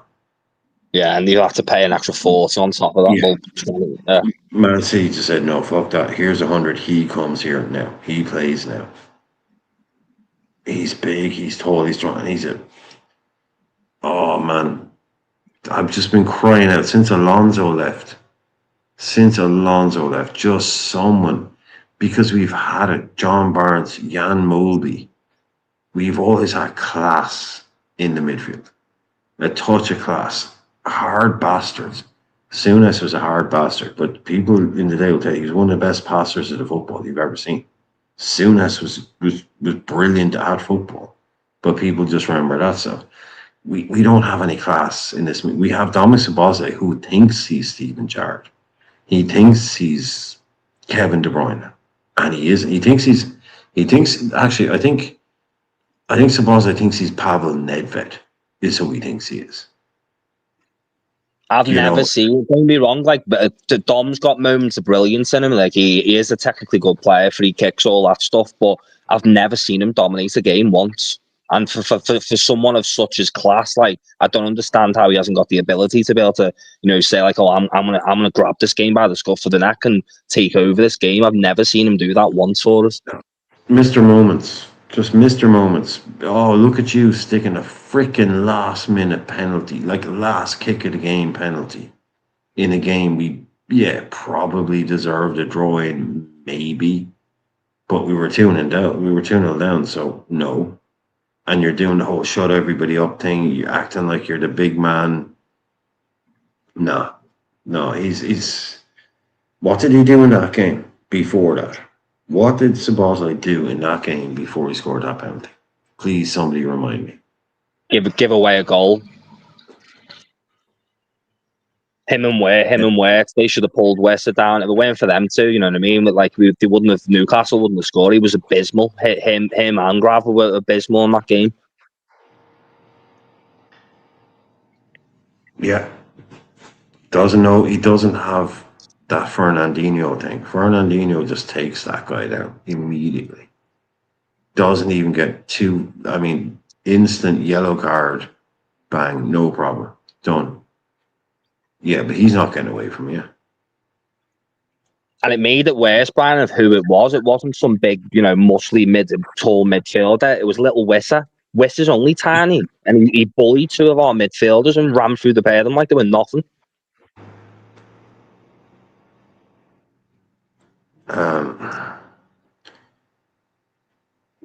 See, we got this coming in again, lads. I've heard a few people saying this ain't dead. According to I had a Duwaba Bamba. I'm going with that one.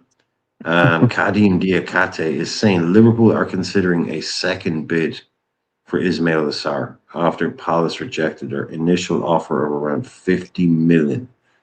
I mean, if that second bid is anything higher than 51 million, no chance. No, what are we doing here? What are we doing? Going to 60 for Ismail Assar? Is that what we're going to do? No. I'd rather go young for that, Brian. I'd rather go to Europe and get some 22, 23-year-old, up and coming European winger for that. Amadou Bamba. There you go. Amadou Bamba. I knew it. Amadou Bamba. There you go. That's his name. Amadou Bamba. Once you see it, it's Amadou Bamba. There you go. No, man, come on. What are we doing with Ismail Assar? Why are we even... As a second striker, though, I'm not mad about it. Yeah, he scores goals. Does score goals, to be I'm fair. not mad about it. He scores goals against us, is what he does. He's a very He good scores finisher against too. Liverpool, basically, is what he does. Yeah, he's made a career off it, yeah. We got some quotes from the manager. Anybody didn't see the thing earlier on. He's saying I would definitely have preferred to have the wingers ready on the first day of training. The same for every position, but I understand that it's not easy in the market, and the wingers that we have are trying to sign. The wingers that we are trying to sign, they're of a high level. They are wanted by a lot of clubs, and it's difficult also for the clubs to close those situations. But as long as we arrive at the right place, I think it will be worth it, even if they haven't been with us in pre-season. Wingers, plural. Yeah. I would have preferred to have the wingers ready. I would, the market for wingers, the wingers we were trying to sign. Yeah, not just winger. No, absolutely. He knows. He does. So it could be a crazy few days. Would you rather go back in for Minte, or obviously Sarr or someone Go different? Minte. Just fucking go Minte. Lads, at this, get Minte in. Get Minte and Sarr. If you can get me Minte and Sarr, oh yeah, bloody take a Sarr in the squad. I don't want Sarr. That's just, if you can tell me he's just like an almost Ekatike light. Yeah. Where, we bought Versts and we bought Isaac. And I was like, oh, by the way, they've just picked up Ekatike for 80 million. Wow, what a sign. So if we get Minte and Barcola, because Minte can't play, but if we also just added a Sarr to that thing, is like, do you know what? That's a decent squad sign.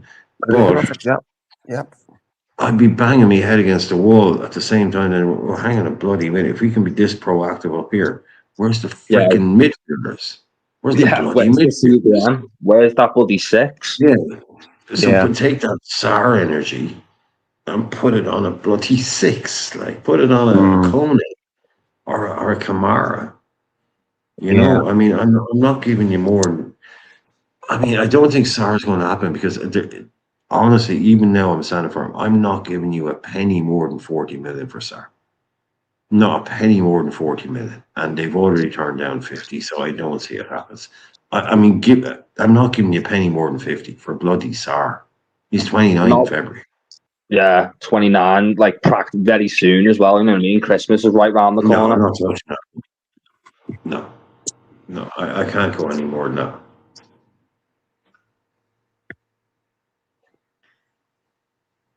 And he's just okay. He's okay. I do like Sarr. Like, he's a good player. Like, as you say, like, he'd be a great squad option. Like, it'd be amazing if we could have him as our second choice striker this season with Minte as well, and get Kamara in as well and be greedy. But I just think, as long as you can just flip him, like if you could get Sarr for 50, right? If you get him for 50, keep him for like a year and flip him to Saudi for 50. Yeah. But other than that, I am not having this guy at all.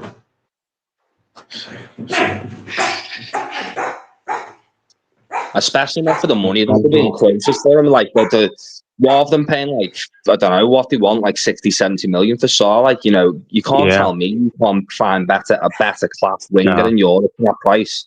28-year-old too, Sonny, he's pushing on a little bit. Like, I suppose he should be at his peak, but 28.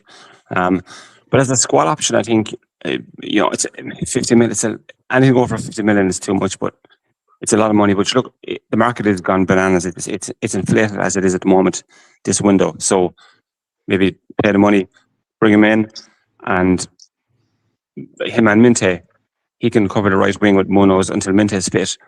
And then when Minte's fit, Sarr can be used as backup to Isak, because he's fairly proficient as a central striker. Sarr, he's capable, he's a good finisher. He is a good goal scorer, to be fair to him. He is.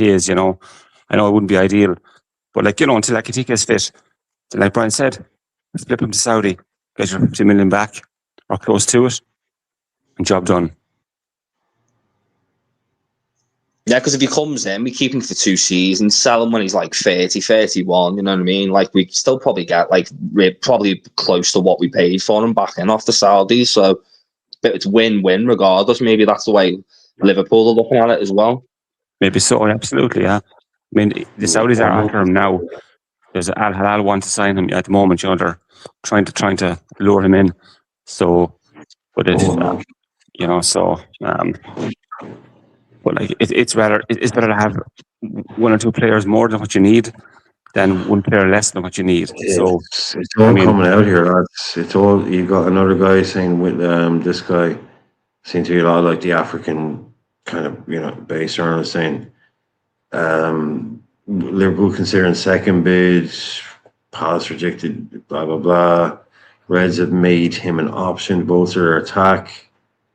Barcola, and after dropping the pursuit of Minte, okay, Gala remains interested. Sarr, despite 2 offers already rejected by Palace. Okay, you know, there's a lot of this stuff still to go. There is, Brian. Yeah. You know, I don't think we're. The price point, like when you look like for 50 million, yeah, you'd kind of look at it and be like, yeah, we get our money back. But then it's like, if they're wanting like 60, 70 for them, you know what I mean? It's like, no, I don't think you even get your 50 back, Sonny. Unless you flip them to Saudi in like 12 months, you don't get your money back for a Sarr. No chance. Depends how well the move goes at Liverpool, how much he scored, you know, how good he looks for us, really, yeah. He'd want to be playing regular football, wouldn't he, to show the Saudis he's worth that kind of money. So yeah, that's asking a lot. So I'm this same guy. Well, I don't know this dude. Anyway, followed by Spence, so I'll give him that. Mbaye's situation at Liverpool. He's not at Liverpool, but anyway, the Mbaye to Liverpool situation remains complicated. Discussions have yet to see any progress as Liverpool moves forward on Barcola and continues to explore Sarr. An offer from Mbaye could, however, arrive in the coming hours. The Senegalese player is still an option under consideration by Liverpool. Mbaye continues to prioritise Liverpool. Also had proposals from the Bundesliga. The Leipzig file had notably been very close before falling through. The price remains the main sticking point, and despite the possibility of an offensive from Liverpool, the situation remains complicated at this stage. So, yeah, it seems to be mainly a price issue for Mbaye. I think that's, as Romano said a couple of, maybe 3-4 weeks ago now, and he's been all over this one. He said Liverpool will not pay 200 million for Barcola and Mbaye. As he said, they just like, no one had come out and said that was the price. He just said Liverpool are not going to pay what PSG want for Barcola and Mbaye. No, that'd be stupid, wouldn't it? Even though we needed them and we're desperate at the time. Like, to be fair, I do like the fact that, like, and it's annoying that we've had to wait for Barcola, but when you look at how much we've dragged that deal down, because originally it was meant to be like, we want 170 million euros and all this stuff. Exactly, yeah, all that nonsense. Yeah, that was never. There, haven't we? And it doesn't look that bad now when you look at it. Yeah. So we paid 120. Well, it's 120-ish for Barcola. I still don't see it. Yeah, it sounds like that's what it is. It's going to be around that 120. Yeah. So what's Mbaye? Is he more than 80? Exactly. No, I mean, yeah, come on, yeah. Like, Jesus Christ, like, you know, I mean. No, what's like, what, Mbaye me 50. 18, he's 18 years old, 50, and I'm out. I mean, 60 at the max. You know, that's 60 with like after 50 league games. But I think they want 70 plus. I think that's too much. You know, I know Minte, Brighton want 80 minutes for Minte, but that's just Tony Bloom and Brighton trying to frighten us off. But we're too, you know, like, I would pay it for Minte because he's 22. He'll give us it back in tenfold, you know. Yeah, your mic is gone again, Sonny. only because we've saved a bit of money on the Barcola deal. You know what I mean? Like, I don't mind overpaying for Minto a Still, little bit. you're only halfway back. You're only halfway back. Yeah, like I don't mind like overpaying a little bit for like Minto, I because know. obviously with Yeah, Barcola, You can. like keep a little bit of money, haven't we? yeah. Premier League proven too, Sonny. You're Premier League still proven. muffled. You're still muffled, Sonny. If you can do whatever, obviously it's something you just sometimes you do something that gets perfect. Whatever you do, you're still a bit muffled there. This is again. I mean, Indicalia is just on one here tonight. He's saying Trent Alexander-Arnold will return to Liverpool, but only if the Reds can strike a deal with Real Madrid. The boyhood club, the broken relationship, the unfinished story. I mean, we all saw last night. We know. I mean, shock horror. You go to Madrid, you get chewed up and spat out by the Madrid machine. It doesn't That's it. always work out. He may have a comeback. He may in 2 years Yeah. be winning that Ballon d'Or. I don't see it. He's not Toni Kroos. He's No. not Kimmich. He's not Philip Lahm. He's not going to go into midfield and become one of the best in the world. No. But And I don't think Brian, there's come back to Liverpool. Yeah. Would you take him back though, boys? If we could get him on a cheap deal, I don't know how much it'd be, but like say for instance, Real Madrid were willing to get rid of him. You know, would you take him back? I tell you, Sonny, there is the one Liverpool football supporter who wouldn't have him back. I'd imagine. I'd have him back. They got him for nothing. So if they even have the cheek to try and charge us a penny for this kid, you can fuck right. Yeah. Yeah, they only paid £10 million, didn't they? £10 million. The rest of his contract, whatever you want.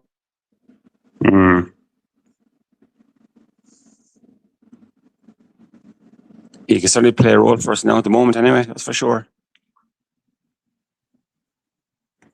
It's just going to get worse and worse for him under Mourinho as well. Mourinho's not going to put up with what he normally does. No. He's out of favour completely. You know, he's a victim of circumstance at Real, which, change of manager. Mourinho comes in and doesn't fancy him. Simple as that.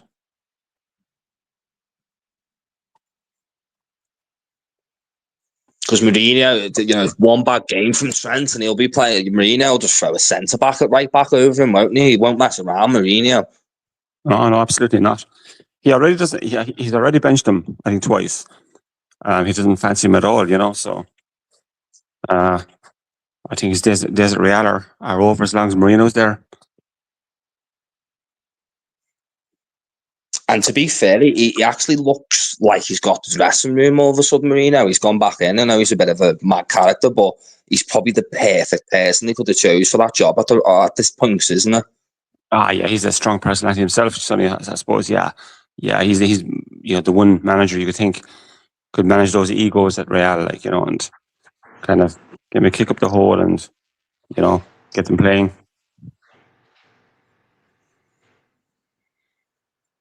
Yeah, sorry, I got kicked out of the studio there. The internet dropped. Fucking. Yeah. Anyway, what was in it? It was that one, probably, was it? Yeah, I think it's a bit nonsense. You want to see the amount of kits I got while I was over in Barcelona, Brian? I found this like warehouse place and doing amazing, mate. Got all sorts, AC Milan ones, Inter Milan ones, everything. How many did you get? 7. No. My missus, honestly, she was fuming me to spend. I got a tattoo while I was there as well, but I was walking, every time I'd walk past, I'd be like, there's a 2007 in black limited edition Kaka kit with the golden logo. And I was like, I'm getting it. Then there was the AC Milan Ronaldinho kit, got that, got all sorts. Ronaldo. Ronaldinho at AC Milan is a deep cut. That is late stage. I love that. I love it. Iconic club, iconic player, iconic club. Yeah, I love Ronaldinho at AC Milan because he was always washed up. He actually did brilliantly there. Yeah, he was That's good what, there. Yeah, oh, Jesus. You know, a Ronaldinho AC Milan kit, that is, because everyone will have the Barca one. You yeah. know, I've got that's the bar. I've obvious. got the bar. I've already got the Barca one. Yeah, the PSG Ronnie and Yeah, that'd AC be very Milan. hard to find. Nice. That'd be like, yeah, gold dust to find one of them. Oh, what, 2001, 2002, 3, that's Ronaldinho at PSG. Like, yeah, everyone have the Barca one, but yeah, PSG and AC, like, I mean, it's just Ronaldinho, and he's played for all the quality. He's played for all the best clubs in the world. The Basically. only I've completed the set for Kaka now. I've got every single Kaka one, and all I need now is Real Madrid one. I just need the Real Madrid Kaka shirt to finish it off now. Who did he play for in Corinthians, was it? Yeah, I'll have to get that as well. A Brazilian, yeah, I thought it was Brazilian one. Those are the good ones. So was Sao Paulo, Corinthians, I can't remember where he's from. Yeah, those, but a real Ronaldinho PSG shirt. Wow. Oh yeah, that'd be priceless to find one of them, like gold dust. Especially nowadays, like, because they're big now. But even if they'd never, like, they weren't even big then, they were just random. You know, the fact that Ronaldinho was at PSG was like someone that, if that, like, PSG was like the, oh, what would they be in the Premier League now? Like, I know, Sunderland or something. Flamengo? Yeah. Is he a Flamengo? Kaka was a Flamengo. So he's Corinthians. Trent looks at, yeah, so he's got that kind of double thing. I think it'll work. I don't know if he comes back to us. I don't know if he comes back to Liverpool. I really don't. I think he knows. I mean, again, we think, oh, Trent might come back in a couple of years, blah blah blah. But I think he's nearly 27 now. Like, he's 26, 27 now. So if he was to come back to Liverpool, like, say, in a couple of years, he'd be nearly 30. He's not coming back. You know, I don't like I mean, I get the whole thing. He's been clearly, it looks like been dropped. He looks like he's been dropped by Mourinho. Basically, like Dumfries is starting. No one can deny that. Dumfries is starting. I don't think Iraola have him back. You know, the way he plays his system. Like, if they asked him the question, I don't think he'd say yes. The answer, like, definitely not. Yeah, no, I think that's fair. I think that's fair, man. I don't think he fits it. Like, as I always said, Trent is an amazing player, but he needs a system to fit around him. At least part of that team as well. And some managers just don't have time to build a team around a right back, as good as he might be. You know, I think that's where he loses out a little bit, especially in system football. He's so, you know, there was a clip the other night where he tried a 60, 70-yard ball and he just kicked it straight out of play on the other side. And, you know, you got all the memes going, Mourinho looking at Trent. And so they're already starting it, like.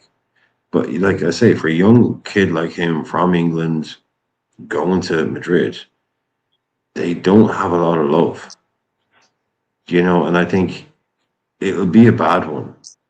I don't think this is going to work out for him at all. No, He's not good enough. It already hasn't, you know what I mean? For him to work out, he would have had to done what Bellingham did. He would have had to literally go in there, kick the dressing room door off, and smash it from the get-go. Stick a free kick in the top corner for 30 yards against Barcelona in your second game. Yeah. And, you know, that kind of instant, oh shit, okay, we've got a guy here, we'll back him. Because otherwise, you're just a young kid from Liverpool, a young guy from England. They don't care about you. They don't care what your reputation is. They've seen Zidane, Ronaldo, and Beckham. They don't like the British as well. Look how world class Gareth Bale was, and look how they treated Gareth Bale. Yeah, yeah, exactly.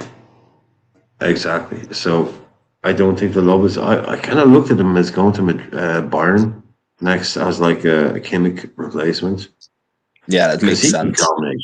He could dominate in the Bundesliga. Into Milan as well, maybe. Into Milan, I know they couldn't afford his wages, but I could see him there, yeah.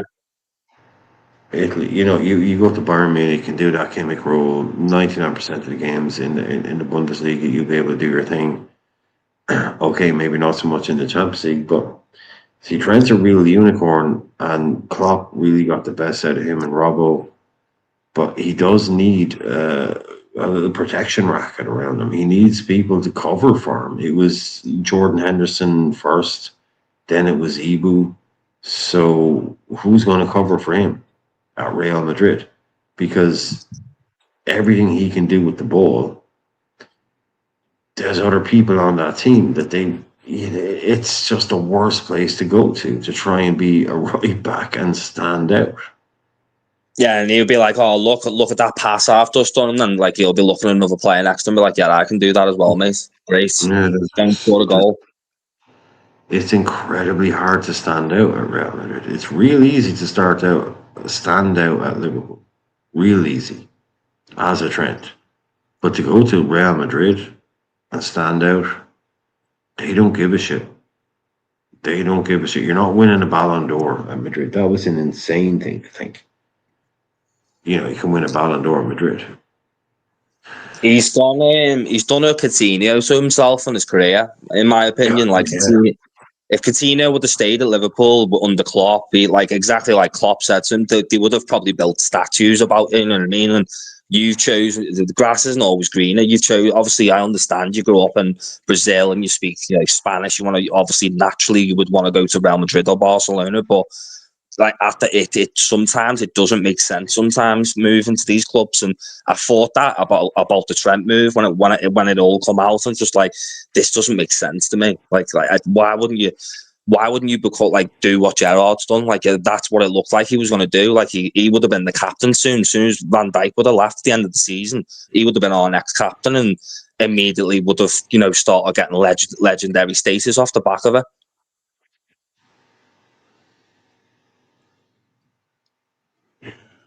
We're going to see a lot of talk. We've got Mbappe talk. We've got all kinds of talk. But we also have all of Shane's people are still in. If you haven't hit like, folks, please do hit the like. Please do hit the like. If you are new, please. I'm on my knees. I'm begging you. No, but look, if you like the show, we do shows every night. Subscribe. Hit this, the like button at least. Big, huge number watching, but it's been a long show, so we are definitely going to have to end it there with massive respect and massive thanks to Shane to send all these people here. I think it's fine. There's still most of them are still here, which is good stuff. So I hope you all enjoyed the show, especially the Arsenal fans that came over. To be fair, there's no natural hatred between Arsenal and Liverpool fans, is there, Brian? You know what I mean? It's not like there's definitely no hatred between us. No. If you ask me to name Liverpool's rivals, I mean, I'd probably stop before I mentioned Arsenal. We've got Man United, we've got Everton, Real Madrid. Maybe in Europe it's the Real Madrid thing, but after that, there's no rivalry between us at all. But modern day stuff. Again, thank you everyone that's been in. Slap a like on the way out, all that kind of stuff. If you want to support the channel, as I said before, not monetized, you can do it via Buy Me a Coffee, scan the QR code, the link, all that kind of thing. Don't give 30% of your money to Google, God's sake. So again, over 60 people watching, but we will have to knock it on the head, but they're mainly here from Shane. So that's an amazing thing. Sonny's here, all the people, Owen and all the guys that were in earlier on, and we will see you all again soon. But trying to come back to Liverpool would be crazy. It would be crazy. But yeah, guys. Oh yes, curry in the oven. Good time. Okay. Talk to you soon. Take care, folks. Sonny, see you later, Brian. Enrique and Bernie and Lazade and everyone that was in. Take care.